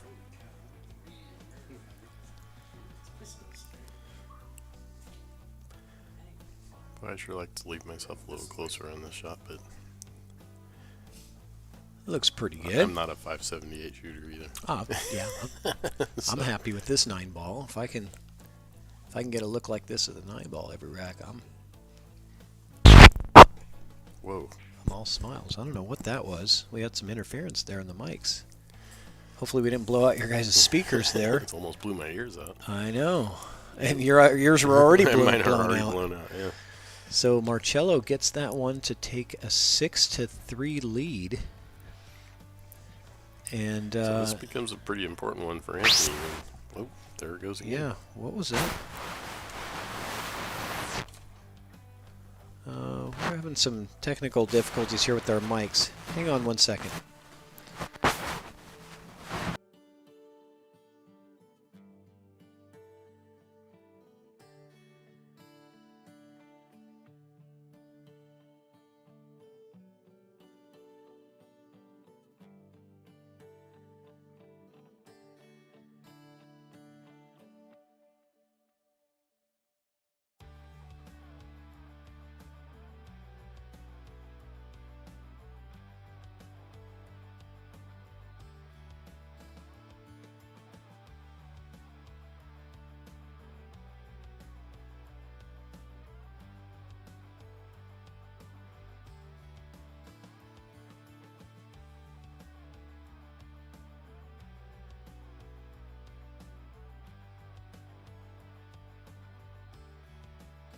Okay, so we're back now. Sorry, we had a microphone issue. We were getting a lot of feedback in our headsets here, so we had to turn the mute button on and try to figure it out. It looks like one of our wireless mics might be going dead, so we're going to do some adjustments here. But didn't want you guys to have all that static in your ear. That's never fun. Yeah, if they were hearing that one. Yeah, so I just unplugged the, this is the wireless karaoke mics. Hey, they work. Yeah. They work. And, you know, if the players want to sing karaoke after the match, you know, we have the equipment for that too. Oh, if they agree to that, I think we gotta stream that, dude. Of course. I mean, yeah. Why wouldn't we? Matter of fact, that, you know. He was tree-topped over that pile, so that was a tough shot on the 1 ball there for Marcello. A bit of a mess down there with the 2. Yeah, we could do like, you know, like double or nothing karaoke contest after the pool match, winner take all. Right. You know, the viewers get to choose who the best karaoke singer is. Ooh. Oh, look at this. Wow. He timed that one pretty good. Marcello kind of looking at it like, I don't believe it. How did that not scratch? This is a tough. This is really tough. I mean, he's got no kicking angle. I mean, he could probably right spin the crap out of it and touch it, but then nothing touches a bank. How is he? Oh, I was going to say, like, how is he going to even get to that one ball? He tried. Good attempt. I wonder if Anthony here is going to play a safety with the 1 and loosen up the 7-9, because there is the opportunity to do that. You know, he could certainly play the 1 and the 2 and, you know, start running out, but the 7 has to be bumped at some point. Right. And you don't want to do it when you're in the middle of your run. I'd rather do it during a safety when you have ball in hand. So he might do it. Looks like that's what he's doing. Yeah, he might bump the bump the 7 right here, because the 3 is hanging in the pocket. So that's not bad here. Coming to this side of it was a good idea. But you got to make that 2. Yeah, it's tough. Yeah, so that's what I look at. You know, when he first got started with the ball in hand, it's like, okay, well, what, you know, how are you going to deal with that 7 and 9 stuck together?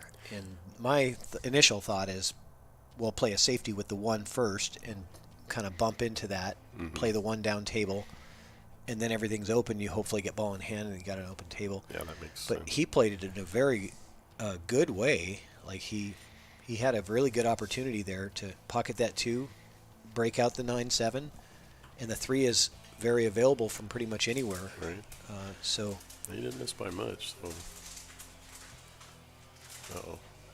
So Marcello with a miss. Both of these players are hanging balls in those corner pockets. And this is, you know,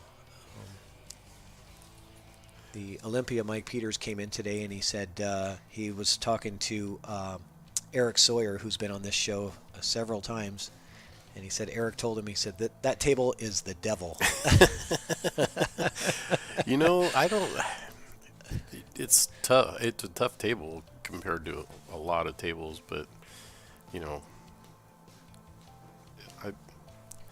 I don't see it as any more difficult than a lot of other diamonds. I don't see it any differently. I think it's just developing this mental block with everybody.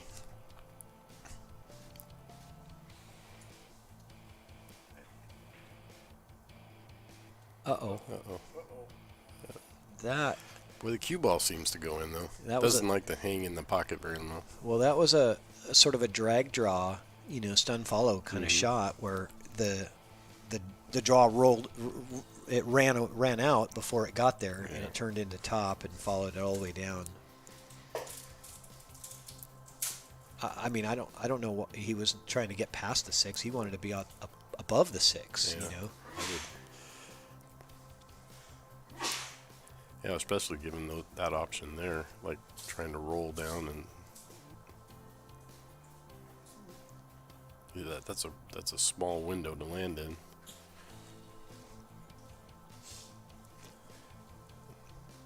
I've learned the hard way to not try to be too perfect on my leaves. So Aaron Sullivan says a new stream made its premiere today. It was painful to say it nice. Oh. Okay. Well, yeah, I got to start somewhere, right? Yeah, that's great. I hope there's new streams starting, and you know, more people are getting into the live streaming. That's what pool needs. Yeah. More quality, you know, live streams out there. People like Lee Baldwin and myself and all the others that are doing this. This is what the sport needs to really get more engagement and grow. So all the way around. I'm happy to hear that. Yeah, I'm sure if they wanted some advice or help with that too, you know, both Patrick and Lee would be happy to give it a little Absolutely. advice, so. Anybody who's looking to do live streaming or anything like that, if they wanted to call me up and ask me for advice, I'm happy to talk to them and help them out. Sure. It's all for the love of the game. That's why we do it. So Marcello with another 9 ball, and I just, you know, I don't want to say it, but there's so many that have been like this. Okay, that one goes in. There were so many that were like this that just, overcut by a little bit, each time. And it doesn't take much for it to not drop. He takes a 7-3 lead. A 7-3 lead, that's pretty significant in a race to 11. And absolutely. Anthony Derrick is needing to get on the board here and start getting a run going because I believe this is 4 in a row from Marcello. Yeah, and he's had his opportunities, so he's just got to close it out. Yep.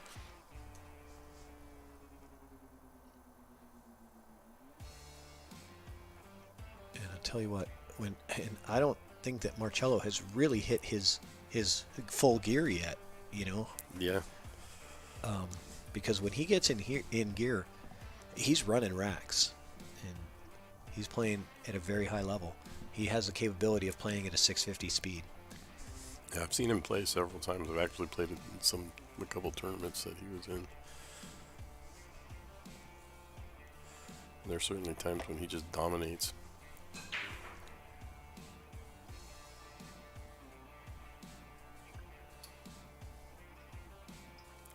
It's like a dry break. Yeah, we've seen quite a few of those, especially. He even switched up the template rack. He went from the turtle rack to the Outsville rack because he's just not getting the action on the balls. It looks like he's sweating in there too. I'm looking at Marcello and he's like sweating. The heater's not on in there, I don't think anyway. Hopefully not. Those pools, a tough game,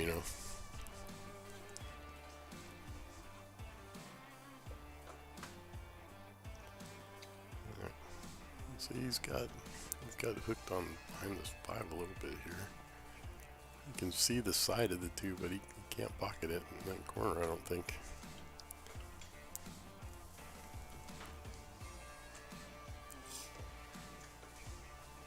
Sort of around it, yeah. He's gonna jump. He is going to jump it. Got to jump. It's a little jump shot though. It's not a lot of hop that he doesn't really need a whole lot here. Nice. Drills it. Does he get shape? I don't think so. That's a tough. No, he doesn't. That 5 ball has been his nemesis now. So what do you do here? Jumping, trying to get it on the second hop? You don't jump it because you do have a piece of it. So you're not going to jump it if you can see a piece. Even if you can't make it, you still want to stay in control of the game, right? And jump shot can get you out of control. So seeing a piece of it allowed him to at least have some control over what happens. And that was probably not the outcome he was looking for. It wasn't, but he did get distance here, and he left Marcello very straight. And so this is going to be very tough to have to draw back for the 4. The cue ball's off the rail a good 6 or 7 inches, so that's good for him to where he can get the draw on the cue ball. But he has to stroke this really pure here. He lets up at all on it, and it's just going to end up stopping and freezing right in place. A little window between that 7 and 9. Leave himself a bang. Oh. Wow. Beautiful stroke. Wow. Nice.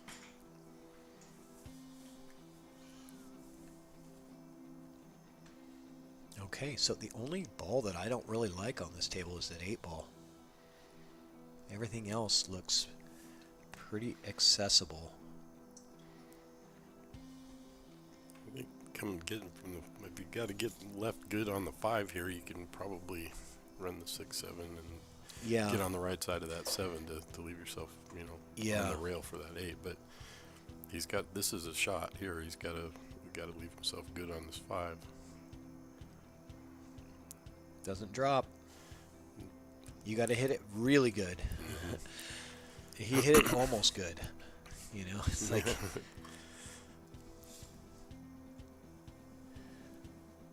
Nicole says, wants to give a shout out to Melissa for running the parent-child Scotch tournament today.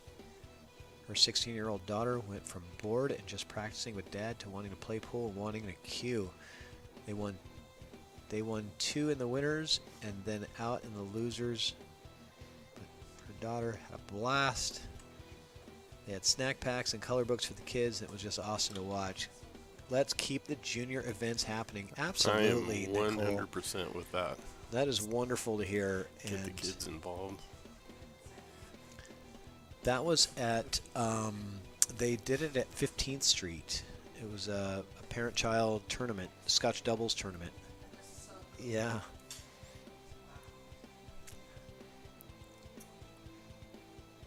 Oh no, Marcello is, oh my gosh, he couldn't believe it too. He's like, what just happened? He's watching his replay on the TV to see what he did.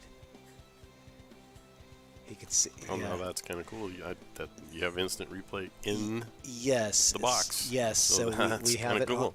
We have it on the TV. So it's naturally a 7-second delay. So if you miss a shot, you get to just sit down in your chair and look up at the TV and see what you did wrong.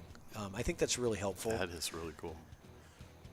To kind of make those mid-game or mid-match adjustments that you need to make. Sometimes you just don't know what you're doing, and it's frustrating you. Sure.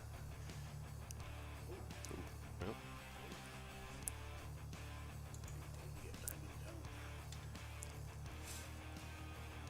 I probably want to be on the other side of the 7.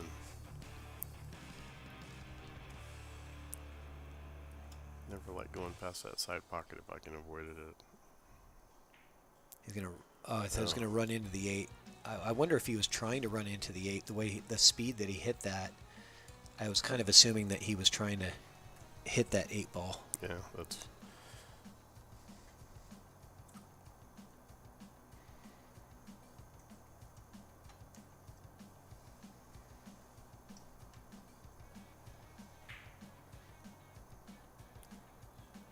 Anthony Derrick, not where you wanted to be. Where you wanted to be here. I know all those people in Idaho are, just kind of waiting for the real Anthony to, show up. Because he's definitely got more in than what we're seeing right now. And he showed signs of that really great stroke that he's got. It's just a matter of closing out these matches. Yeah, he's leaving some 1 and 2 ball out. So anyway. Yeah, Marcello gave him a really good opportunity, and but there we go. So it's 8-3 now, and I'm going to take another break and let Rich Rottle come back in, if you don't mind, Rich. And then I'll come in a couple of racks and give you your break. I'll probably close us out. Yeah, as if you need a break. You just got here. You've been just. Yeah, I was working hard, just not banging at on your ChalkBox drums tonight, all day. Yeah. All right. Here is the one and only Rich, the Toothpick Full Throttle Rottle. I didn't know the toothpick. Hello. Is that a new one? Oh no, I played with the toothpick. Oh, because you always got a toothpick all the time. That makes sense. It's from my stature. Yeah. That's Hey, I'm no toothpick either. Yeah, it wouldn't be. It'd be more like a Lincoln log, right? Teletubby. So 8-3. Anthony needs a reversal here. He's got to go 8-2. Get on a run. He's got to get one though. He's got to get that one in the bank here. Gain a little confidence and just roll with that. See what happens.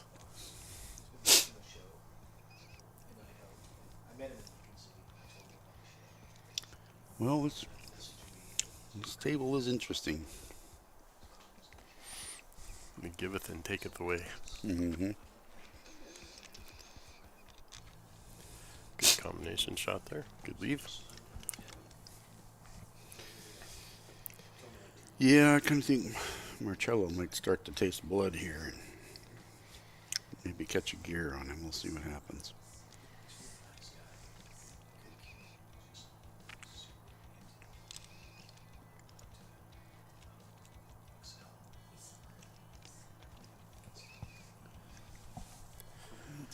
This Checking out how to. one will take him right down to the deuce.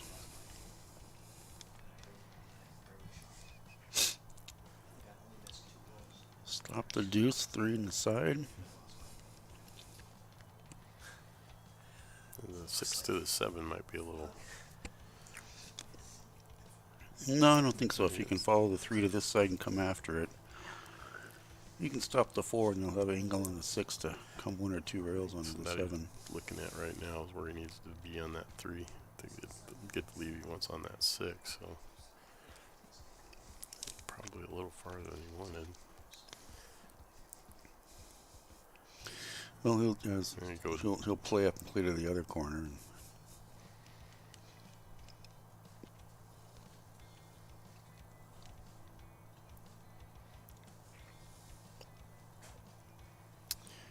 Oh. Yeah. I think he gets away with it, though, because I don't think that 3 is far enough off the rail. Play safe here, huh? Yeah, Bo, Marcello's playing pretty good. Mr. Bo, how you doing? There's the old ticky shot, Patrick. He shot him with the ticky.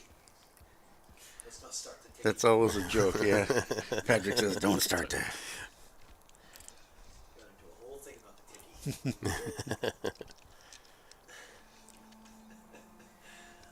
I don't think we even figured out what it was. Patrick says, oh, we got all into that and we didn't even figure out what it was. I'm like, you are correct, sir. Well, look at this. He's going for the kick. Oh, he grazed across it. I thought he was going to kick it. There's some distance. They don't get too much longer than that.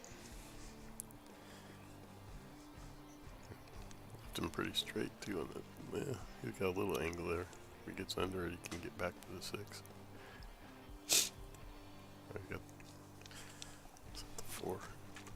He's got Oh, the never 4 mind. He's right got the by 4. Got the 4 right by the head I spot. keep thinking that's the 8. Oop.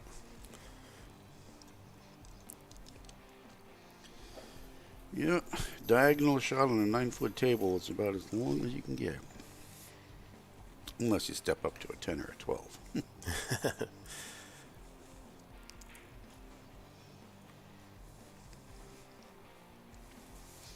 Nice shot, nice stroke. Got right where he needed to be. Yeah, it'd be interesting if he wants to stay below this or come on top of it. Yeah. Oh, I think backed that's up. a good angle to get down here for the 7. Got to clear that 9, but I think he will. Yeah, it's passing that a little bit, so I think no problem. There's a 50-yard line shot. Yeah.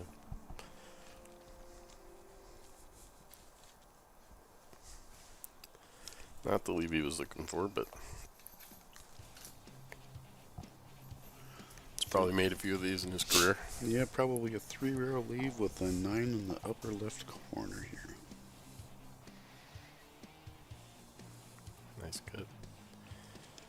A Getting little too bit close. farther than he wanted to get.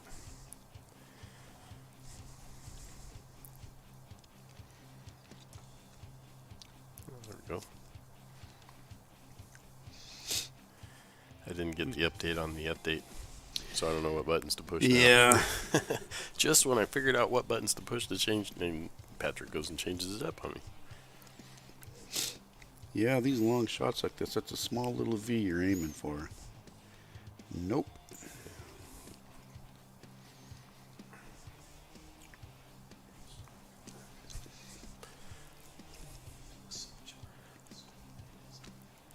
That makes it look like, 12-foot table here, this shot. All right. Oh, he wiggled it in. Well, he needed that. He definitely needed that.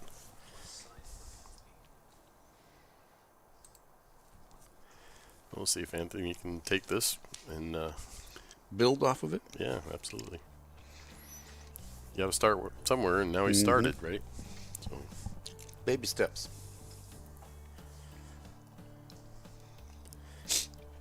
Yeah, they get on the roll at this level, winter break. Everybody get into the raffle tonight? There was quite a few. We had a good frenzy earlier on, and it dies off like normal. But there's quite a few in there. Still time, right? There is. I didn't get to see what the prizes are, but they're always cool. That's Patrick says like a trip to Tahiti and all kinds of stuff. No, gotta have some fun with him here, Of course, first place was the spot on the show, and I think he's got some. He's like trip to Tahiti. He's looking at me and saying, "I think you need to take a break." Right? Yeah. Clearly, Rich needs a break. Yeah. A brand new car. What? They said. Yeah, he was ignoring me until I said Tahiti, and man, his ears just. Yeah. All right, managed to pocket a ball on the break. Let's see what Anthony can build on here. I don't think that 3-ball rubs by the 5. It's going to move it or get on this side.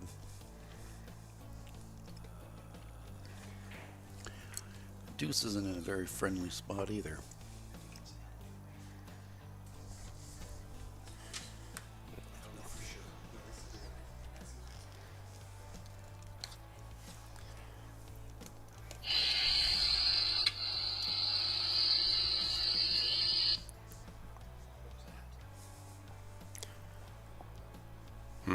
Interesting. Huh? That was coming from here. That was? Yeah. Oh.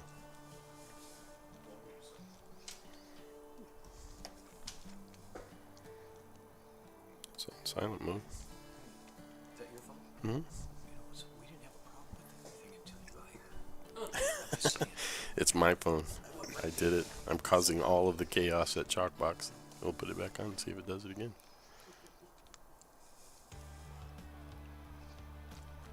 Is it charging?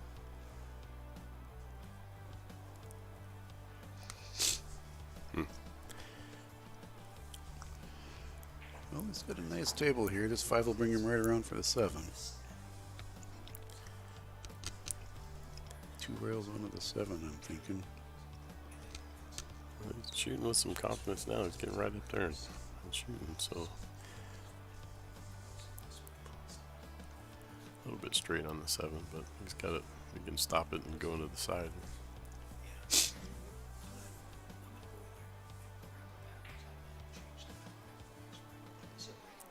Looks like that's what he chose to do. And I'm not going to say anything. I'll talk about it afterwards.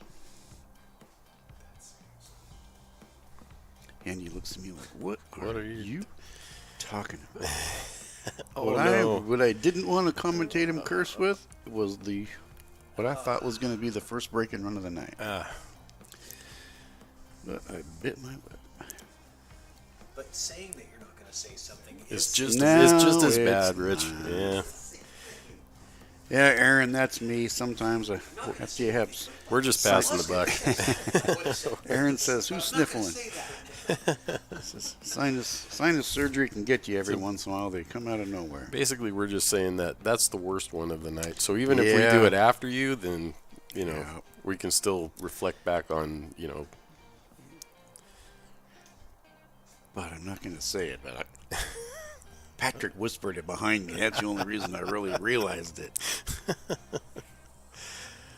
That's a nice shot right there. Great That's shot. a beautiful backbank. Great shot. And that's got to be a little bit deflating. So that's going to make it 9-4 in a race to 11. If I was a betting man. He's eyeing the hill. I was ahead 7-4 in a Toto match the other day and managed to give that away in a race to 10. So, and sometimes they just go like that, like just no shot, kicking at this, kicking at that. Yeah, Aaron, BB Cakes, it is definitely not COVID.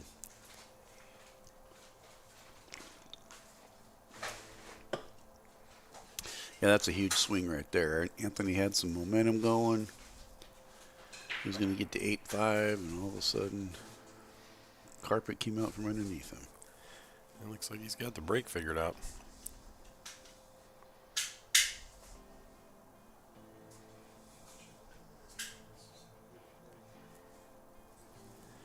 Pretty nice spread on this table, too.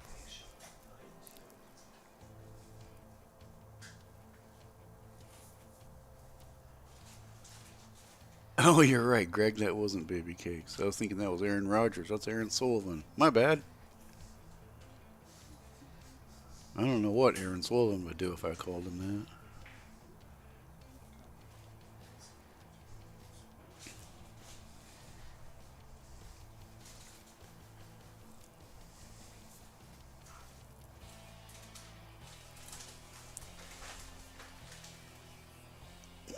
Line up on the board. Well, they're all sitting in good spots. Just stun over a little. Yeah, I think Marcello's starting to get in a groove, and he's feeling it.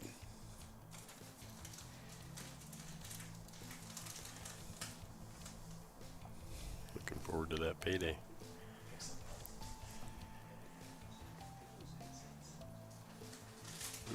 Probably did not want to bump that 6.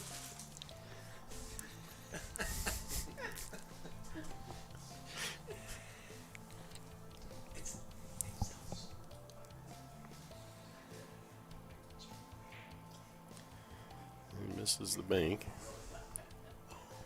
And I think he gets safe. Yeah, he leaves him hooked on the 7. So, misses the shot and he gets the roll, so.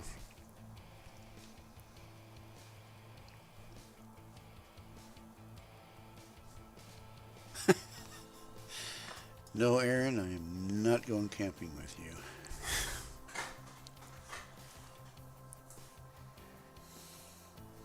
Oh, Does it it slide hit? by there? Yeah, I think it I'm does. looking down the table. He's good. Yeah.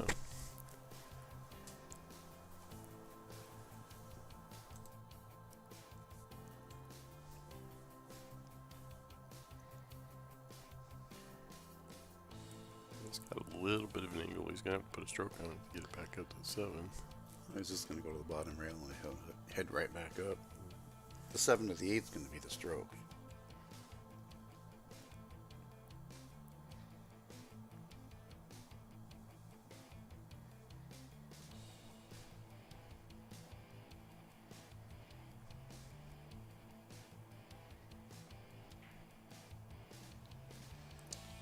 I think he wanted to beat There the we 7 go. to the punch. Chance for Anthony to try and get a little bit of steam going. Run this rack out and get back within 4 games here.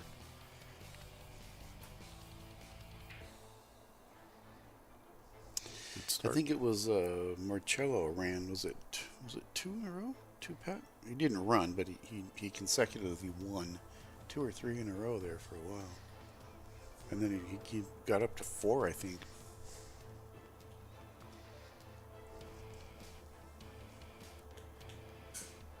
Speed control here, and this is, yeah.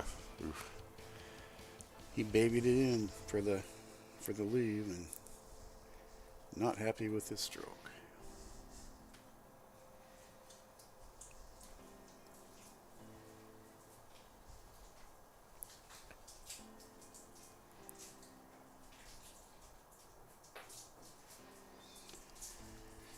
This is almost the identical 9-ball shot that Marcello had last time. Mm-hmm. The 9-ball here to get on the hill. And center pocket. So that will put Marcello on the hill. Hill 4. I think we're going to try and change the batteries out of one of the mics that's in the room out there, so we can stop blaming Andy's phone for the interference problem. Yeah. I'm going to put Patrick out in here and call this game.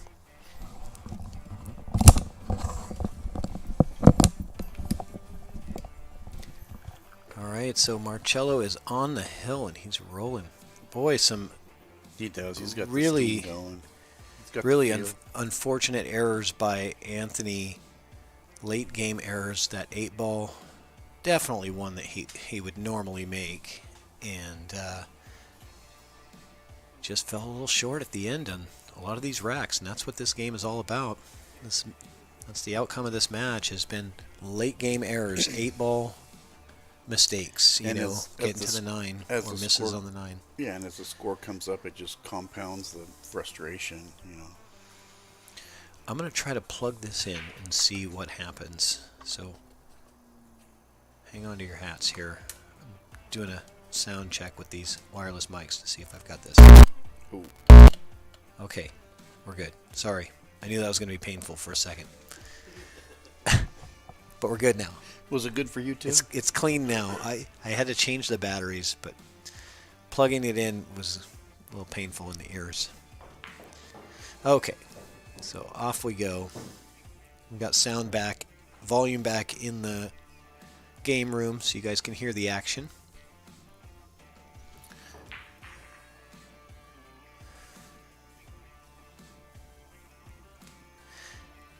And Anthony just not playing his normal game here.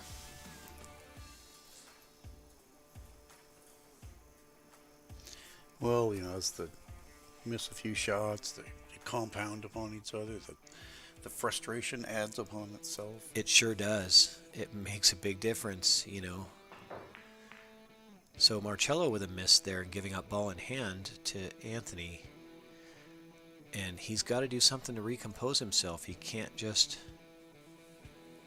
throw in the towel here, because we've seen lots of players come back.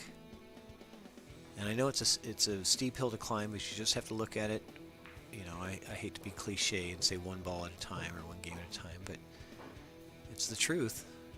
It's the only way you can look at this. Yeah, and it's even a little bit tougher when you're struggling and then your opponent takes basically ultimate advantage of every problem you have, and they play well. It just makes it tough. That's usually what happens. When you struggle, your opponent does play better because they have all the confidence now, and you have to find a way to turn that around. And you're giving them plenty of shots, you're missing.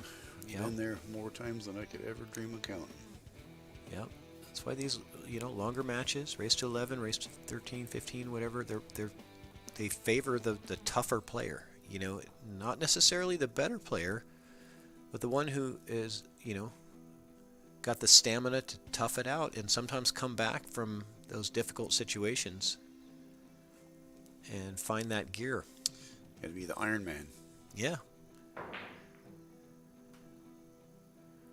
So Anthony really trying to pound that thing to get shape on the 4. Ends up leaving it just picture perfect for Marcello. So here we go. He's got dollar signs in his eyes. I just saw them flash. He's got a 7-ball out to make $600. And he doesn't want this thing to go any further. But he's playing at a pace where he's just absolutely confident. He's got no care in the world. He just, and that's the thing. When you have a lead, it's like you play with there's no pressure on you. Yeah, you can see the determination in his face. He's locked in. Marcello's a tough competitor. He really is. It's hard to get him rattled. So this is intentional shape on the 6 to get that window for the 7.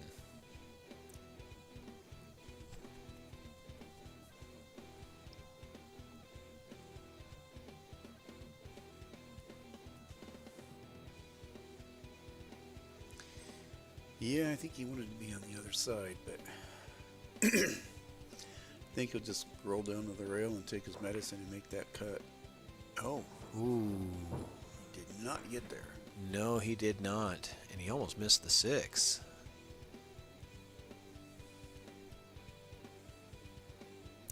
Are you overrated, Bo, or underrated? In your first sentence, you said you were underrated, and then you said you're overrated. So I don't know if you're. I don't know. I think your Fargo's pretty accurate, Bo. Honestly, you're like the rest of us. It all depends on the day.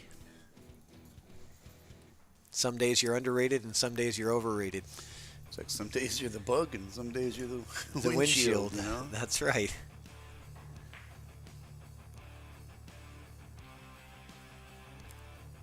Is that going to fluke or leave hanging? It's going to leave it hanging. Oh my God. He's shaking his head too. He's like, well, yeah, but you know, you can't expect to get lucky off of a miss, you know. Does he draw this back for the side or does he come around for the corner? What do you think? I think he draws it straight back at him. Cheat the pocket to the right a little bit and draw it straight back at him. I don't like draw because the cue ball's so close to the rail. I like to just come off. I like to use top here. Yeah, I think top. Just use the rail and come back for the 8. Yeah. Yeah, it's not bad.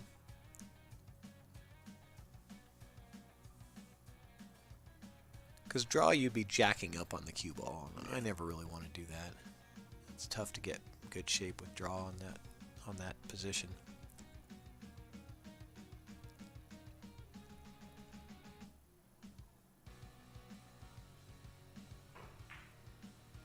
Beautiful shot there. Yeah, that was good. Left himself on the rail.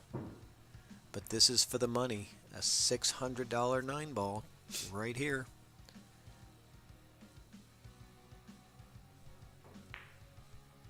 And he misses it. What does he leave him though? Side pocket. You know, being on the rail, you can't take anything for granted. Those are great. I practice those 9-ball shots a lot. I put the cue ball right on the rail and I practice different positions, shooting the 9-ball over and over again because it feels like it's just a shot that I play all the time. Oh, this is not one that, yeah. That is not what he wanted to do right there. And it's not one that he's going to survive. Yeah. Kind of wonder if he's going to concede that one. Nope. No, he'll make him shoot it. It's the game. It's the match. You're going to make him shoot it. But Marcello's no problem. No problem. Get that one. And we have a winner. We've got Marcello Girardi wins 11-4 over Anthony Derrick. And we're going to go in there and just do some quick player interviews. And then we're going to get started with the Roomba raffle, the part you guys have all been waiting for. See who wins the prizes. And hang out with us. Let's do some quick interviews, and then we'll get this wrapped up with the raffle.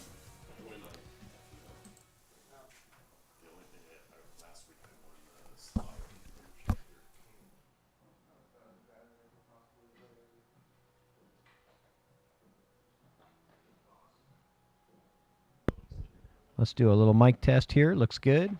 All right. All right.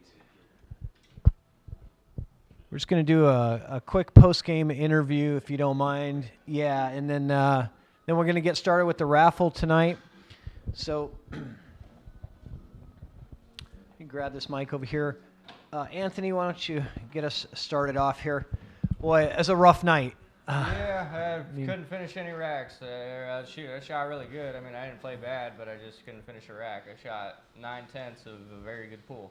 Yeah, I saw that. 9/10 of a very good pool is a lost match. So in 9-ball, it's all about how you finish those racks off, and you're like your middle game was great. You know, you had some good runs, but you just the closing part. You know, just getting down, either the misses on the 9 or the 8-ball, and not being able to close them out and handing it over. And I know Marcello gave you a couple like that, but right, a couple back. But you gave away too many to make it. You just can't win the match like that. But and that's what usually the way that 9-ball goes, right? I mean, it's a very different game than like 8-ball, for example. You can sometimes get away with it. That's one thing that's a lot for me is like I'm a high-rated player, but I play mostly 8-ball, so it's like I play very strong 8-ball, and I don't play so strong on 9-ball, and it just shows there because it's like but I was struggling tonight. Even the shots that I usually excel on, I was missing a lot. There were a lot of those long straight-in shots and stuff. I usually am good for making those and getting some good draw on those shots, and then just tonight wasn't there, and then like especially on some of my shots where I was just trying to punch the ball and get a little bit of a slide, the reaction on the ball seemed like it was, I never quite found the speed. Yeah, it didn't look like you just ever caught that gear that I've seen you play before, and I know a lot of your friends back home probably were expecting to see. Right. It doesn't feel like you actually got to hit that gear tonight. No, yeah, I mean, I got right there, and then I just never would put a pack together because I'd get there and then I'd miss the 9-ball, so I could never get 2 or 3 racks in a row because I could never get the 9-ball in. So it's hard to get consecutive racks when you're not finishing out your first rack. Yeah, you needed that. You needed a couple of those, good finish, good closeout racks to really get the momentum going, get into that gear, get comfortable. And then, once you're playing from behind, it's really uncomfortable, and your opponent gets more comfortable, right? The larger the lead, the easier it is for your opponent to play well. And a lot of the time is like I don't feel like I was stroking the ball bad, like I was hitting the ball the exact way that I was expecting to, and the ball just the table, like I said, it seemed like there was just a little bit more moisture and a little bit more stuff there to where it's like the cue ball wasn't wanting to go. This table plays really slow compared to our tables back home, and I just could, every time I got to where it's like, okay, I can just tap this one in and then it'll cross over onto the right angle for my ball. It would never cross over when it hit. It would never get any slide. It would just check and just stay on that angle, and so I would be on the wrong side. And when on a bar table, when you're on the wrong side of the angle, it's much easier to recover from on the wrong side of the angle on the bar box than it is on the 9-footer. So, yeah, you're absolutely right. That's where I struggled with, was recovering from getting onto the wrong angle. Yeah, for sure. Well, I really appreciate you having me. It was absolutely really fun being in the box, and it was a great host and good venue. And well, I'm glad you came out, made the trip, and I know you're coming for other stuff as well. But I'm glad that you were able to make it out here and play on the ChalkBox, and hopefully we'll have you back out, sometime soon. Maybe other Idaho players you can tell, about the ChalkBox and your experience here, and hopefully we can get more players out here as well. We will. We'll get the word out in Idaho, and hopefully we get some more people out here. Yeah, I'd love to. Nice. I'd love to get more, Idaho, Washington, or Oregon, or even BC or Montana matchups. We're looking to. Right. There's a lot of good Montana and Wyoming players that I know. Chuck Weiss runs some good tournaments over there in Wyoming, and I know some Gene Lagaki and Todd Crum. They run some good stuff there in Montana out of Brothers Billiards. So there's some good stuff going on over there. So. Yeah, spread the word. But thanks for coming out, man, right. and thanks for competing tonight. Yeah, thanks appreciate so it. much. All right. Hand that off to Marcello, please. And I'm going to turn up make sure that this is is this. All right. I just had to adjust the volume on the mics there. Marcello, congratulations, man. Another win on the ChalkBox. You're 2-0. Yeah, I feel like it was a pretty rough match today. Lots of misses. I just kind of got away with them a little more, and I didn't really feel like I played well. I made some good shots. I hung a couple 9-balls. The table was playing really sticky today. Just probably because of the moisture. Yeah, step in just a little bit here. There you go. Yeah. Yeah, you're right. Yeah, I think, and Anthony said the same thing. Humidity is a factor. It is winter time, or springtime in the Pacific Northwest. It does kind of play a factor.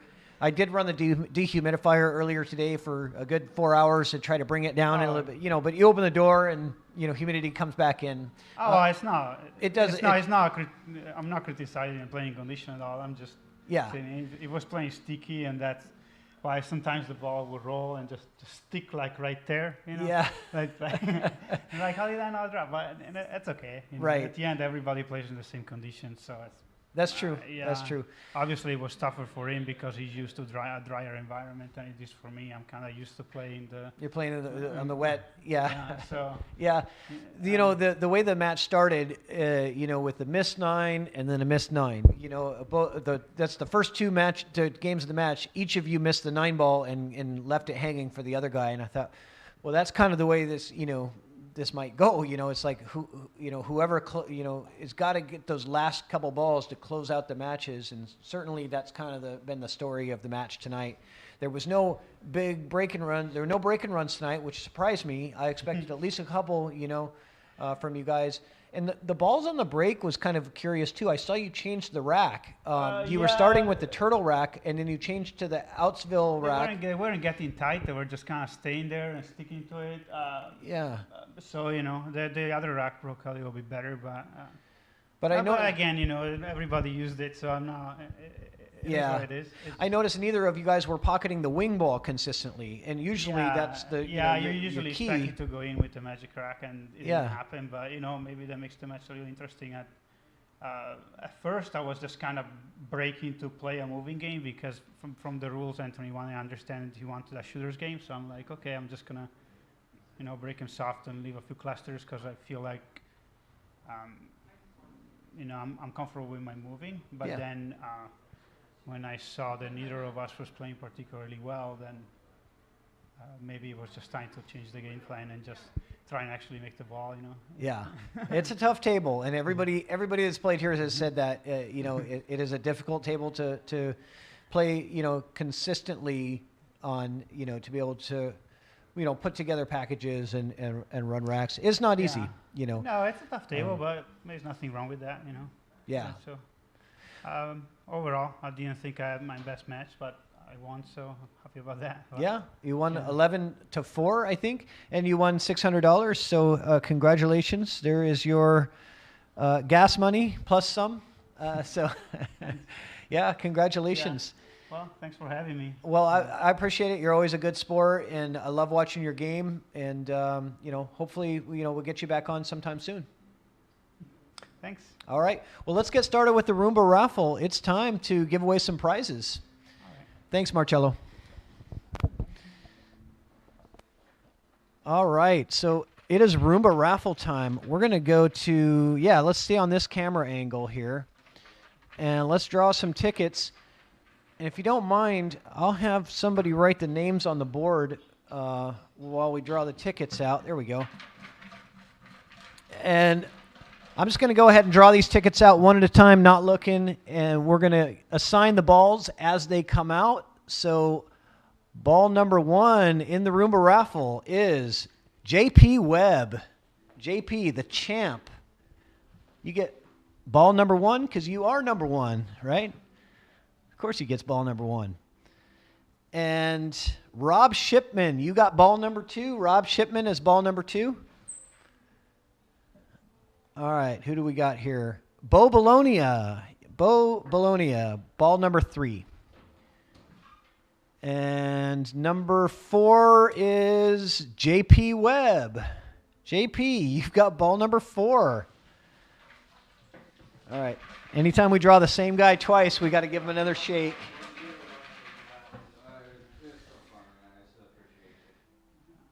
Ball number 5 is Bo Bologna.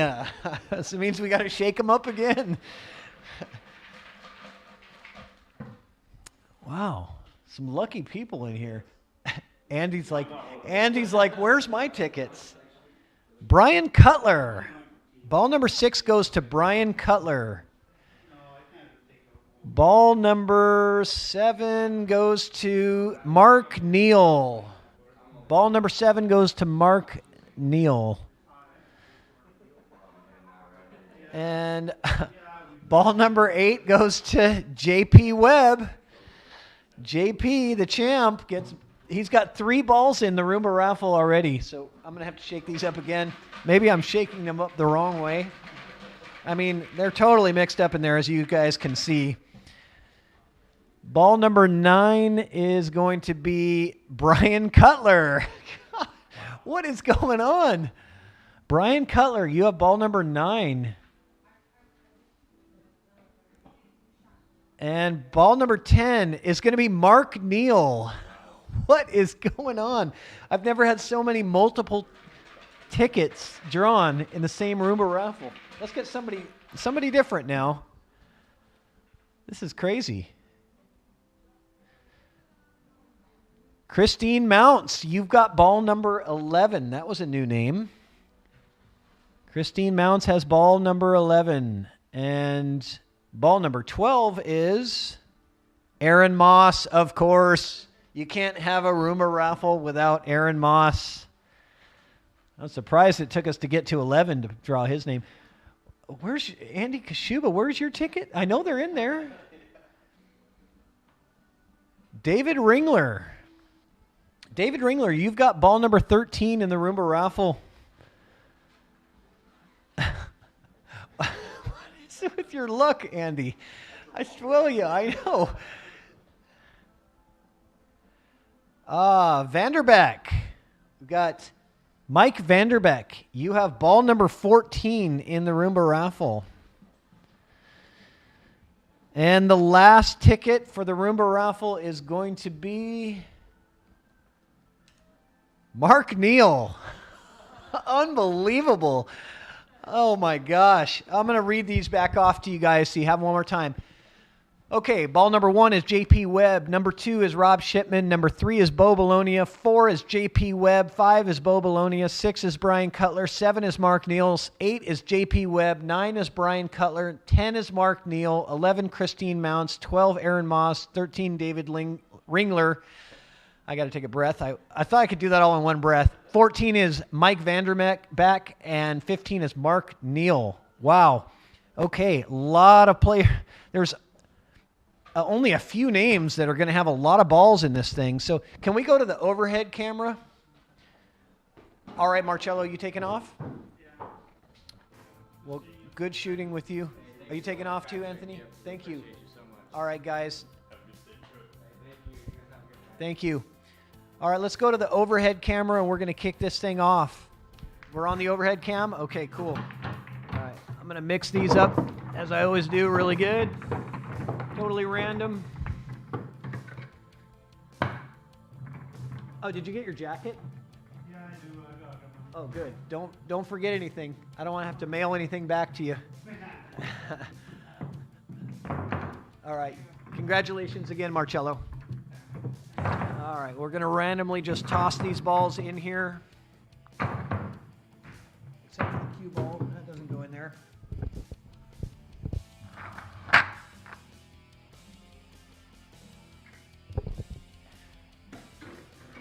Okay.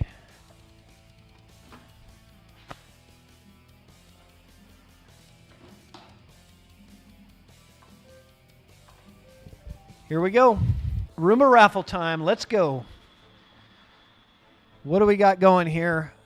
Who's going to help me out with the commentating of the Roomba raffle? Rich, here's your mic. Help me out here. Here's the board over here. Number 13. All right, we'll give it a try here. Number 13 is David Ringler.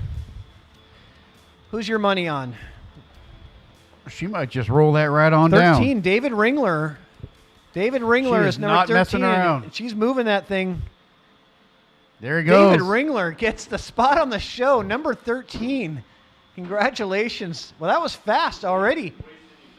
No, she did not waste any time. She just walked it right down the rail like it was nothing. So congratulations to David Ringler. You won the spot on the show and a $100 buy-in paid. Can't wait to have you out. It's going to be awesome. Okay, we still got the Predator jacket. Ball number 2. I think she's going to make us wait a while now. She's down here working on this end of the table. Well, yeah. Nope.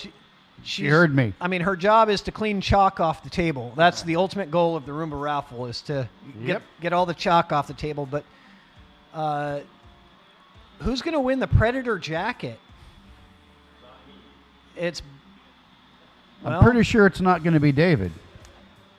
It's not going to be David. No, he's got... Yeah, and it's not going to be Andy, and it's not going to be Rich. He had one ball in there, and he got it.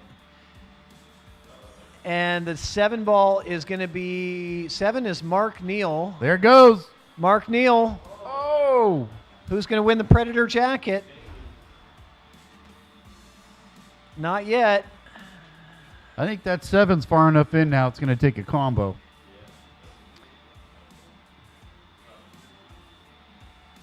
It's not going to go in unless another ball combos it in, the 7 ball, because she can't reach it from there.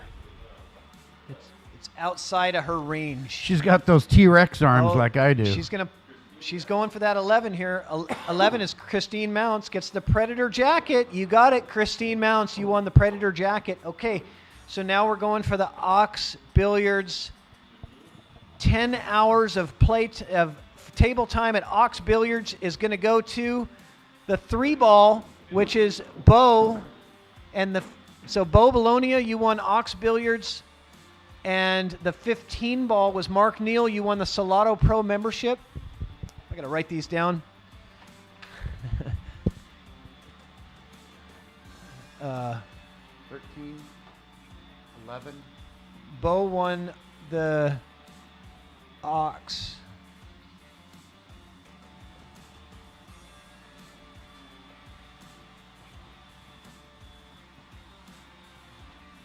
That was 3, though. I think she's going to go for that 7. I don't know. Oh, she turned around.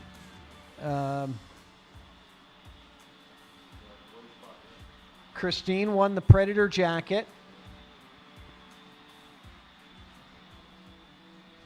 And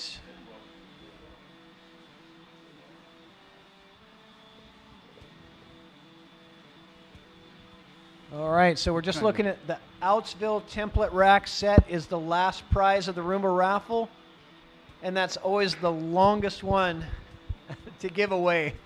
You know, we should make it to where the 5th ball that drops is the spot on the show, so everybody has to sit and wait in suspense. Yep.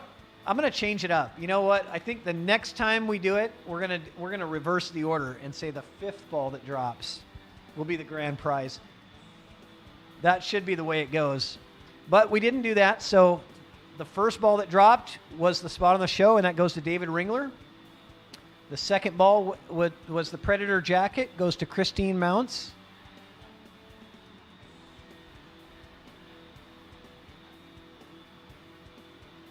Well, I sure thought that 7 was going to get a combo a lot earlier than this. And Bo Bologna won the Ox Billiards 10 hours of table time at Ox Billiards. And Mark Neal won the Salado membership. There you go, 12-7 coming up. Oh. Not quite. I think the 10 ball, my money's on the 10 ball here. 10 ball is Mark Neal. Mark's got the 7 ball and the 10 ball. Oh, did he not? Oh, it was the 15. Yeah. Yeah, because Mark's already won the... Oh, the 5 ball got it? Thank you. 5 ball is Bo Bologna. You won the template rack set and the table time. All right. All right, well, that's going to do it for tonight, guys. I really appreciate everybody joining us today. It was a lot of fun. We had some great matchups. Got a player from out of state come and play in the box. We got to see, Kitsap Mike Peters versus Olympia Mike Peters, and we found out that Olympia has the real Mike Peters. Yep. And, it was a lot of fun. And Marcello. And to date myself again, as Porky Pig would say, buddy. That's all, folks. That's all, folks. Have a great night, everybody, and we'll see you next month for April 15th. Don't miss it. One pocket match with Ed Hobbs and Mike Dykman. It's going to be awesome.